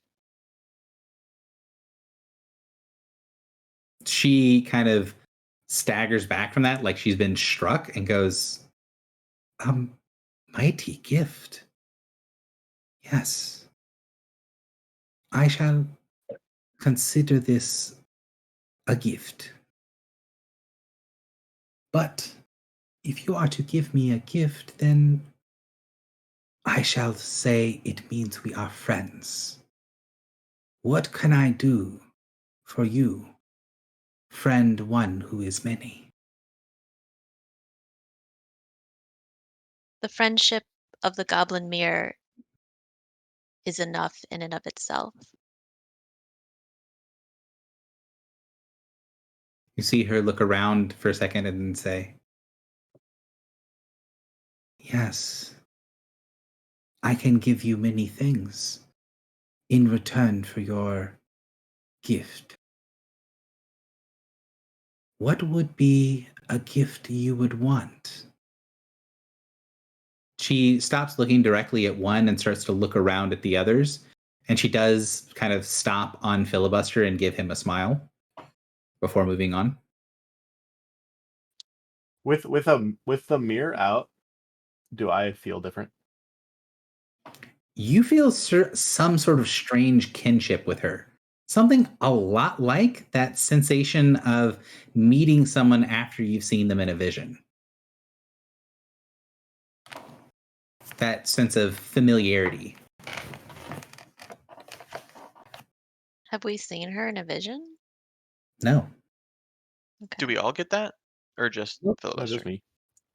It's not just Filibuster, but yes. Oh. Filibuster gets it the strongest, but both Drock and Griffel feel something like that to her.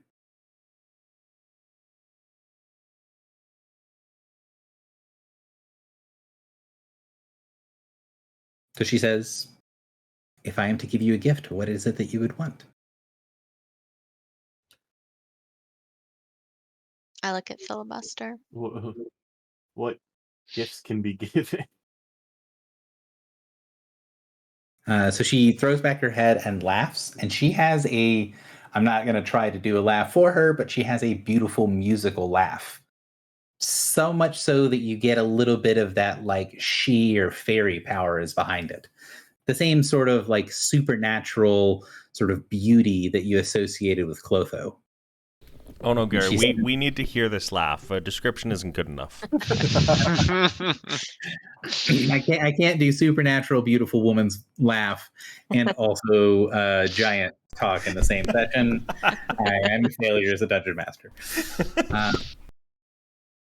So she does the laugh and says, I know very little of what is happening in this world now, but since you've shredded some of the wards, I am getting tricklings. You're all mortal now. I did not think my gift would pass this far down, but I do not know what to give to my mortal children. I will give what I can.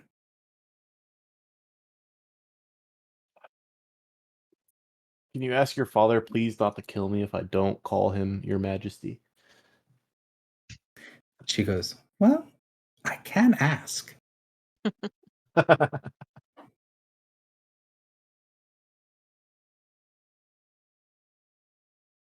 What? I don't know, Gary. I mean, it's also like you can't just say, I don't know what to ask of yet. Kind of can put it as an IOU. That's sort of what you did with Merc, well, what Merc did with you. So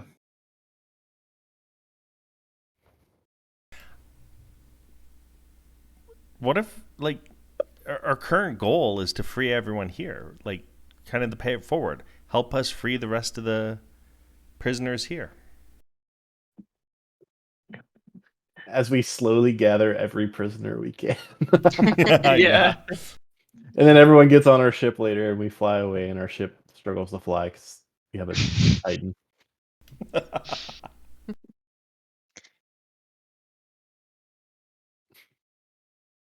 So, I mean, you can ask her to help you free other prisoners. But I don't know that we want to free other prisoners. Well, we're about to just release everyone, right? We're about to free Right. everybody. I guess we could like ask her. So we're basically saying like we're leaving the Titan, Merc, and now her to basically like clean up the mess after we leave, right? Pretty much. I guess maybe we could ask her if that's enough, or if there are others that should be freed first. I don't think we're going to have very many chances left. It sounds like this is getting difficult. Yeah. A 33 was just enough. Sorry, a 39 was just enough to not have consequences at this point. Yeah, and that was a 14 on the die. Yeah. We're gonna start having consequences. I mean, at this point, I would say, like, we're about to pull the plug on this thing. All hell could break loose. Do what you can to help keep the peace. I don't know.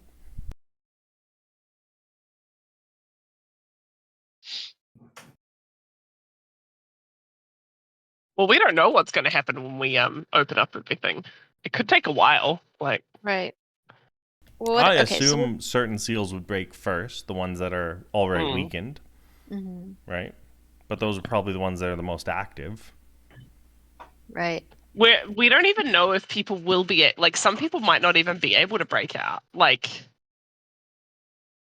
Well, the power will die, so they'll just be able to walk out. But yeah, like if they're in one of those pods, they won't. mm. Yeah, I mean, there Actually- are multiple levels of things here that even turning the power off to the system that prevents them from being able to break free. I mean, they're still sealed in a room and have an imprisonment on them, so Mm. it's not necessarily a complete automatic jailbreak for everybody. I thought that the imprisonment would die with the power going out. No? Not specifically, but it doesn't seem to be causing any problems at the moment. Like, normally there should be something else that happens for the imprisonment. There should be an extra step, but so far, as long as you've opened the exterior of it, you seem to be able to get everyone out of imprisonment without any problem. I see. Okay, okay. So can I say that I would say to her, we are planning to take the glyph that powers this prison. We need it to reach the Queen of Summer so we can set her free. We have discovered at least one mirror in this prison was unconscious, unable to be restored. Their mind had been destroyed by the voiceless talkers. It would be a great favor to us if, as the cells open, once the power has gone out, if you could free those Morthak from their prisons of those soulless bodies. She nods. Sounds like more of my father's thing than mine. But I could help some of them in other ways. Maybe if there are ones that are injured physically, I could help them step across the breach. And when they were ready, step back. And if there are any that can't be saved or need to be dispatched, if you've not bound my father to do something else, maybe he could be the one to dispatch them. You can tell as she's talking, she's really quickly getting better at the language. Mm. Did she know my name because these guys know my name? You get that impression, yeah. And the way that she's talking, the bits and pieces of common that you know, she's picking up like the language of the inner sea very quickly. She's not just speaking just normal common, she's speaking like a dialect that you guys are familiar with. You think she's probably learning the language from the 3 other goblinoids that are here. Yeah. Very cool.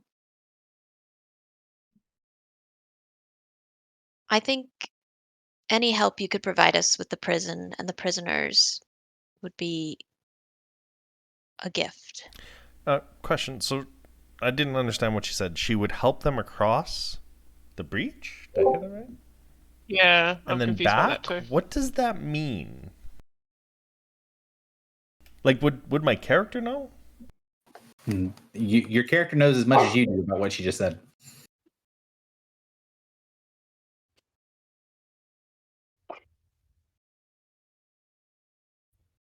So would you ask her about it?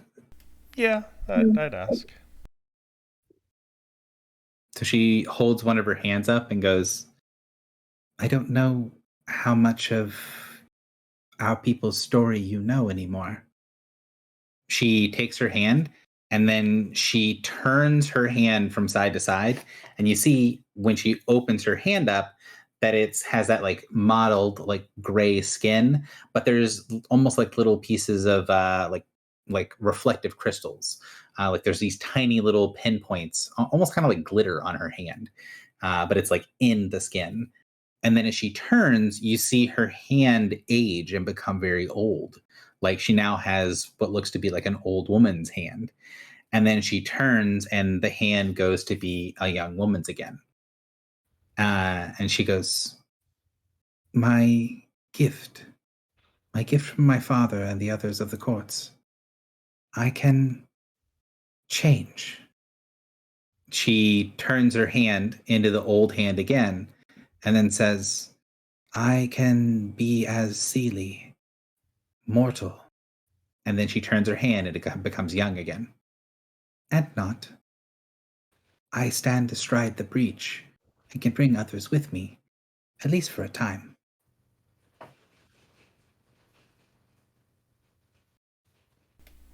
Wait, she can make people not mortal? She nods. You Ooh, can make girl. people silly?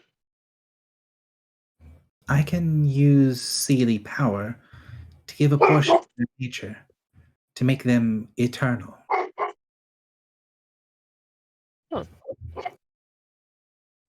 No.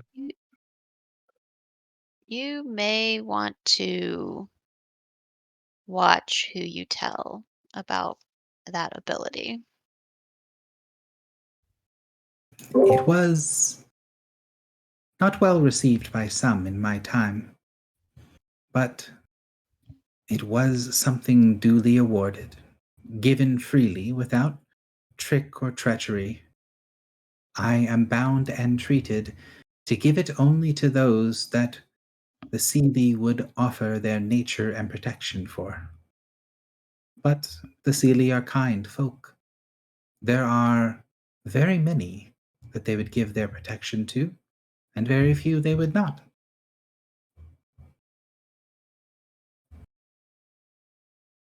Is the Titan like nearby outside, or is he on a different level? He's like in the central chamber, kind of awkwardly sitting in a place that is big enough for him to like sit on the floor. Our friend, the Titan Mirror, was badly injured before going into imprisonment. We have stabilized his wounds, but he does need healing. If you're able to help him, that would greatly benefit us. So she looks back at her father for a second, and then looks back at you and says, there are very few restrictions, but I would not be able to bring him across the breach any more than I could bring him. She points at Filibuster. Or her, and points at Griffle. What? I mean, I get the Why? Titan. That was a 50-50 coin toss, but what? Because they're divine. Oh. So she nods at that and then says, more than that. I don't think your word, or at least your language, has exactly what I would need to be able to say it.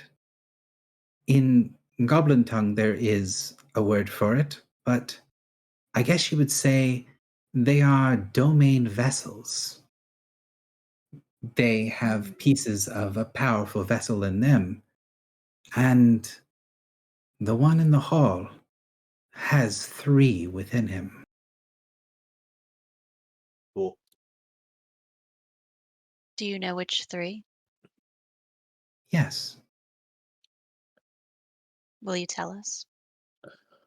She sort of shrugs, like, kind of, not like kind of like she doesn't understand why you would not already know, but she just sort of shrugs and goes, yes, I guess. There are 3 crowns around his head. I can see them clearly if you cannot. There is a great banner, a war being raged. So too is there a fist, strong and true. Then, in the back, overall, an identity that is closer to who he is than everything else, there is the storm.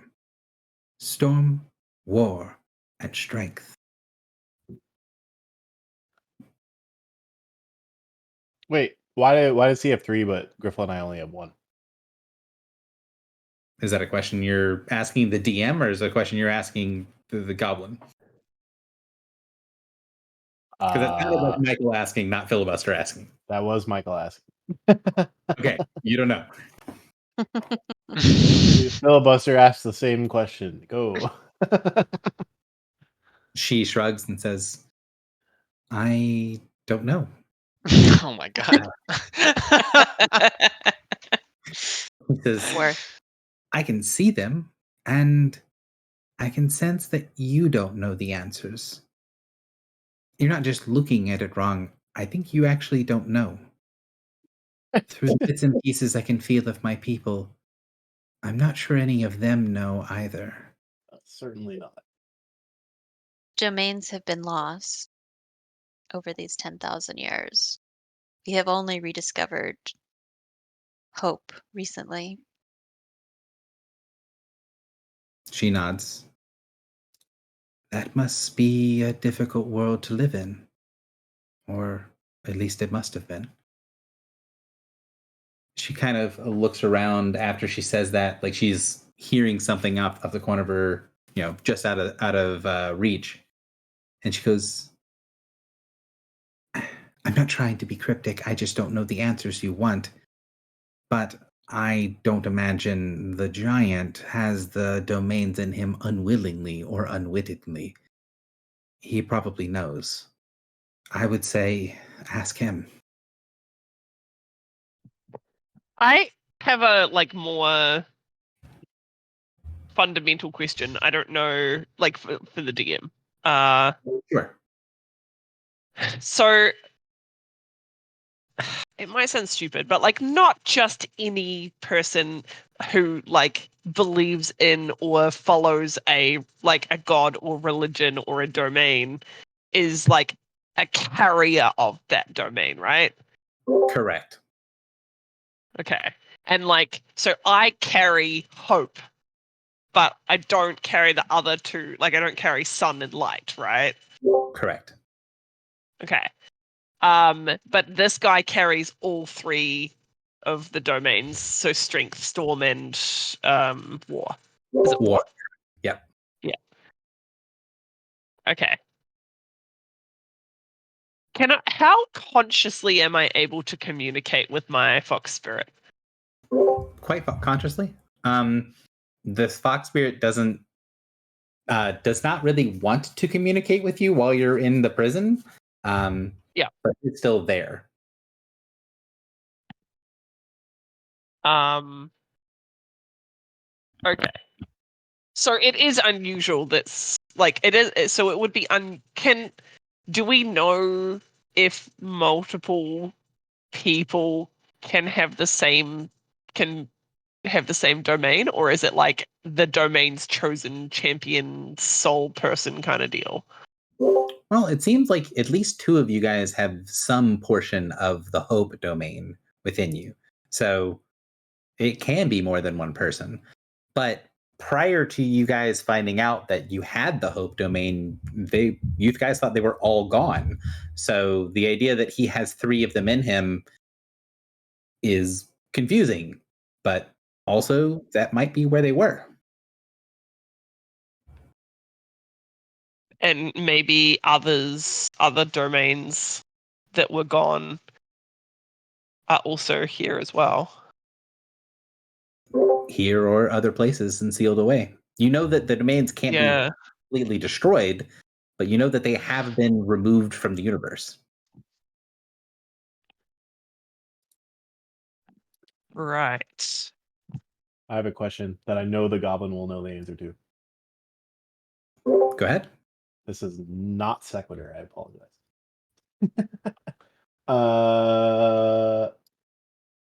Nesgear. Some time ago, I was addressed by a spaceship by 3 titles. I was wondering if you could inform me why those titles may have been addressed at me. That being Venom Hand, Twisted Skyne, and Progenitor of Pestilence. So she smiles at that and says, "You are of my blood, of my bargain. So you have a portion of my will and spirit within you. I like to see myself as a healer, but I was trained as a master in the art of poisons. My father showed me how to kill just about everything, and I've taken that knowledge and made it something different. Found a way to reverse whatever processes I could. But my bloodline will have that potential forevermore. The ones that are goblinkin and are mortal, they will be able to make those choices, but once I'm back in the world, the mental construct, the Morthak that is now part of all of our people will draw all of you. She looks at the other 2 goblinoids towards a certain taste for poisons and venoms, for pestilence and spreading things that drain away. It is some part of my legacy, but I hope that with will and knowledge, that the more soft kinds of mortality can bleed through. Out of game. It still kind of sounds like the adversary gave mortals freedom. Loosely. Not saying it's good or bad.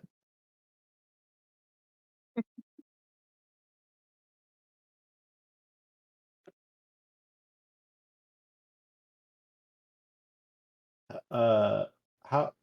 So what is that in character? What does that mean for the other names of other races? I mean, surely you know about hobgoblins. Go ahead. They're called I don't Gate Watchers. I don't know what you're asking. I'm sorry.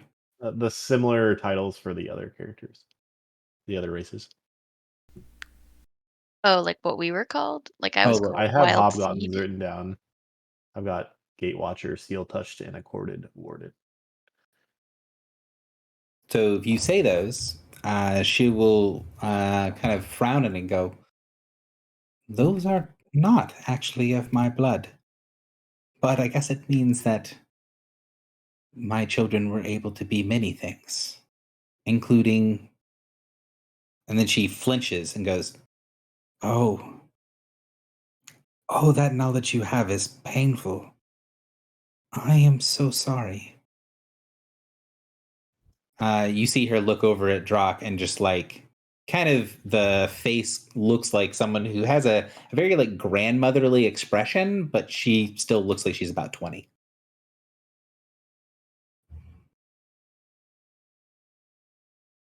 You think that she got to something about Drock and then flinched because she hit something forbidden. You've kind of seen several of the mirror do something like this. Hmm.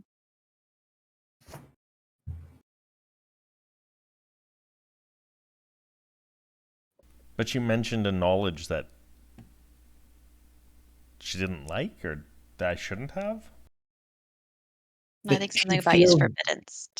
She feels bad because for her it's painful, and she's sort of assuming that the knowledge is painful for you as well. So it's not that you shouldn't have it. It's like, oh, it sucks that you have to suffer too. Oh. I would say something like, the knowledge we have doesn't hurt the same way it hurts those who have been imprisoned. The sage, and I'll point to the sage, has been experiencing the same thing as he learns more about our time period. So she goes, "I will do what I can to think carefully? I don't know how that's going to work once I'm able to sense more of our people.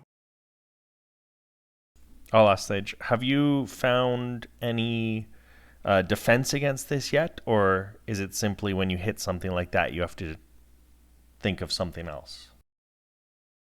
He shrugs and says, I plan to spend some time cataloging every painful connection and then working backwards from there. But nothing simple, other than just trying to do basic thoughts. Think simple things. But then that doesn't work very well when you keep asking us very complex questions.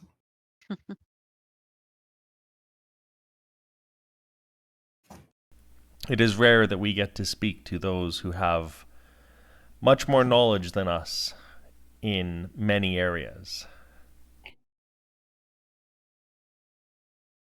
So the DM will take a thing to say, you kind of asked about some of the other mirror. You don't see other goblinoid names on the list. There's no other names that are in Goblin on the manifest. Hers is the only one. So all Goblin are kind of related, though. And so she's the mirror of all, and it seems like she's the mirror for 3 of us. So that means the races that existed have basically split off over time, and there's even more races than there are mirror. At least for the goblinoids, that seems to be the case. But also, some races, as far as we know, don't exist anymore. Mm-hmm. So the mirrors of those races could be the last. Mm-hmm.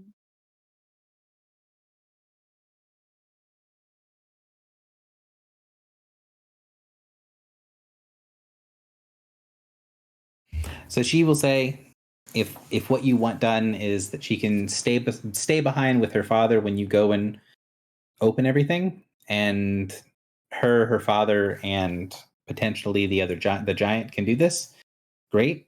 But her possible complication is that she would want to ideally heal the giant, but her method of healing won't work on him.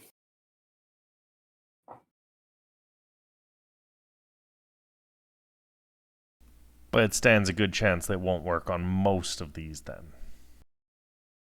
Well, the divine ones, or the ones that carry a domain. Which could be quite a few. We don't know. Could be. But you're not sure, and you've never met anyone else that carried a domain. So does the sage carry a domain? He does not. Okay, so it's not necessarily not as many as necessarily I was thinking. Well, there's only 26 domains or something like that. They're like carried by people who are like high up in their religion. Multiple people can carry them though, so. Oh, okay.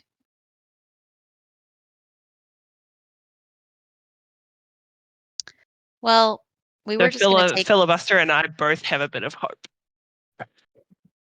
Yeah. Well, we were just going to take the glyph and go, so anything that she and Mark can do to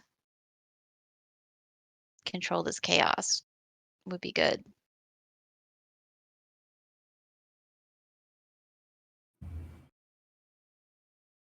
So she'll say, yeah, that's what needs doing.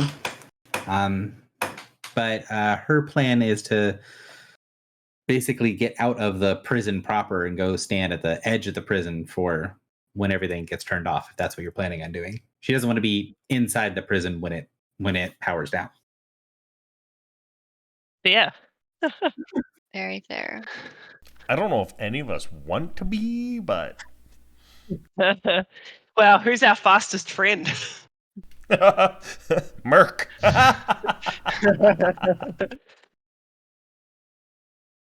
Someone's going to have to pull that plug. Merc has proven his speed. I can teleport. Yeah, I too can teleport. The DM will give enough of a hand tip to say it's not going to matter in quite that time scale that it's going to be a big thing. So like you guys can discuss about who's going to be the one to take it, but as far as like making sure that there's not going to be any like checks and stuff associated with it when you take it. So don't Right. worry about spending a ton of time on it. Okay.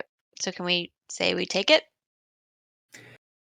So the only thing that I will say is Couvelier the Storm Titan also wants to get out of here, same thing as the other one, but he can't really get out very easily, and is going to ask for your all's assistance to help him get out of here. Wizard's Since it's now escape? been he's just too big. Since it's been a couple of hours, he does have the ability to use his lightning transit. What called lightning? What he has a teleport that's lightning based that I can't remember the name of. But he can use that to get himself most of the way out, but not kind of completely. Like he's still going to need help because he can get to the little temple part, but he can't get out the throat without waiting a little while and working at it. So either you would need to give him a little bit more time, a couple more hours for him to be able to get out on his own, or someone would need to help him out, maybe toss a healing surge to use the portal jump to help him get out. How many hours has it been since our battle? Since your battle? The fight with the parasites and the giant? 4, I think. Okay. Opening each one takes about an hour. So plus talking and then okay. He doesn't have to use healing search for portal jump. I have to use a healing right. I'm saying so you want to use the healing search for portal jump. He can use his lightning transit in conjunction to be able to get out. I could use.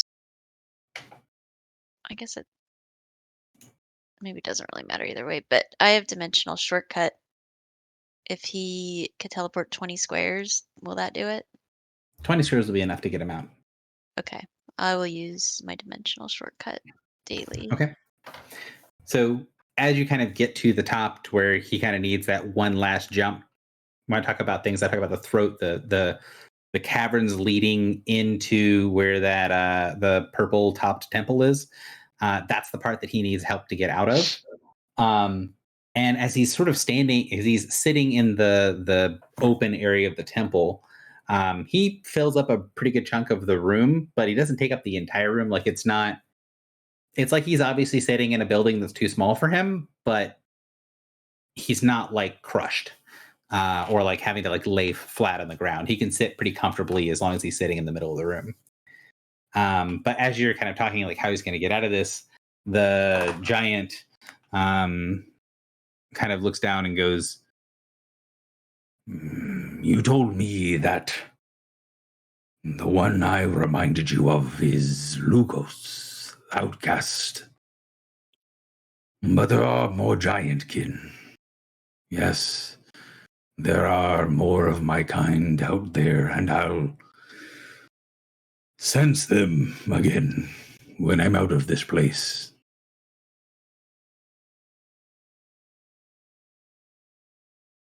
You can see that sort of like slow churning thought. He's been sitting there thinking about this the whole time.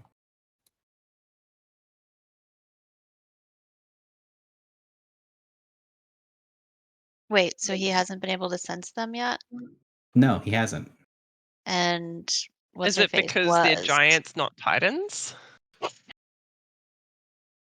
Don't know, but he's worried because he was listening to the conversation and heard that the goblin could sense some of her kind, and so he's sitting there, right before he's going to leave this thing that's supposedly blocking his connection to the outside world. He's trying to get verification that there are actually more of him, that he's not going to be alone when he leaves. Well, but she sensed them basically through us, is what I was assuming. Maybe. But it seemed like she was getting some pieces from other people too. Didn't it? Yeah. And she said kind of that she's getting little trickles from her people. Did we kill Bedveer? No. No. But he's And a he was Didn't giant. the we have last him set a giant trap? anyway. The last We never paladin. did the trap. No, that's why they chased us. You started to do the trap and then had to wait too long, and the player ADHD took over, and you completely did something different. It was wonderful. So, No, I thought we were against the trap for a couple of reasons. I mean, you We guys just didn't have enough decided to tell him time. to make it and waited and like, hey, give us two. He's like, hey, give me a couple days to do this. And like, great, we'll do that. And did not give him a couple of days to do that. Well, then one of many decided to break a forbiddance, and we just sort of left. Yeah. I mean, things happened. But so the giant is saying, I'm worried. I can't sense anyone else. Are you telling me that they are actually there? Well, we know of 2. Do we know of more? Do we know of 2? Bedvere and his wife. They aren't titans. Yeah, we don't have any Titans. He asked about giants, though. Did He he? looks very No. close to a storm giant. He looks what? Sorry. He looks very close to like Bedvere. Like you've only seen one storm giant, and he looks like he could potentially be of the same race. Like he looks younger than Bedvere, but he looks pretty close enough that you think he's probably a storm giant or like a type of storm giant. Hmm.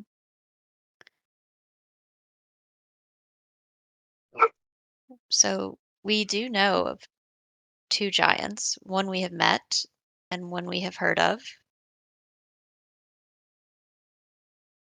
I do not know why you cannot sense them. I wonder if the artifact that Bedvere is wearing is shielding him. Oh. I will also say that where he's sitting, you can't sense the ship or anything outside of the prison either. Hmm. Because he's still sitting completely within the wards. Normally, you have to leave to go out of this room and into the hallway before you can actually sense anything. Let us Yeah, leave but- these wards. But Nesgear could sense things here. That's true. So maybe But that- maybe there's Could be because we're here and she's either sensing it through us or through our memories, right? Maybe not direct sensing. yeah. I would say to him, Or maybe all of Merc's folk that are here. That is true too, right?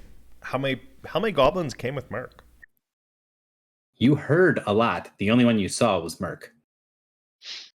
they were all Merc. It's Merc all the way down. But yeah, so we know we've met one. Hmm. We're assuming Bedvere is married to a storm giant. Hmm. Mm, Well, his children were giants. We're They're dead. They're all dead.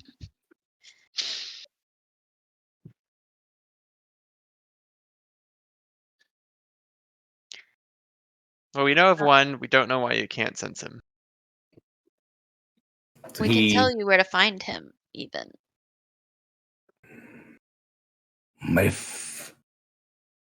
If this world works like I think it does, not that I'm well versed in these wardings and magics, but if they exist somewhere, I'll be able to feel them again. And you tell me, like you told the sage, that all the gods have come and gone.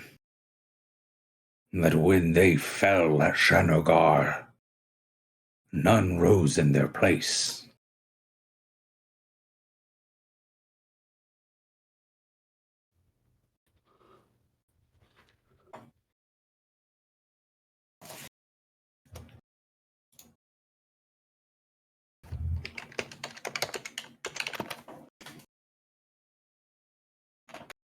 So the place that he said it last session as well, but it's called Shernogar. When they fell at Shernagar? Yeah. So when the gods fell at Shernogar, that no other gods rose in their place.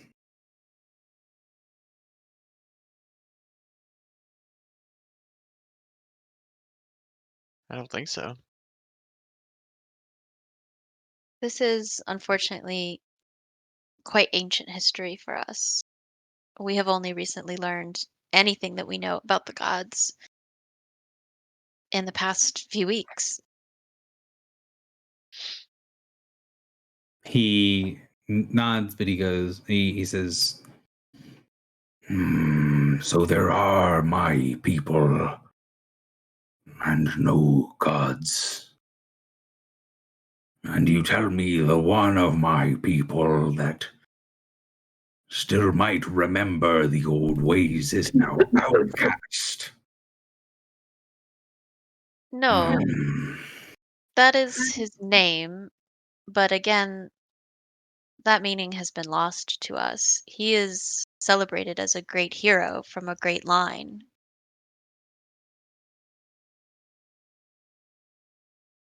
he very slowly like nods his head, like he doesn't actually get it, but he's nodding his head like he gets it. Very well.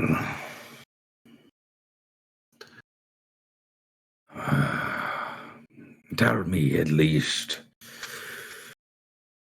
did we take the field when my friend and I were taken? We fought in the shadows and the footfalls of great creatures, the gods and their avatars, their angels and their champions. We fought each other and we fought the adversary. But though it may have passed from memory, can you tell me who won? Who controls the sacred battleground of Shanogar? Is it our kind or some other? And we've never heard of this word before, right? Other than the other time he said it. This name is not known to us. I am so very sorry, but perhaps it is a name, perhaps it is a place that is familiar with a different name. Can you describe its location? Is it on the Prime? He shakes his head. No, no. Deep within the astral sea, the plane of Shanogar is the plane of eternal war, where warriors and champions, living and dead, can prove themselves in combat. The great lords of war give battle again and again, mortal and immortal, souls and flesh. It is a powerful place, and though I know its true name, even in my time, so very long ago for you, but yesterday for me, it was called many things. But many of the souls that went there, they would call it by an intrinsic name.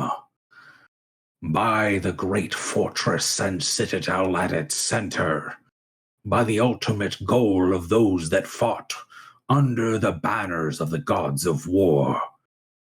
All wish to claim the great Iron Tower. That's awesome. Well, you're not gonna like this. He's not gonna like it at all. Oh, yes, it stands. It is controlled by the scion of Io's line. So you see that sort of like darkness gather around his face, and you can almost like feel the air kind of grow more humid, like he's sort of creating his own little storm cloud. But wait, he opposes the adversary and has been a great ally. You might like him. Don't go that far. I'm not even certain we really like him. No. I will not strike down a drake if it is sinking its fangs and claws and teeth into the adversary. But I saw what their perverse cunning would do with power. They will get power from anywhere they can. If the drakes control the plane, then the fortress at its heart is not safe. Then the connection to the sacred lands is in danger. And maybe I can find some giants that'll come with me and teach them what it means to be the storm and take it back. Yes. If they call one like me outcast, then I can teach them what it means to be titans. I am ready for your spell, little one. It is time to bring war back into the world.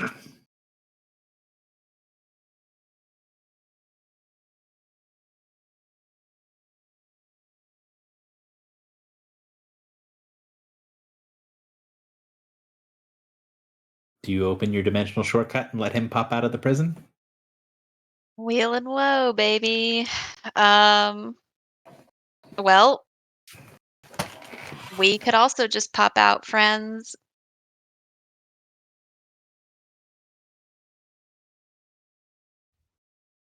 Is he an ally or not?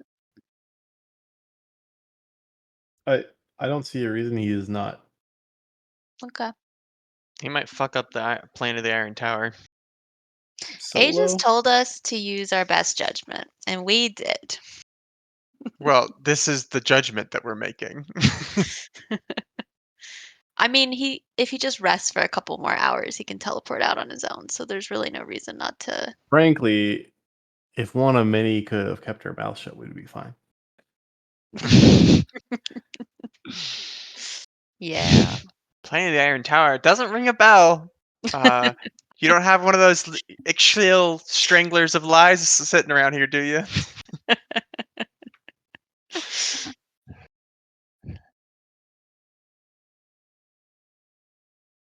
So I feel like you should out. warn Aegis, maybe. I don't think He said he wouldn't. handle He said he more wouldn't hurt threats. him. He said he wouldn't like. I believe him. You know, I don't even know if one is fully truthful in that he opposes the adversary, because currently the only thing he's opposing is dying from the Weiss Empire. Yeah, and the Whis, or no, and the what's the other one? Turi, and The they're Legion? no, he's on the They're side. the of Imperium. The Imperium. Yeah. You Okay. open the portal. He teleports out. Yep. And you guys go and grab the key and leave. Yeah. Yes. We get a So you- sending from Aegis, says, what the fuck? You grab the It's gonna key. take I'm him going a to long assume that time it to kind of get all there. happens at the same time. The teleporting the giant out and you grabbing the key and leaving. I would Okay. think they would want to teleport him out and see if he can connect to his people. I'd be curious about that and wait a few minutes, and then go back for the key. Okay. Why? What does the key have to do with it? No, nothing. I'm more curious and invested in the Titan at the moment. So We I can want take to the know. key and go out and wait. Yeah, we could. Yeah. do So I was thinking is it would make, unless you had a reason not to do it, it would make more sense to just as characters not climb like 10 flights of stairs twice if you didn't have to. Oh, okay, fair enough. Yeah. Like this isn't like a great meta thing. It's just like people. Like, you take both I'm things. keep forgetting like the time scale thing, and you said it wouldn't happen immediately. So yeah, that's fine. So you take the thing with you. So Sage does ask to go with you rather than being left behind. As whatever strength that he could bring to bear on this is very weak compared to what it could be if he could learn how magic works now. Before he has to try to like get involved directly, and he doesn't want to get involved directly if he isn't forced. So you take the thing out, you teleport him out on the outside of the prison in this sort of big hallway where that tiny door was leading to the throat.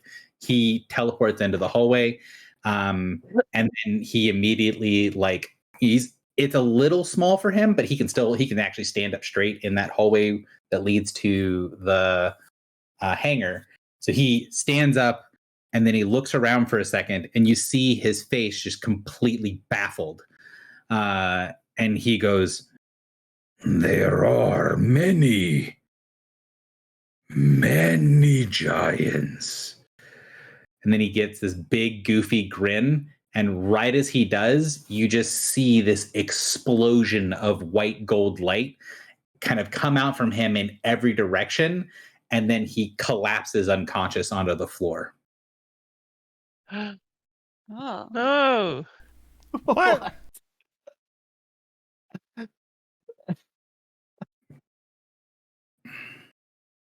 And that's where we'll be in next session.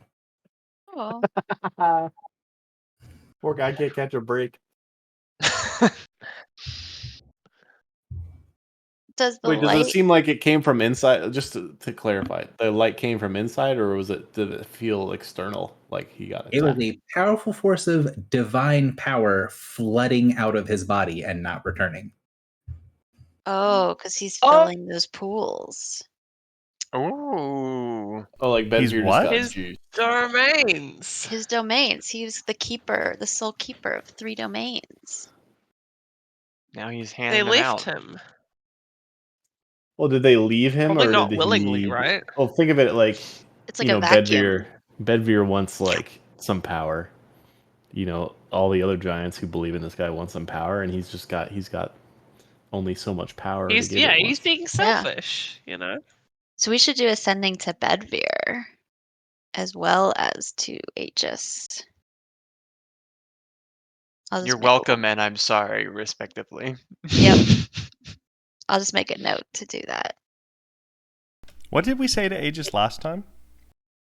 We said a bunch of crazy shit's about to go down. Do you want to weigh in on how we should handle it? And he said, use your best judgment. I'm busy. No, we specifically said, should we free the dragon? And he said, use your best judgment. Archaeothraxis. Which is crazy. Isn't very helpful. No, like that's considering everyone else told us he was evil. And we're kind of getting that he's evil, so. Yeah. Maybe Aegis is evil. Yeah, maybe Aegis is evil. Well, we don't actually know very much about him. No, he was just the first really cool guy we met early in the campaign, I think. One of the first. Oh no. That's another trope. Yeah, that's true. He also wears sunglasses inside, so. Well, if he left What the a Planet of the Iron badass. Tower, he was probably okay, I have a hungover. quick question. Did Merc leave and I missed that? No, he's just hanging out. He's just hanging around. Okay.